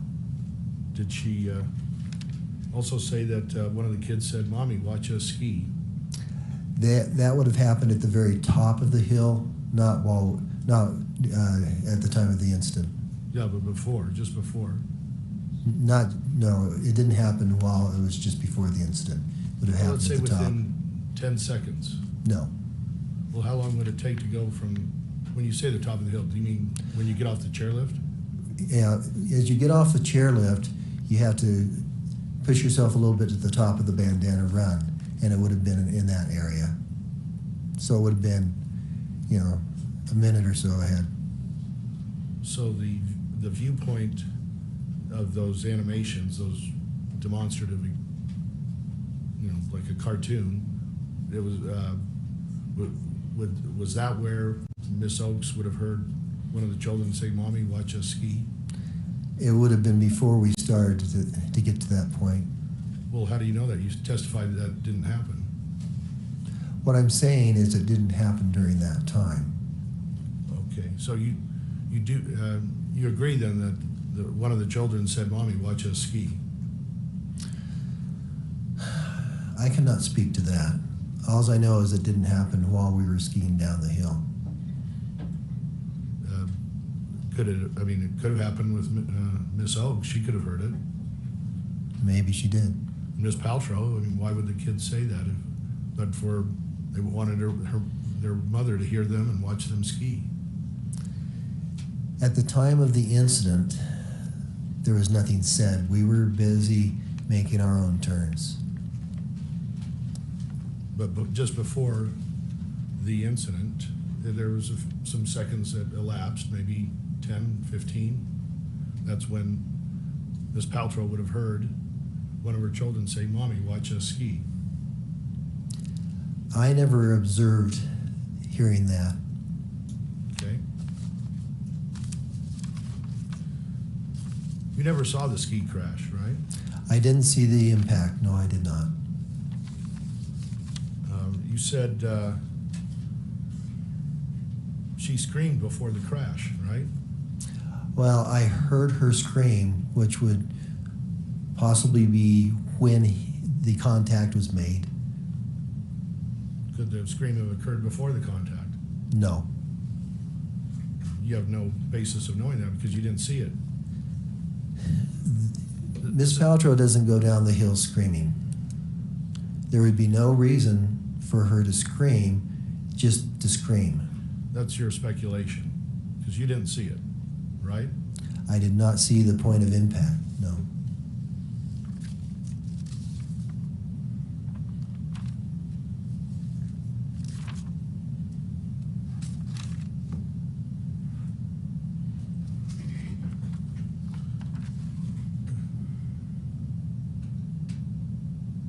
heard of photographic memory, right? I've heard of eidetic memory, yes.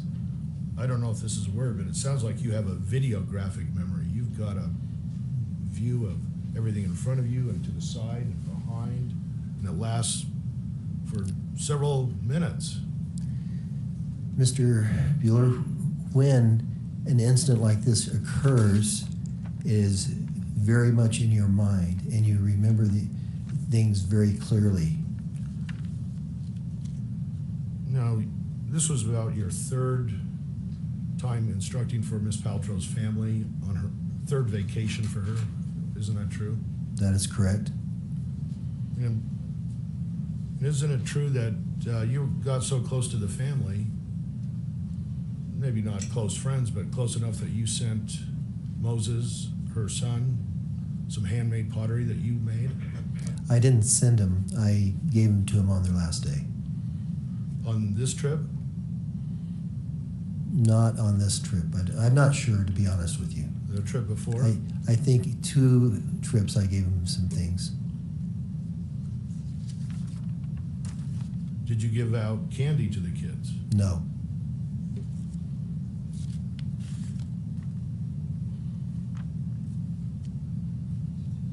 Did you ever tell Craig Ramon, your buddy just took out Gwyneth Paltrow? I don't recall that. Do you recall telling Miss Paltrow's name to Terry Sanderson or? I don't recall it. It may have come up, but I don't recall. With Miss Paltrow skiing away and her group skiing away, you were the last one at the crash site with Terry Sanderson and Craig Ramon, right? I did stay with them until they were up and on their skis. That is correct. They being Miss Paltrow. No, that they being Mr. Sanderson, Mr. Ramon.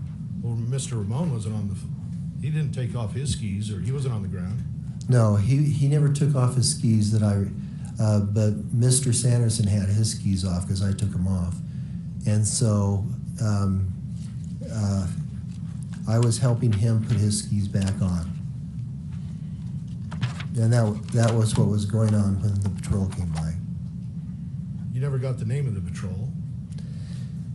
True? That is true. Once again. Did you report this to the ski patrol at any time?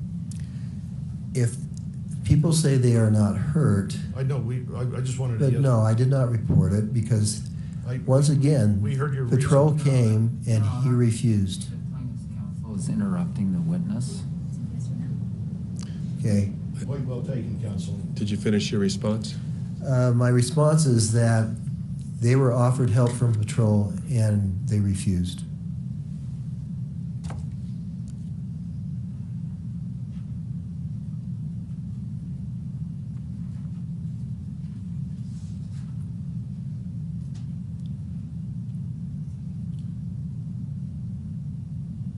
Other witnesses say that the body positions that Miss Paltrow and you say where she's on top of Terry Sanderson, they testified that the positions were different than that. Do you know that? It doesn't matter what they say. I can only tell you what I saw and what I observed.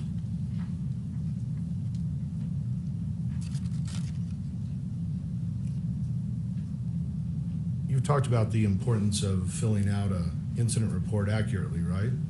Yes. You mentioned that Miss Paltrow said she was, or looked like she was sore, may have been hurt, or was hurt, according to your deposition, right? That's what she told me during lunch, yes. Okay. And you filled out your report later? At the end of the day, yes.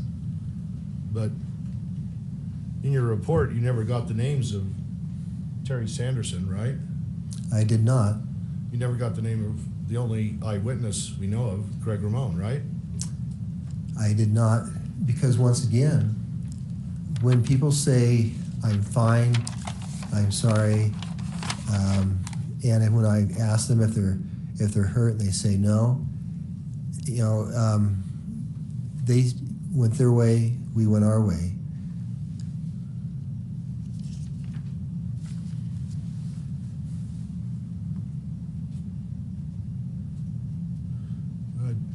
you know Gwyneth Paltrow says she got up by herself?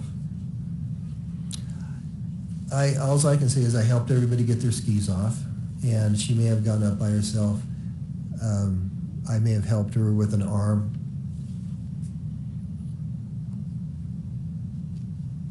She said her skis weren't off, I believe. Do you know that?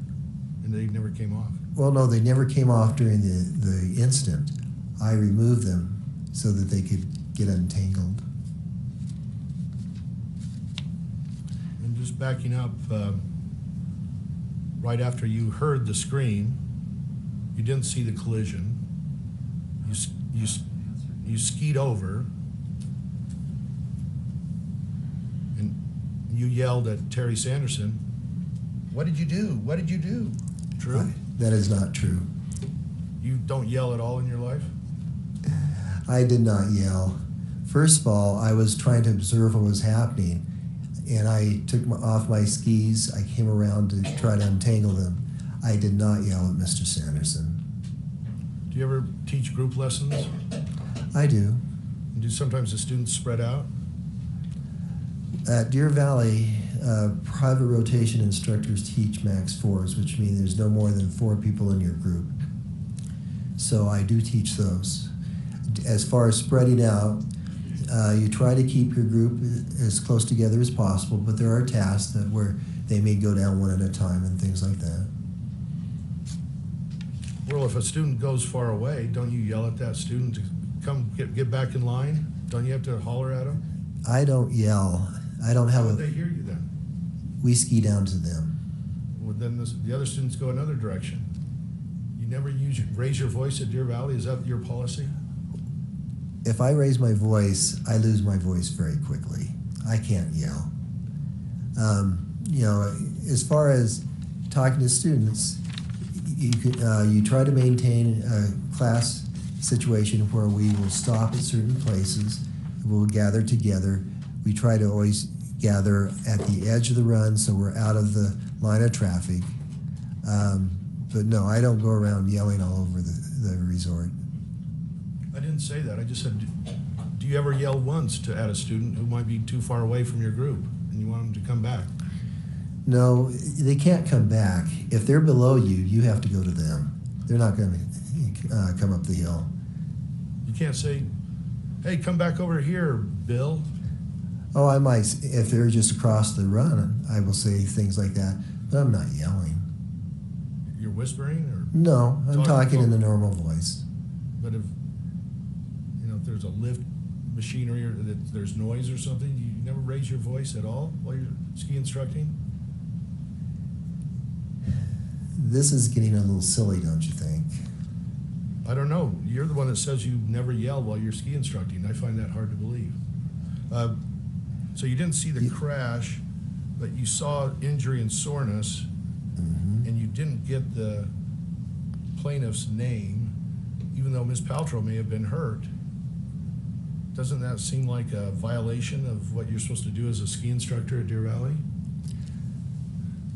What I was relying on was the comments of both parties. And both parties said that they were okay. As far as Mr. Sanderson being injured, he had a wonderful opportunity to tell patrol, I am hurt, I need help. But instead, he refused help and had patrol continue on their way. Those are when things like that happen, I made the decision that he was okay, and so once I had his skis on, I put my skis on and I left. You know, within maybe 3 minutes of you leaving this crash scene, Mr. Sanderson was talking to a ski patroller who actually wrote a report and said he had sore ribs and disorientation. Well, Second, yes? there's an objection. Overruled, asking if the witness knew. Okay. That may have happened then, but he did not report that to me. And that was after I had asked him. And once again, patrol had asked him. The mystery patrol that you don't know the name of, right? I do not know the name, but they know who it is from the log. Basically, they have a log where they write down when they go out to make a ski around. So they do know who that individual is. But once again, if you're a ski patroller and you come up on someone and you say, do you need help? And they say they do not, and you ski on, 3 or 4 years later, it's very unlikely that they will remember that incident. I wouldn't. Correct. But you just said that the incident that you report, which is Terry Sanderson waved off the ski patrol, is in a log, the ski patroller's log? No, their rotation of who would be going down would be in the log. Okay, but there's no report of this in the ski patroller's log that you just reported is in there. That's because they stopped and he did not ask for assistance. And so there's no reason that they would go down and write in a log, stopped and talked to this person, they didn't need help.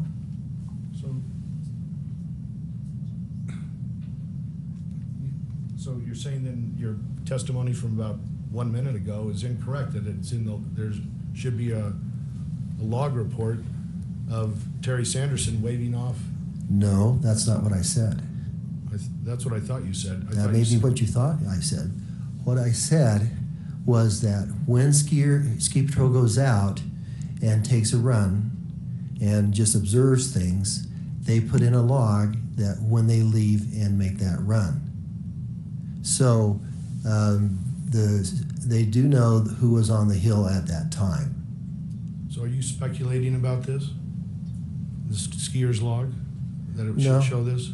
You know this? You can talk to Steve Graf when he testifies, because he's the one that told us that they pretty well know who it is.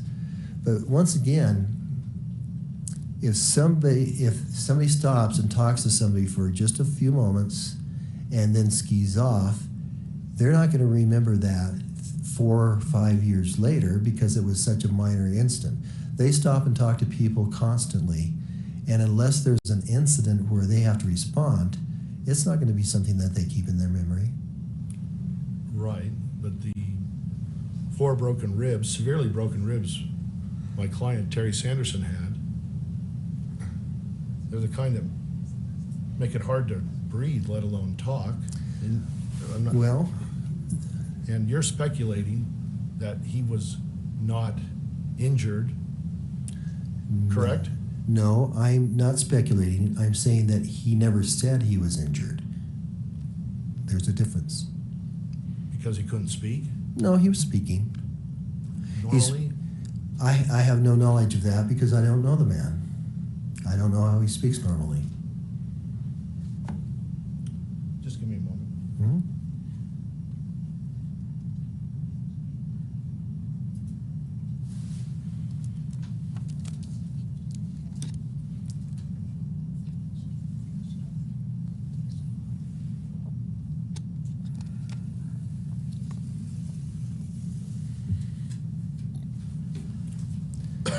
Excuse me.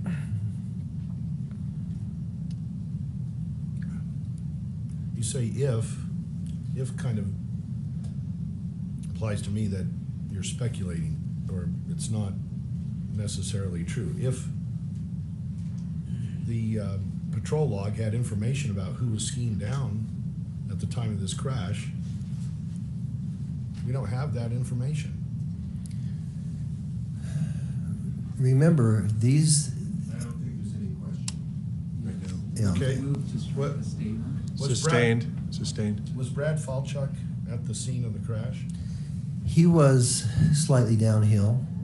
I don't know, 20 to 30 yards possibly.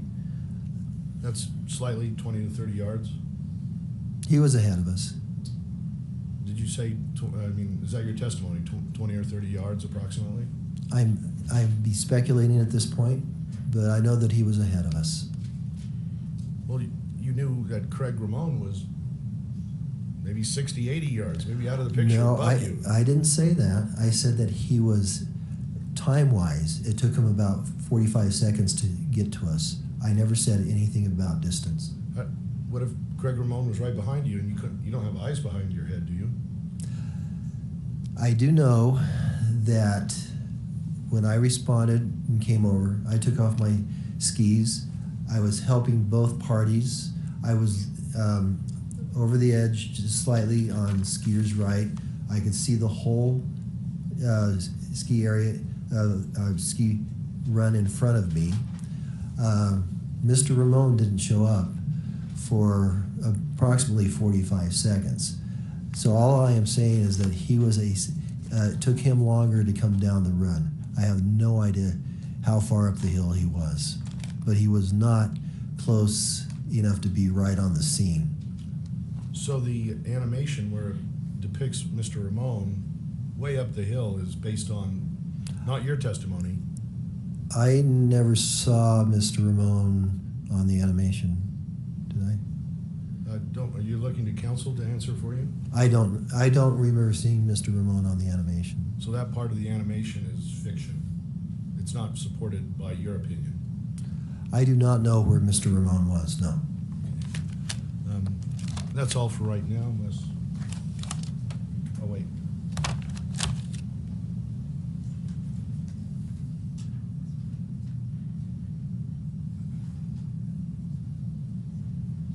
If Brad Falchuk said he was first on the scene, is that true? I think that misstates his testimony, Your Honor, so object to the form of the question. Overruled. Okay. I would say that I was the first one on the scene.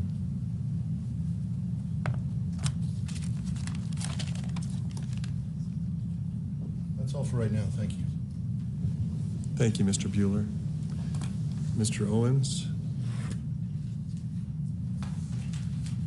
Your Honor, defense 110 is a better copy of the prior defense 110, and I'd like to approach. I think we already discussed this. Yes. Yes. Okay. As long as the other side has seen it.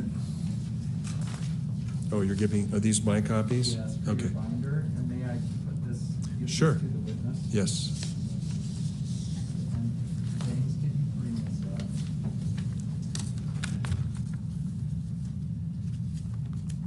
Take a look at that. I had a terrible copy of this before, but Defense 110,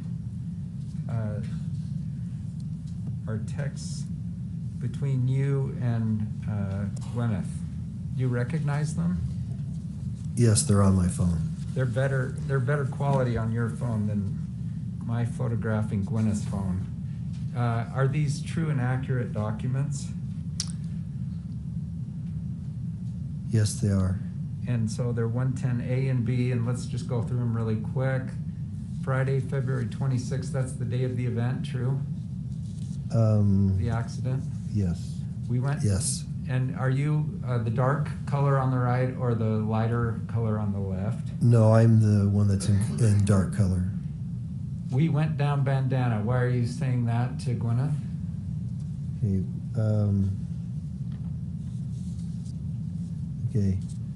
Yes, we went down Bandana. Okay, cool. We should take north side up. You said yes. We are going to north side again. Feel free to do your own thing. You wrote what? We are Ruby Lift. Okay, that's at 10:36. We have new skis. This is 205U, right? We have new skis. We've gone down Ontario and we're back to Smiles. She wrote yay. Mm-hmm. And then 229 Moses wants to know if you are still skiing and where. You wrote that to my client? Yes. And she wrote, and a little further down, James, I came in. That guy sort of hurt me. Mm-hmm. Okay. I'm going to get a massage at 3. Gigi is here if he wants to come in. Was that a true and accurate statement? Yes. Yes. By the way, so separate from this, Carrie Oakes,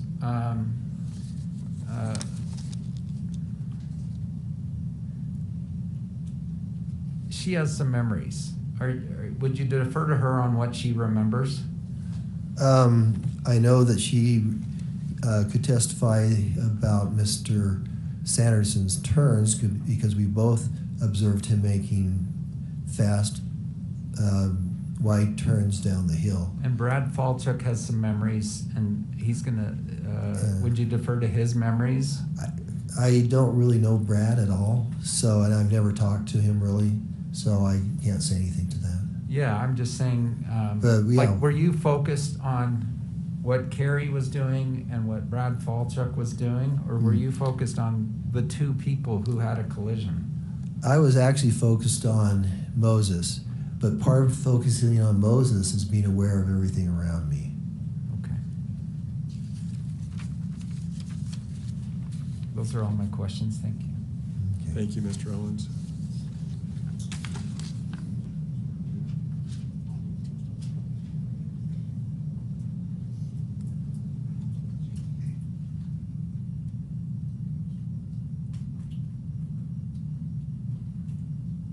Are we done with this witness? Just a second.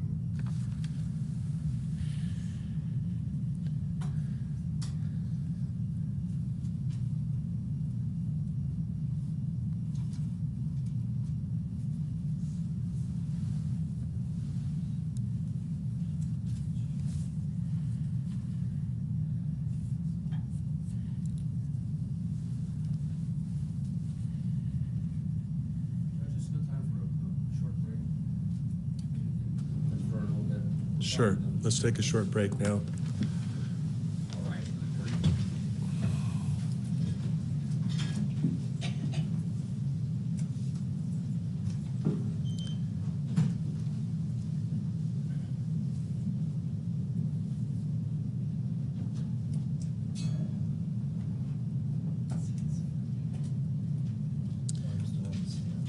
You are right now, but same instruction as before.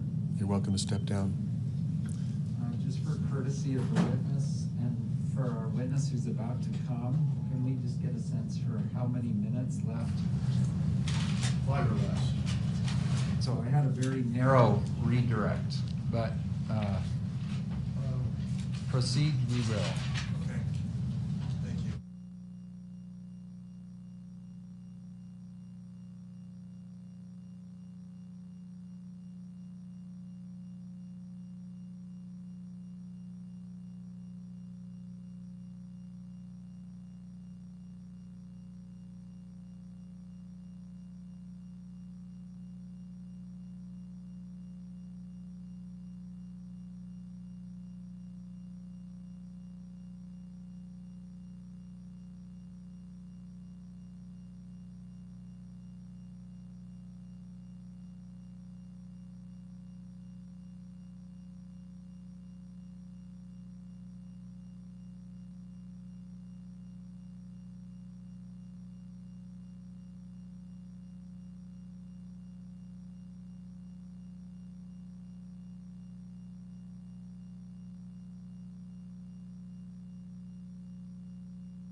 Mr. Christensen, you can come on up.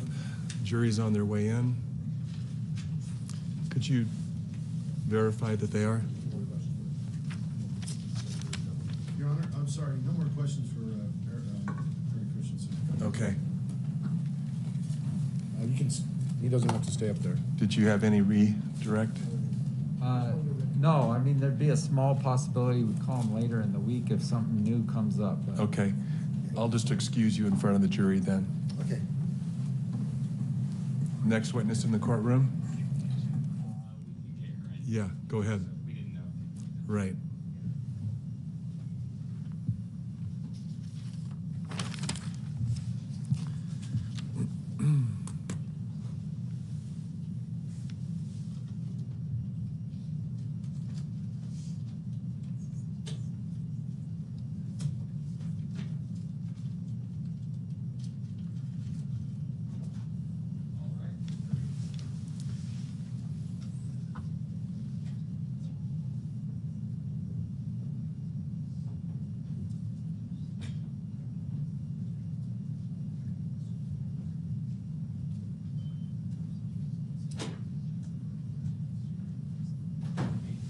Thank you.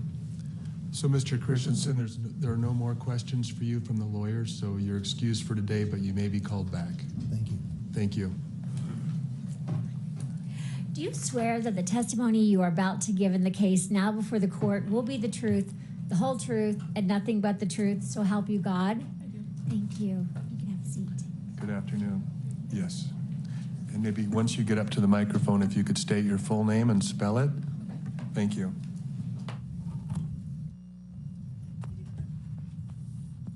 Whitney Smith, Whitney Smith.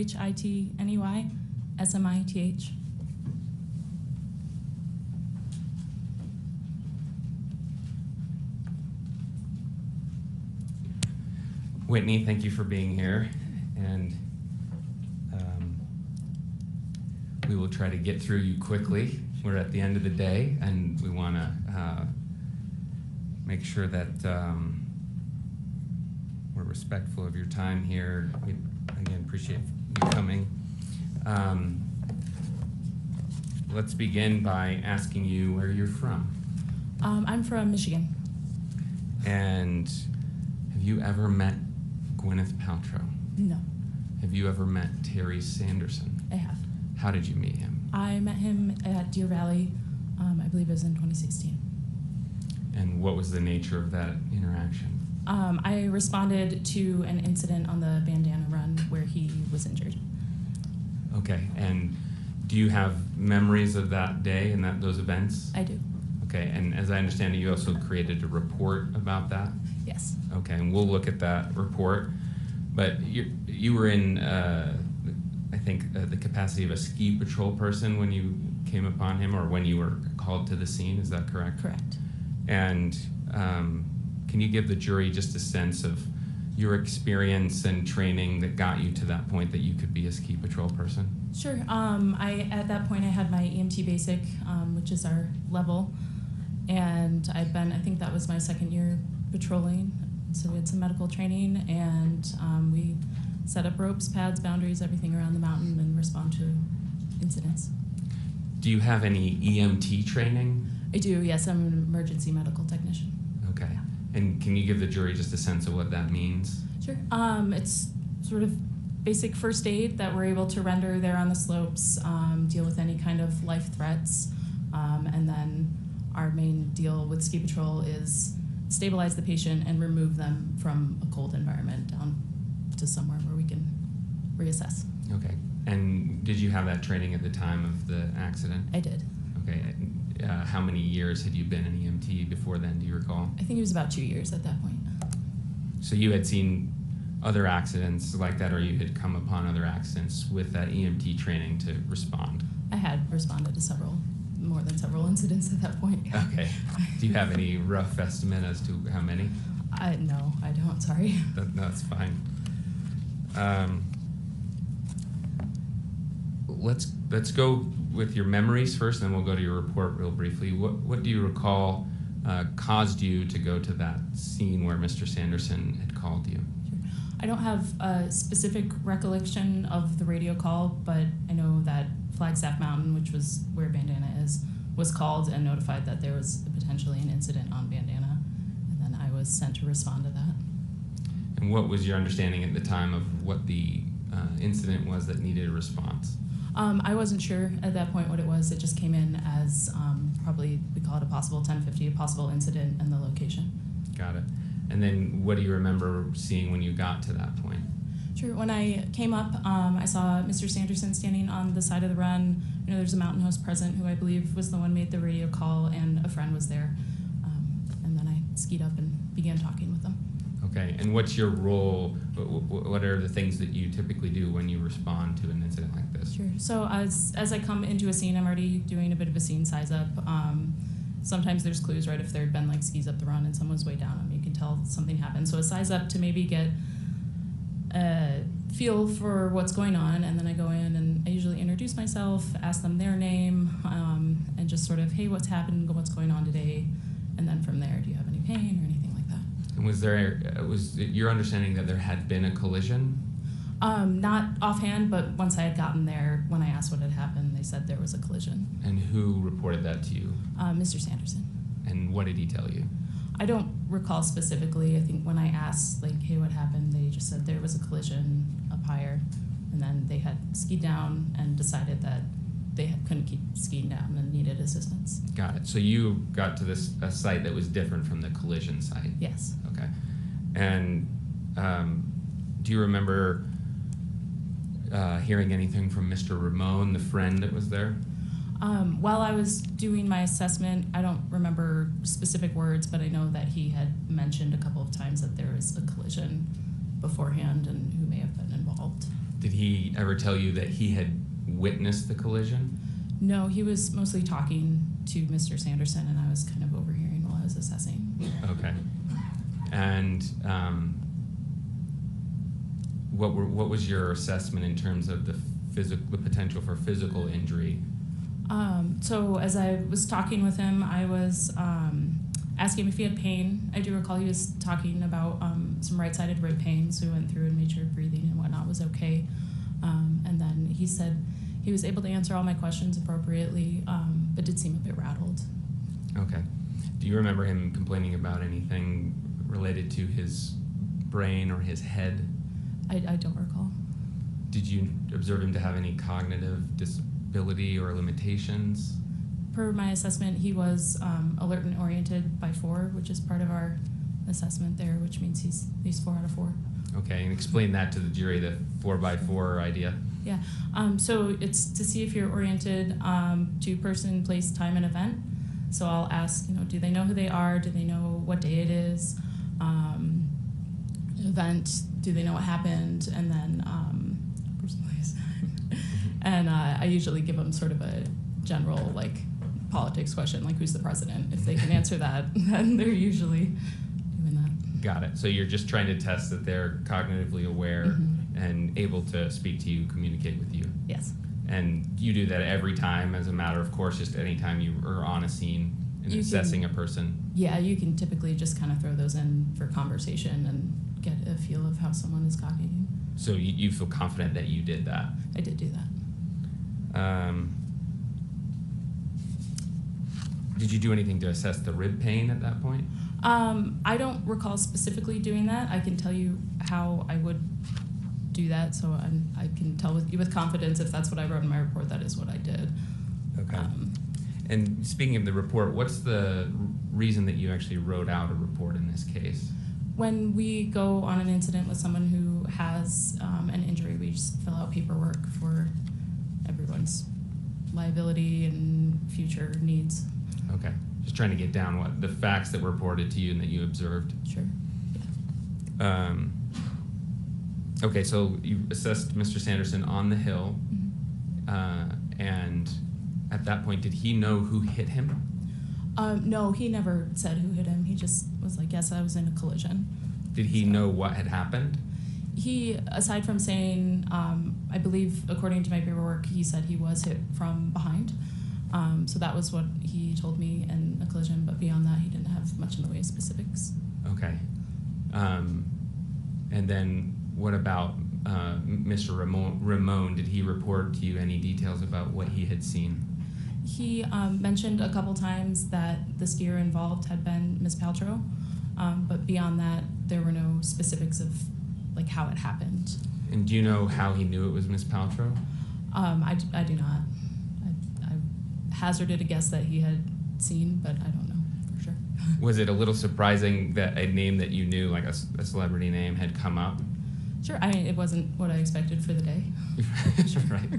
Right. And was Mr. Ramon believable to you? He wasn't. I wasn't talking a whole ton directly to him because I was busy. I wanted to assess my patient and make sure that he was in a good way and didn't need anything super immediate. So I do recall when it had been brought up that there was a collision that I had asked if the other party was okay because I wanted to make sure there wasn't another injured person floating around somewhere. I see. But you didn't have your own conversation with Mr. Ramon about what he had seen? No.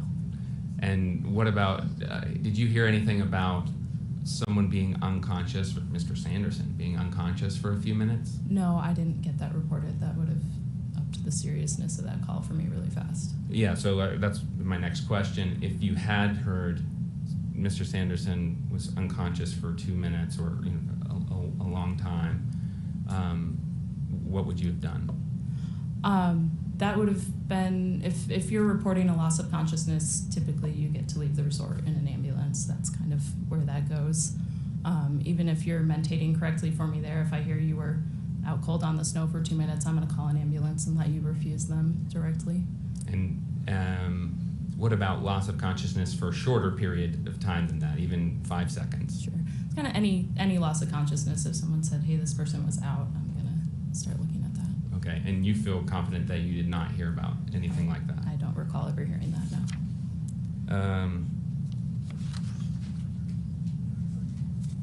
And I think I asked you this, but just to make sure, did Mr. Ramon tell you how he believed that, what led him to believe that Ms.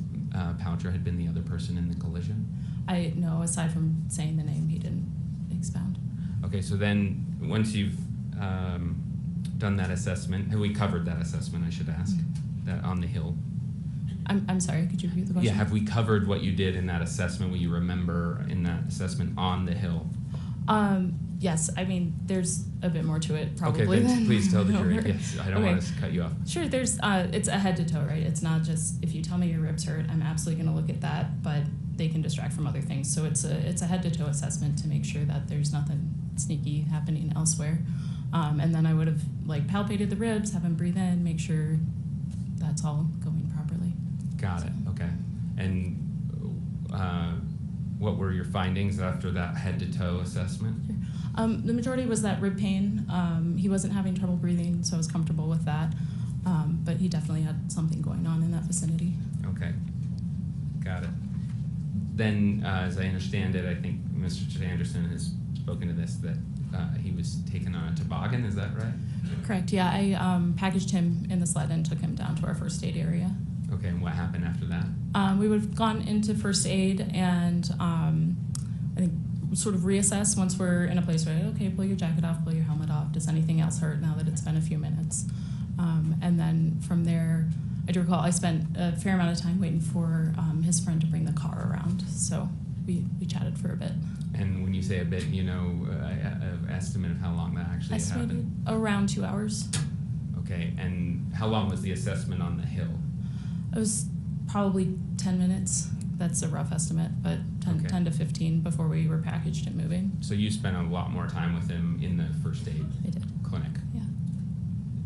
I did, yes. Yes, it's okay. And is that typical that you would stay with a patient for 2 hours?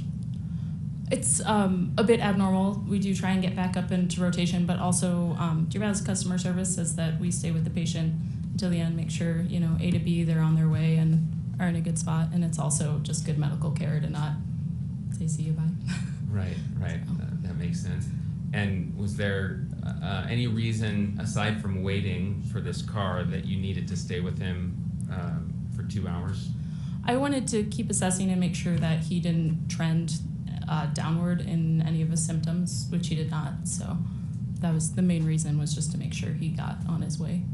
Okay, so was there any indication early in the first aid visit, the reassessment down at the bottom of the hill, that he would need 2 hours of care from you? No. Okay, and why do you say that? He wasn't, trending downward. His symptoms were staying the same with his rib pain, and sort of that rattled kind of feeling that I'd noted on the hill seemed to be dissipating. We were able to converse pretty well. Okay, and was there any time during all of that afternoon that you spent with Mr. Sanderson that you saw evidence of a head injury or a brain injury? No.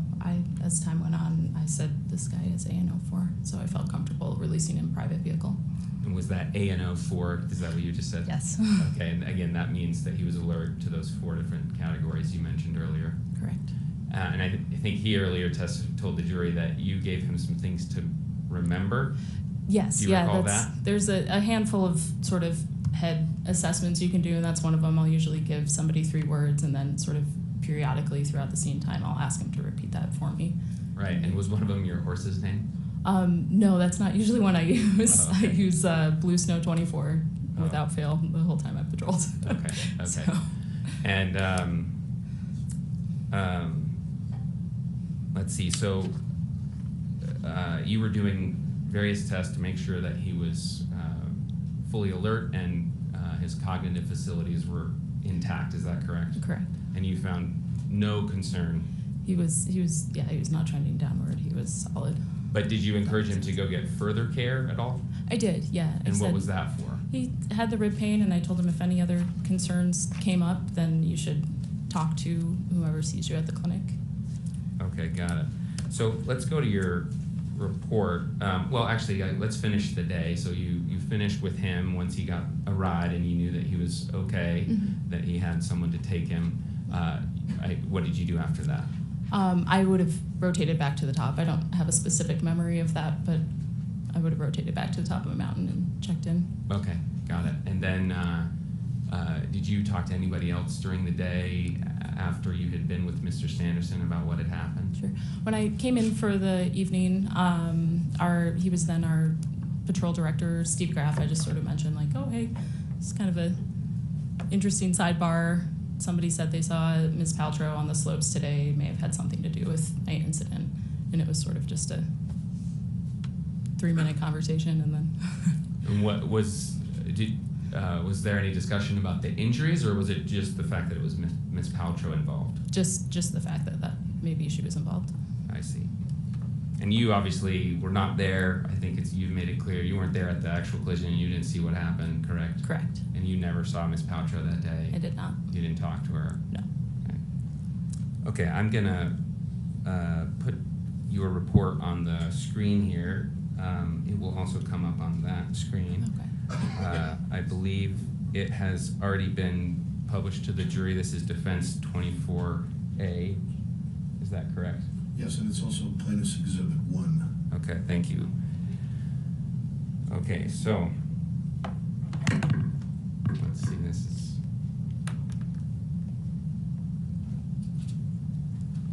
I'm using a different cord here up here that I haven't been using back at my table, and it's not working. Let's replug it in.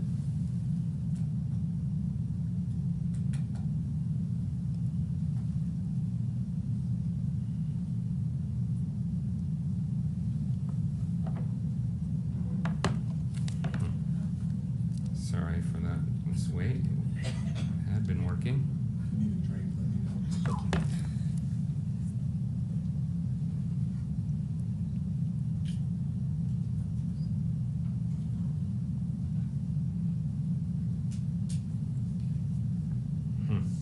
Okay, I think let's go back to, we know that this one works.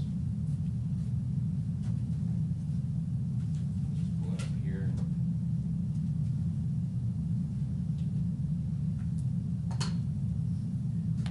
Should be good.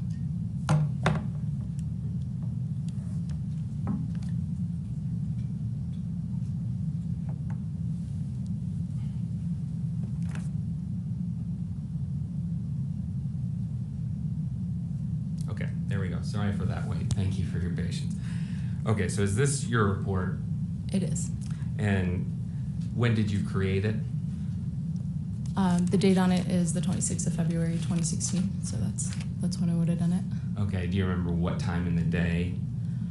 I don't specifically recall, but it does say 12 p.m. on there. Okay, got it. And I'm just going to go through a few parts of it here. So if we pull up the first part, oh, I apologize. We need to redact this. I'm on,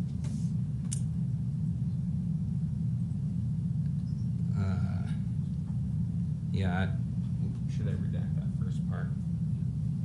I apologize. I had it redacted on here and it just deleted.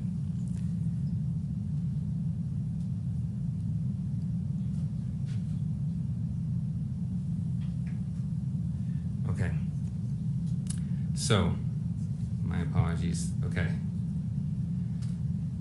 So, I just want to point out a couple things. So here on the right side, there's a weight and a height. Do you see that? Yes. And do you just get that from a report from the patient? I typically just ask, yes. Okay, got it. Fill it And out. then here it says collision, and you say yes, correct? Yes. And then here it says with, and it says unknown, other party not present. Why did you write that? Because Mr. Sanderson wasn't sure about who the person involved with the collision was, and they weren't there for me to find out. Got it. And then if we go to this next section here, there's mention of similar injury or illness, and it says yes. Yes. Do you see that? And then it says year 2010. Do you recall what that was regarding? I don't recall the specific mention of what happened in 2010, but that relates directly to what I check lower down in the form as the injury. So it would have been for the ribs. Okay, got it. Yeah, let's go to that. So down here where you talk about the injury, it's a section that's called possible injury, correct? Here on the Correct. side? Yes. And you checked fracture, I see. There's a X there, correct? Yes. And strain and sprain, what were those connected to? To the ribs, yes. Okay. We do not diagnose, so that's why it's possible. So Got it. And then there's also a note of, or a box relating to concussion, and then head over here. Those are not checked, correct? Correct. And would you have checked those if you were concerned about possible concussion? I would have. And then a head injury as well? Correct. And then this section over here, it says other, and then if I'm reading your handwriting correctly, it says ribs? Yes. Okay, got it. And then it says right over here, and is that related to the ribs? The right side, yes. Okay, so this document is an accurate representation of the injuries that you thought he possibly sustained on that day? Correct. Okay. And this also mentions that first aid was rendered both at injury site, you had an assessment, correct? Yes. And then also in the aid area, you reassessed. Correct. And you've already explained those two assessments, right? Yes. Okay. There's one part that I redacted that I want to pull up, so give me a second.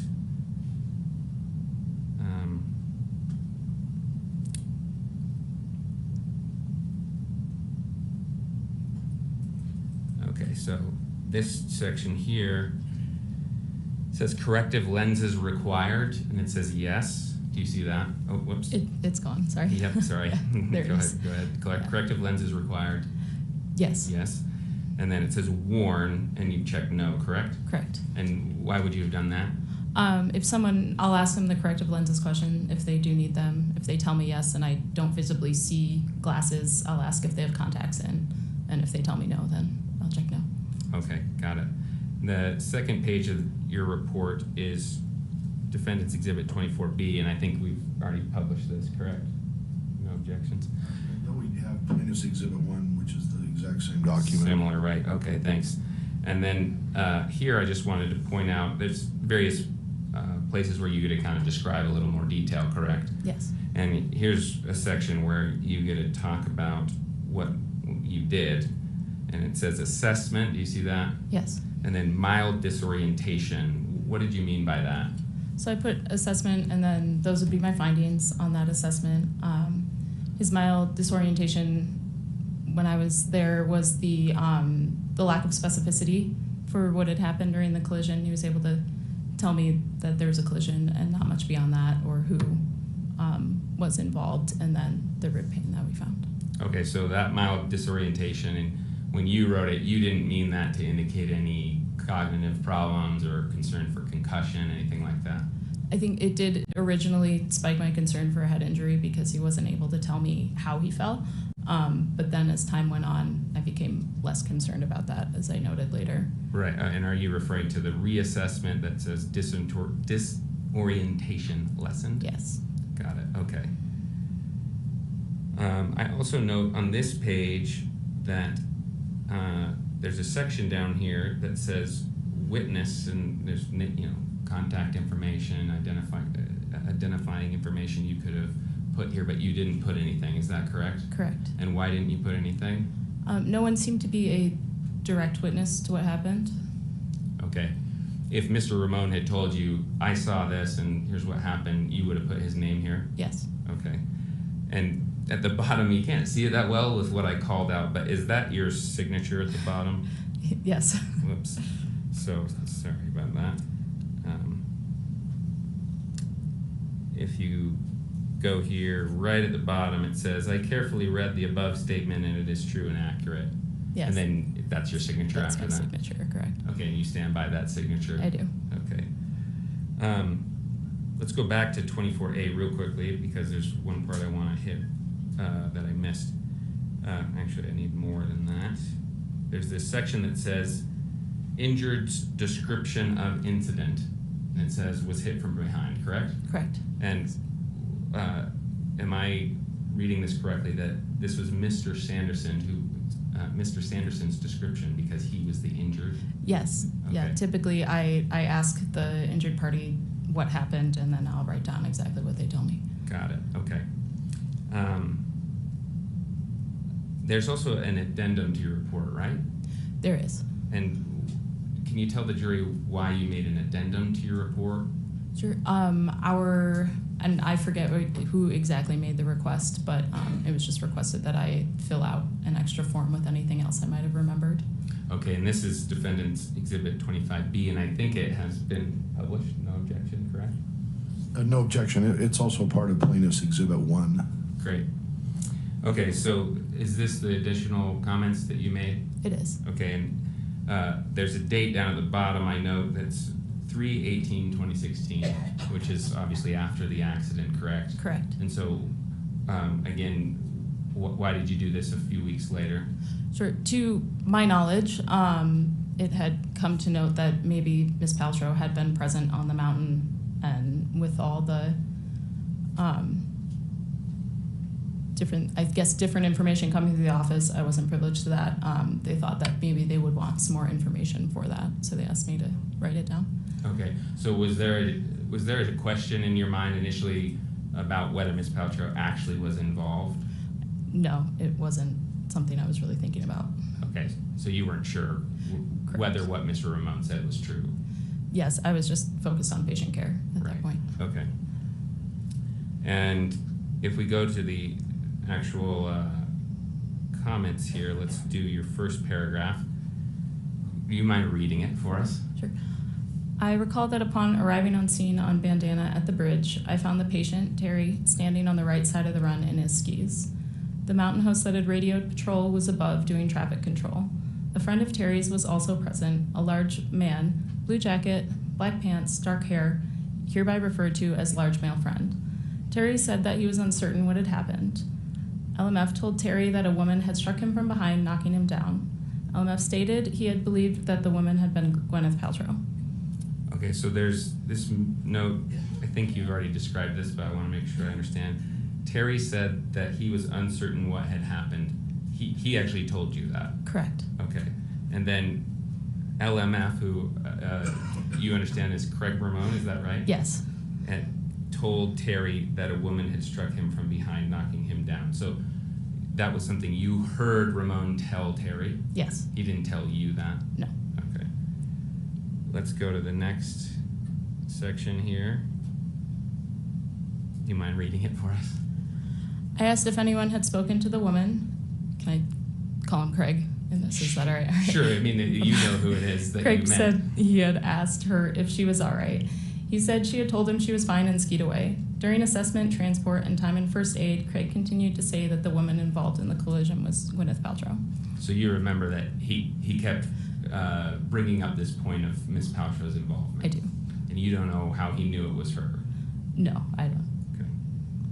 And then I think the last section, which I guess is a couple paragraphs, sorry, I cut that off.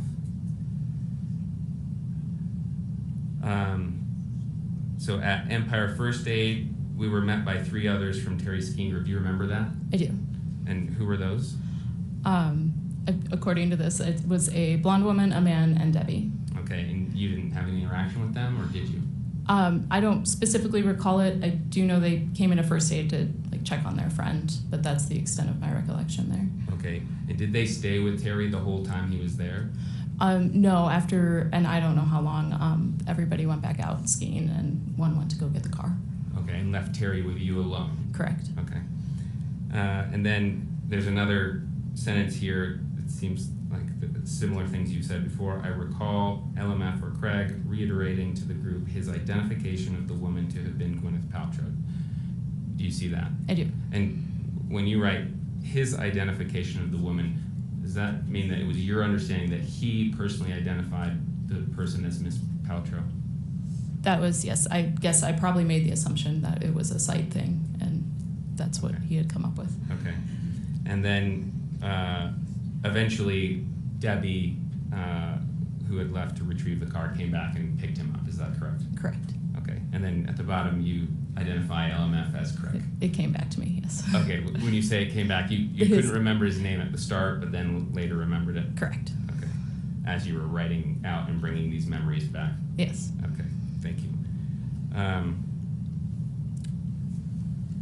So is it fair to say that his ribs, or let me I'll ask it this way, were his ribs his chief complaint? Yes. And he did not offer any indication to you of a head injury? No.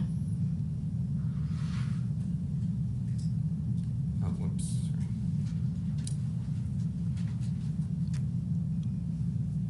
I have just one last thing I want to look at, and then I think we're done. So dizziness, loss of balance, did you observe anything like that? No, I was monitoring for those things and didn't see them. Blurred vision? No. Ringing in the ears? No. Sensitivity to light? No. Sensitivity to sound? No. Mood changes? Not that I observed. Was he dazed or confused? No. Did you talk about a headache? No. Nausea? No. Vomiting? No. Fatigue? I don't know if I asked him about that one. Okay. So not that I recall there. Okay, got it. Any speech problems? Not that I noticed. And the jury has seen a picture of you before. Okay. Sorry to inform you. We have been talking about you already. Okay. And do you remember Mr. Sanderson taking a picture I do. of you Yes. during that first aid? Yes, while we were at Empire First Aid. Yeah, and did you note at any time, was he on his phone and making a post about that picture? I'm not sure. I don't recall. Did you help him put together a post at all? No. Okay. Did you check his eyes carefully? I did, yes. We assess for basically pupil reactivity when you shine a light, if they're constricting and then dilating back out again. Okay, and you remember doing that? His were equal and reactive. Okay, and what does that tell you if they're equal and reactive? It's just another test to see if potentially there is a brain bleed, mostly. Okay, got it. I think that's all I have. Thank you. Okay. Thank you, Mr. Egan. Mr. Bueller?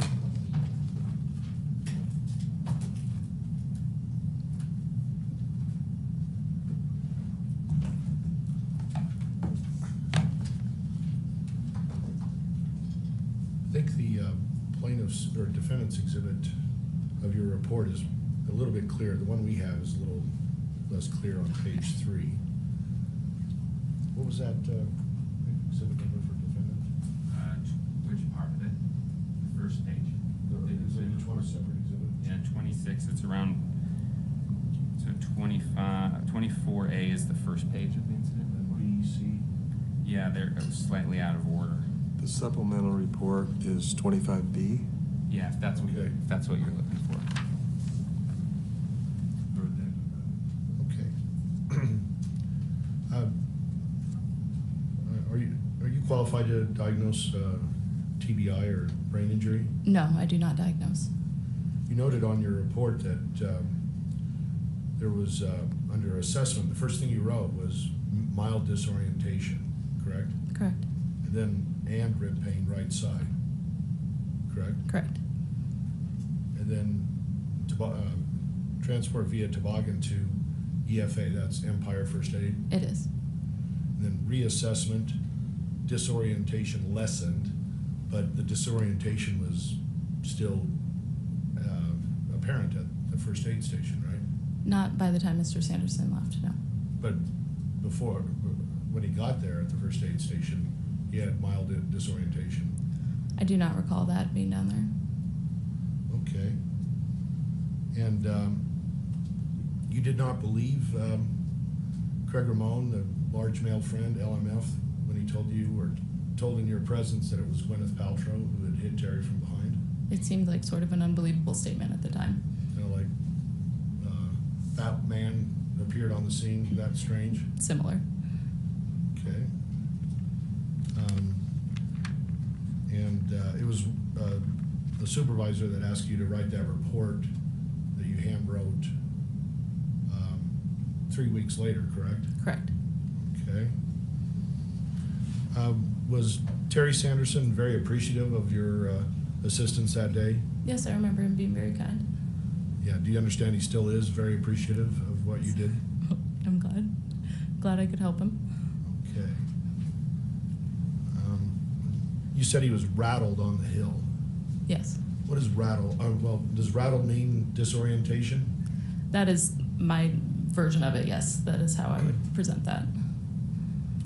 So is rattled or disorientation, is that a possible sign of a concussion? Not in the way that I was presenting it, but I can see how it could come off that way. Is it possible he could have had a concussion because he was rattled and disoriented? It's my tests, we were coming out with no, but again, I don't diagnose, so down the line, someone else could come up with something different. Someone who's qualified to diagnose a concussion? Correct. Okay, and you're not qualified to diagnose a concussion? I do not diagnose. Okay. You encouraged Terry Sanderson to go to the clinic, correct? I did.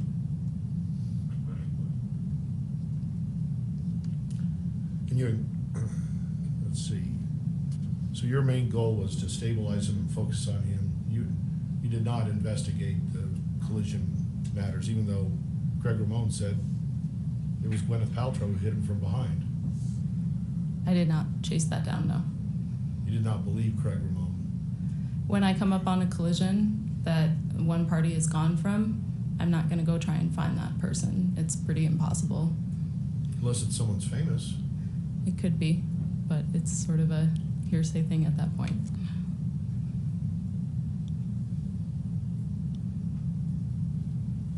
Just give me a moment, please.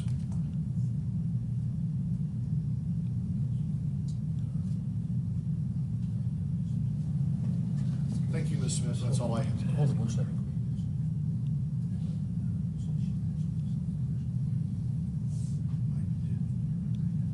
That's all. Thank you.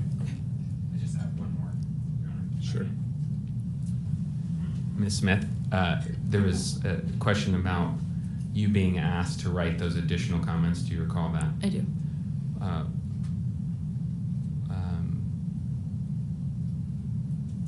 Did you write those with any intention of covering up anything that you knew about this accident?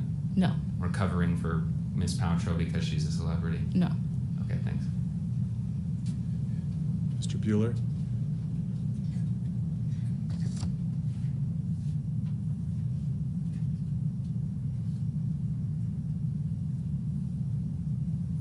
just the opposite question. When you wrote those comments, you were trying to reveal that Ms. Paltrow was involved in this. At least her name was mentioned, right? I was just writing down what I recalled. Okay, thank you. That's all, Your Honor. Okay. You're excused, but you may need to be called back again. Okay. So please don't discuss the case with anyone, and don't watch the proceedings. Okay. Thank you. We'll now call Steve Graf. And I think he's out there, so we'll have to go grab him. Sure.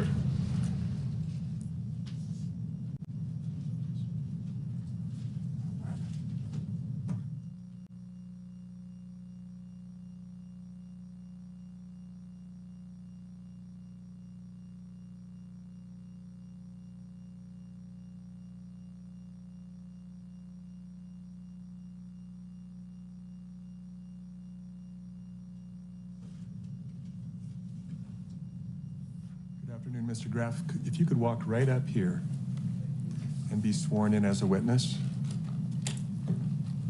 Do you swear that the testimony you are about to give in the case now before the court will be the truth, the whole truth, and nothing but the truth, so help you God? Yes. Thank you. And then take a seat in the witness stand, and then begin by, I guess, positioning the microphone and then stating and spelling your name.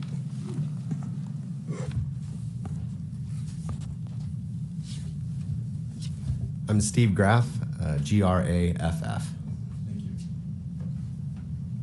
Your Honor, as we walked in, the witness told me that he is thirsty. Do you mind if I give him a drink? Yeah, please do. Thank you. I got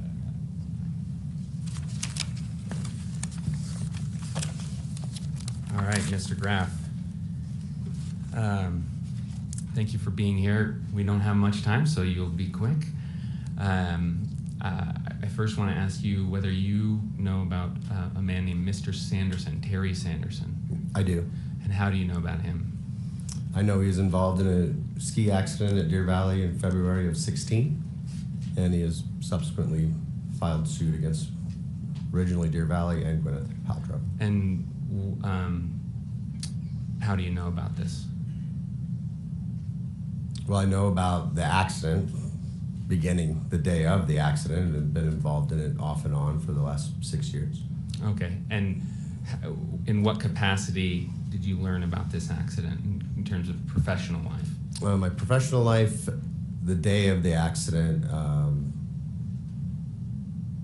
I spoke with Whitney Smith about it at the end of the day, Okay. About the accident. And what did you learn from her? What was your understanding from your conversation with her? It was just end of the day work in the ski patrol room as the patrol comes in. I'm usually around that area, so if they have questions about scheduling, just talk about the day, any of those type of things. And she was in the Empire First Aid Room for an extra long period of time, so questioned about that. And she said, yeah, the crazy thing is there was somebody there that said that Gwyneth Paltrow was involved. Okay, anything else that you understood from your interactions with her? That was the end of any interactions with that for a number of days. Okay, with end of interactions with Miss Smith? Yes. And what was your role, your job at Deer Valley at that time? At that time, I was the ski patrol manager for Deer Valley. Okay, so you managed all of Miss Smith and her colleagues, making sure that they're organized, running the various runs so that they can help people that may be in trouble. Is that a good sort of layperson's That's description? a pretty good description. There were 70 ski patrollers, managed staffing 6 different mountains, number of different ski patrol stations, first aid rooms, things of that nature on a daily basis. Okay. And so after that assessment, or sorry, I shouldn't say assessment. I was saying that a bunch with Miss Smith. That interaction with Miss Smith, did you have any other involvement in trying to determine what had happened in this collision? Not that day, no. It wasn't until maybe a week to 10 days later that I saw a instructor comment form come in from Mr. Christensen, and he had been with Gwyneth Paltrow that day, and he had listed that she was involved in a collision. And so I reached back out to Whitney and said, hey, there might be some validity to that. Do you mind giving us some more information on that? I see. Because at first it wasn't clear that the claim about Ms. Paltrow was in fact true. Is that correct? No, it was reported to me as just somebody in the background saying, you know, beautiful blonde woman at Deer Valley must be Gwyneth Paltrow. Okay, got it. And did you do anything further to try and figure out if anybody else on the mountain, Deer Valley employees knew anything about the collision? Not at that time, no. Okay. Did you do anything later? Yes. And when was that? Well, a lot of things happened. So chronologically, in the interest of time, I'll just kind of quickly go through how these things transpired as far as I'm aware. So I mentioned that, you know, week, 10 days after the accident, noticed that there was an instructor comment card, verified that Gwyneth was there, asked Whitney to follow up on that, maybe a few more statements about what happened that day to add to her incident form. And then nothing for maybe a month or so. Sometime, you know, March, April, I believe, John Gay, the director of skier services, received a letter from Mr. Sanderson. And in the letter, if I remember correctly, he was concerned that the skier responsibility code wasn't being applied evenly because of Ms. Paltrow's celebrity status. And he didn't mention in the letter to John, the director of skier services, that his employee yelled at him or anything like that in that particular letter. There was another follow-up letter, similar content, weeks after that one. And then there was a request for the contact information for Ms. Paltrow. And when we first got that request, we complied. How it typically goes, and it didn't go any differently in this case, is that we reached out to Ms. Paltrow and said, Mr. Sanderson has requested your information. We're giving it to him. We reached out to Mr. Sanderson, said, here's Gwyneth information. We're giving it to her, as we would with any other case. Got it. I see. And what about any attempts to find, well, I should back up and ask you some foundational questions. In learning about this incident, did you ever hear about any ski patrollers coming on the scene of the actual collision? Yeah, that was later that we started digging more into that. We supplied that information. It wasn't until 2019, I believe, when we were served, and we really started digging into what had happened and getting statements from people and, you know, depositions and all of that. And through that process, we dug a lot deeper into, I believe it was Christensen that said a ski patroller came by the scene while they were still there and everybody was present, or mostly present. And so we looked into that, and there were two potential people that matched the description. I believe one of them was on Empire, and one of them was on Flagstaff. Bandana Ski Run connects both of them. So we reached out to both of those. They didn't recollect skiing by and asking anybody if they needed help. But that's not unusual that, you know, on any given day, it's probably more unusual on a ski run that I don't ask somebody if they're okay. You know, it's just very common occurrence. You go, you see someone standing there, someone looking at a map, someone picking themselves up. It's very common to say, are you okay? And yep, everything's okay, and then moving on. And there's no documentation of that. It's just routine business. I see. And were there patrol logs that were connected with this? I think the jury's heard some description of logs that are kept about who's on which run in terms of the patrol people. Is that right? Yes, that's true. There's logs on every mountain, and not every run is logged, but if a ski patroller goes down a run, they come back. They're like, yep, I did bandana at 11:24, and they would write that down and put their initials on that. Got it.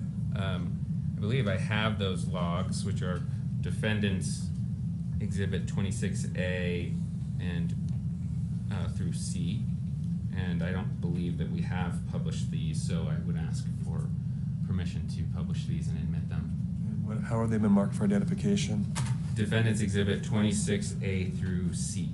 Through C? Yes. Okay, any objection? Just a sec, Your Honor. Didn't need to find it.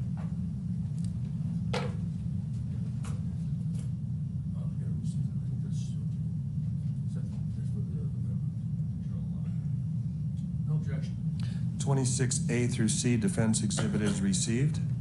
Okay, so I'll publish it. It should be on that screen for you, Mr. Graf. Do you see it? I do now. Okay, is that the log we're talking about? Yes, this is the Flagstaff patrol log. This isn't the section I'm talking about. It's a 2-page log. Okay, so this maybe is it. This is the 26B. Is that Correct. the log, or do I have to keep going? So this would be the run log. So you see where it says opening run, run check. Obviously, a lot more runs are done than that. Ski patrollers typically do more than a couple runs a day. But they're trying to make sure that all the runs get checked. So on this particular one, and as it pertains to this, we're looking for bandana, and it's at the very top. And here at the top. Yep. I and see. it looks like 11:40, and then there's another time and a couple initials in there. Okay, got it. And then, just for the sake of completeness, then there's 26C. I don't know if that makes a difference here to you. Was that part of your? Was this record a part of your attempt to figure out who those patrollers were? Yes, this was part of us trying to get all the information we could about this.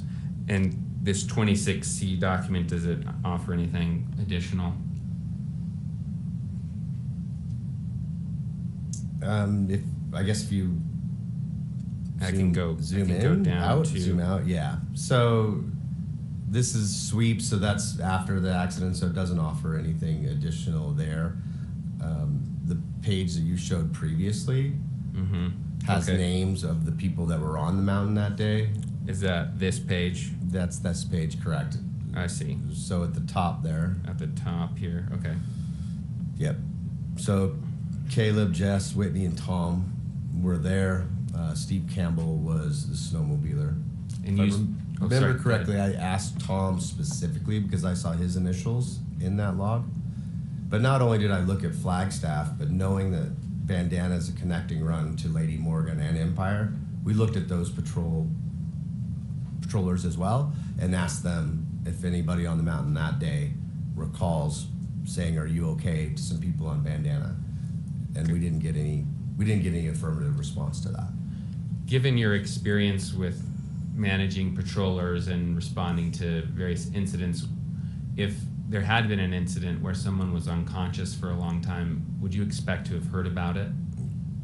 Yes, most definitely. And would you expect those patrollers to remember it if you asked them a number of years later? Yes. And they did not? They did not. In this case? Okay. Even if the person wasn't necessarily injured, but wanted a ride or had an equipment problem, or if there was anything other than, "No, I'm okay," it most likely would have ended up in this log. I see. And it does not. You've reviewed these and you don't see any. You don't see any indication of any such event. No. Okay. And do you know who Eric Christensen is? I think you mentioned him earlier. I do know who Eric Christensen is. And did you ever receive a report that he had yelled at Mr. Sanderson? I believe that was in one of the claims in the lawsuit, but never in our investigation. Okay, so you had heard about it in terms of claims in a lawsuit, but never aside from that? Never since, no. Got it. So there wasn't a patroller that said, "Hey, we need to respond to Mr. Christensen. He's not treating our customers properly." Right. In our investigation of all of our employees that were involved or could have been involved, that's never come up. That question, that no one ever said yes, that there was yelling or even raised voices. Or and if that had been reported, how do you respond to those things? How do you, investigate an incident like that, maybe discipline employees? Yeah, I've been a leader and manager of employees for nearly 30 years now, and if any one of my employees verbally assaulted or guessed or yelled at them or behaved in any way that was inappropriate, we would definitely take action with that. And no action was taken against Mr. Christensen? No action was taken, no. And I understand, if I'm correct, you're no longer in that patrol manager position, is that right? That's right. I was the ski patrol manager, and in 2017, I became the director of mountain operations, and in 2022, I'm the vice president of mountain operations. Okay, so is it fair to say you're familiar with how Deer Valley responds to employees that have, that misbehave or that engage in behavior that is inappropriate towards guests? Yes, I'm aware of that. Okay. And then what about, are you aware of how Deer Valley deals with celebrities on the ski slopes? I am aware of how Deer Valley deals with celebrities on the ski slopes. And how is that? Do they treat them any differently than other people? No. There's no reason for Deer Valley as a company and broadly tell our employees about when celebrities are at Deer Valley. The only time in my 29 years or so at Deer Valley that I've known about celebrities is when we think there might be some disruption to our business, right? Like paparazzi or things of that nature. I can only think of 2 instances in that time frame that there was a reason why we would want some of our employees to know about celebrities being on the mountain.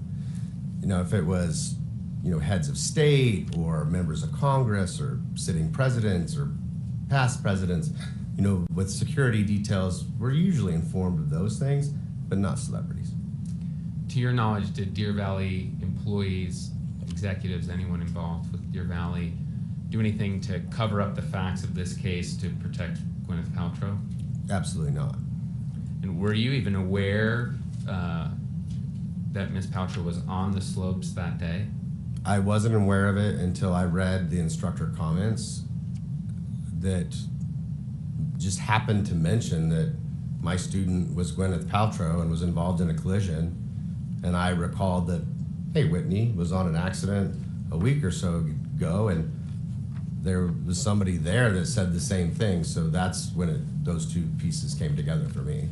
And does Deer Valley have any position on what occurred in terms of the collision, who hit who? No, there's, with the varying statements, there's different statements about what happened. And so we as a company don't have a position on who's at fault. Okay, that's all my questions, thanks. Thank you, Mr. Egan. Mr. Sykes? Judge, I've got more than 7 minutes. You want out the jury go early tonight, or should I? Why don't you start? Start, okay. Each.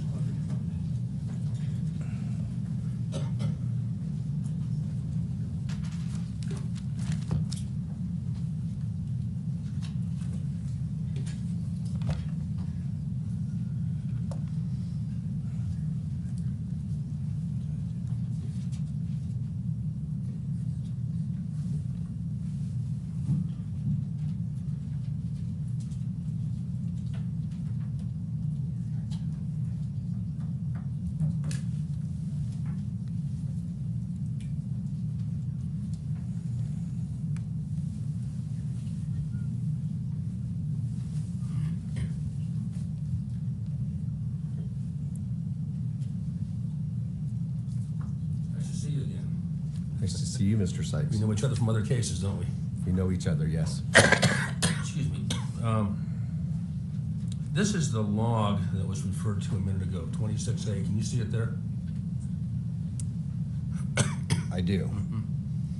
9:58 a.m. skier assist. What was that next word? Can you read that? Well, knowing that it was on Flagstaff Mountain, I'm going to say it's Sidewinder. Okay. Sidewinder is a run there. Next one is 10:36 lost something boot, is that right? It says lost boulder, bad boot. Yeah. Goes back to what I was saying a before. skier has a bad boot on, was it bandana? That would be lost boulder, bad boot. Okay, lost boulder, a bad boot, and that gets logged in, Correct. right?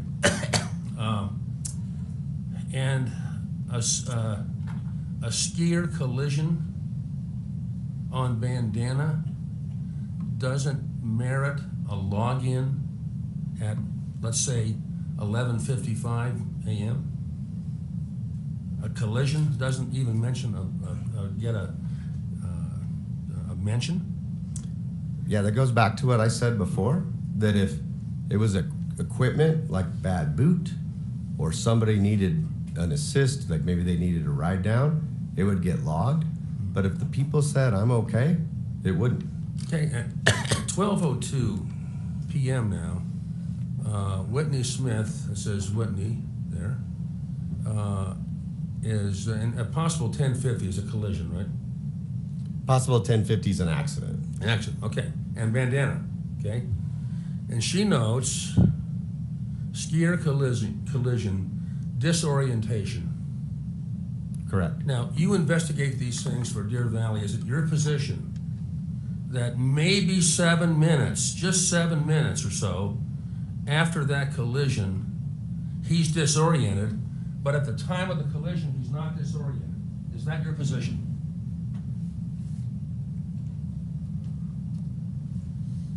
I don't have a position on that. Well, take one. I mean, 5 to 7 minutes later, Whitney Smith, who has no skin in the game except she's employed by you, okay, notes disorientation on her report. And she noticed it later, by the way, as you noticed. Right. And you're trying to tell this jury that just 7 minutes before, this individual wasn't disoriented? Is there a question there? Yeah. What's the question? Are you trying to tell the jury that 7 minutes before, Terry Sanderson wasn't disoriented when the other two guys stopped by? Your Honor, may we... Who didn't log it?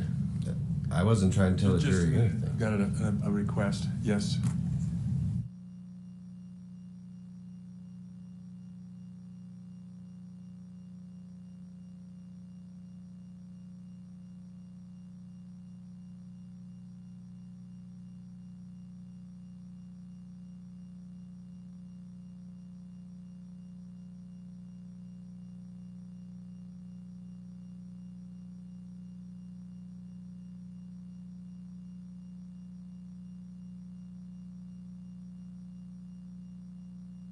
You may proceed, Mr. Sykes.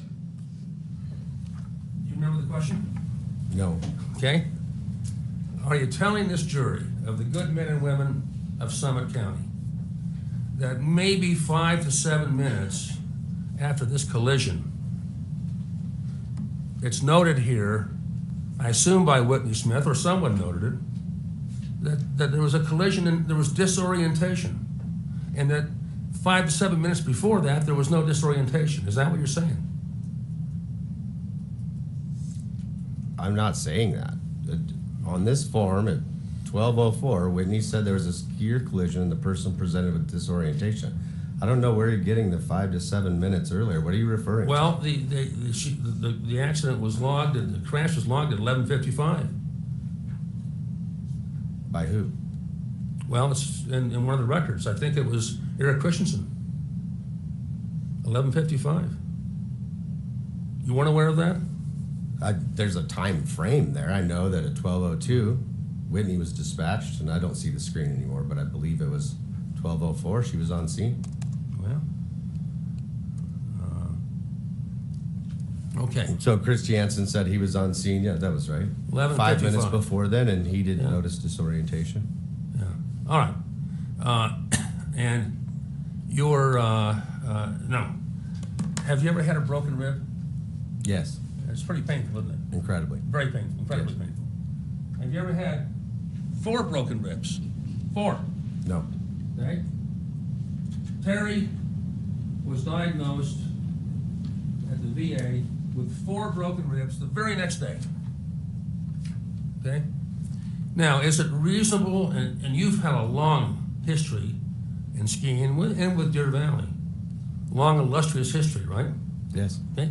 Do you think that a man who just had 4 broken ribs, 4, okay, would tell a ski patrol guy who came by that he was okay? Is that reasonable to you? Yes, that's reasonable. 4 broken ribs. I've seen that happen over Okay. and over again. Over and over again, people with 4 broken ribs tell a ski patrol that they're okay. Maybe not with 4 broken ribs, but quite frequently people say they're okay. They want to be okay. Okay? Let me ask you,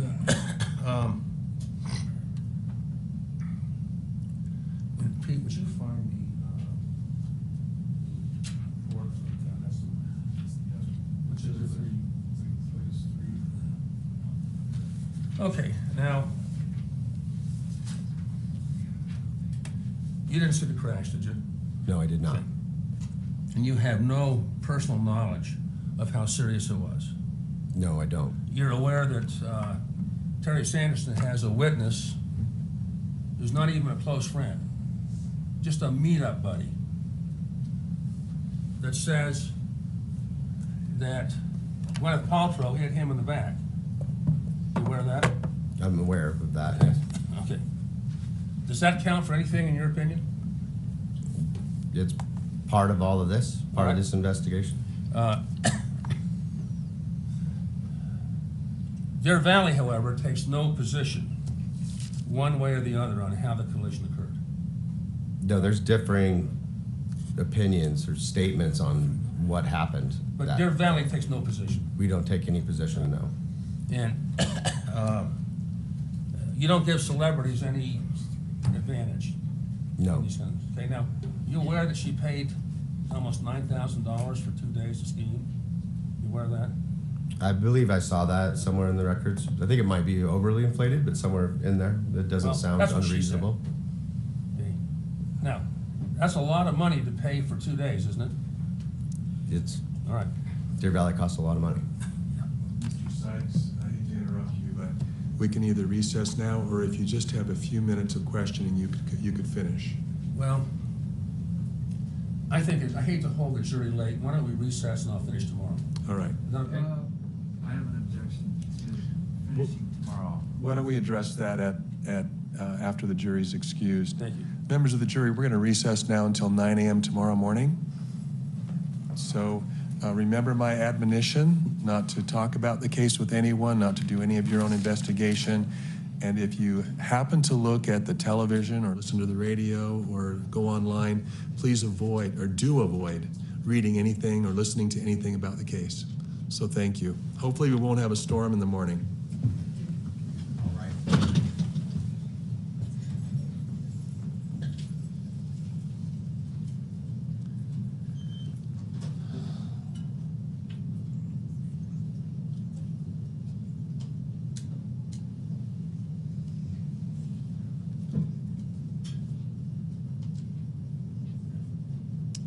Thank you. You can step down. Mr. Owens? I've excused my client. Yes. Yeah. Did you have something you wanted to talk about? Yes, thank you. Your Honor, the plaintiffs still have not rested. That was supposed to take place Friday at the end of the day. I had Apple Martin, Moses Martin, and Brad Falchuk all ready to go this morning, and they were unable to testify. As I understand it, plaintiffs will not oppose Apple and Moses having their deposition transcripts read into the evidence. Can we confirm? Mr. Sykes? That's correct, as long as our additions are added, which I've given counsel. Thank you. And Brad Falchuk is still, we still haven't made a decision. We may need to read his transcript in too. We have 2 full days tomorrow. The court hasn't made a decision about what? Oh, sorry. Brad Falchuk is the husband. With me? And what decision do I need to make about that? I'm sorry.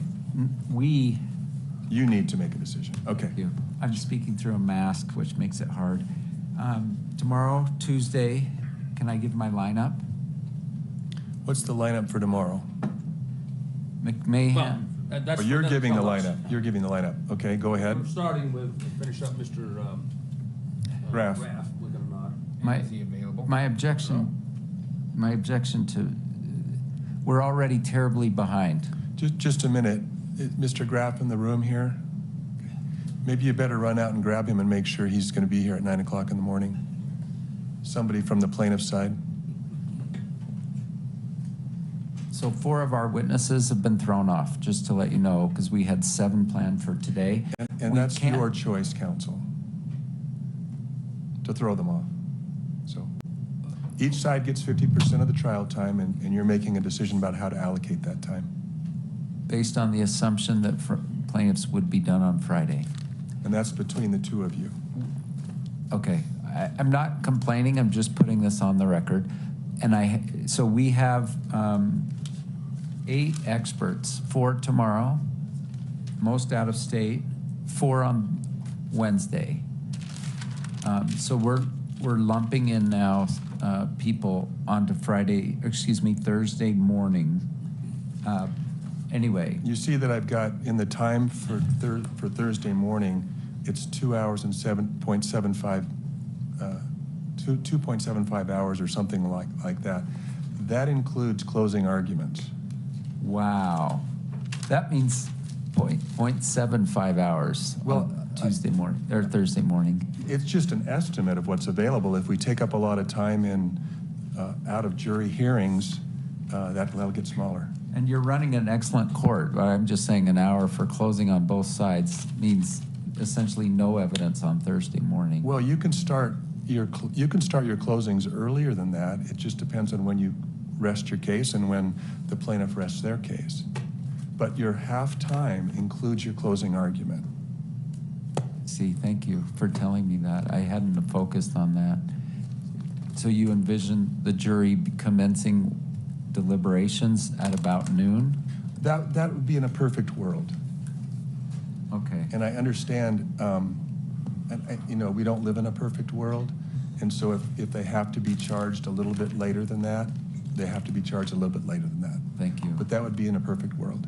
All right. So my concern, sorry to be so long on this. We have Michael McMahon, a physician assistant, Paul Bogger, our ski expert, Irvin Scher, our biomechanical expert, and Stephen Edgley, our neurorehabilitation expert. They are not flexible. So my concern with having Steve Graf come back tomorrow morning is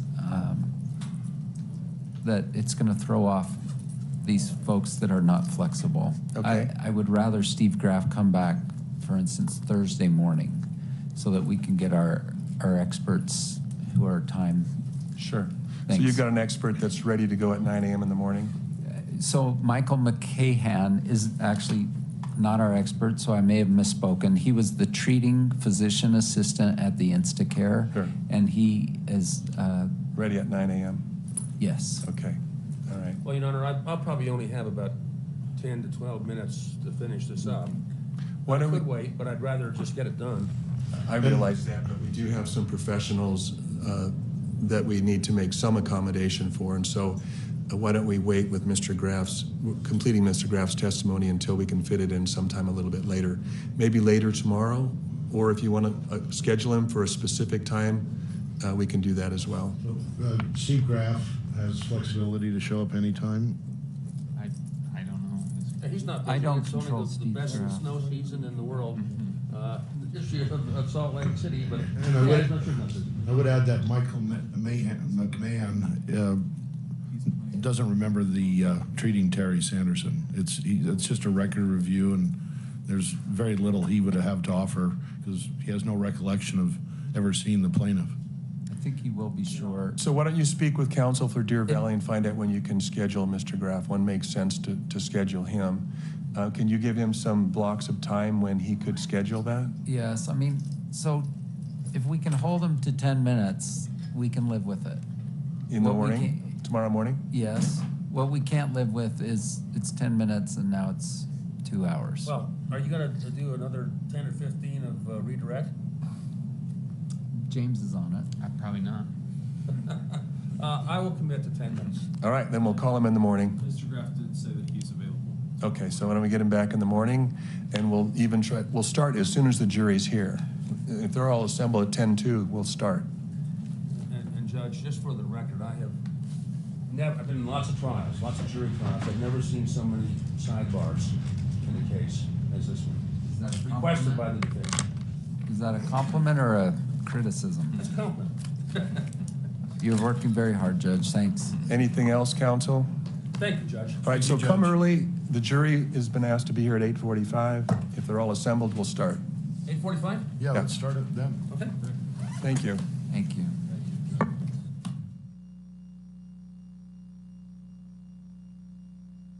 Give you your time remaining. Or I'll give the time that you've taken and my anticipated time remaining. Right, thank you. That'd be helpful.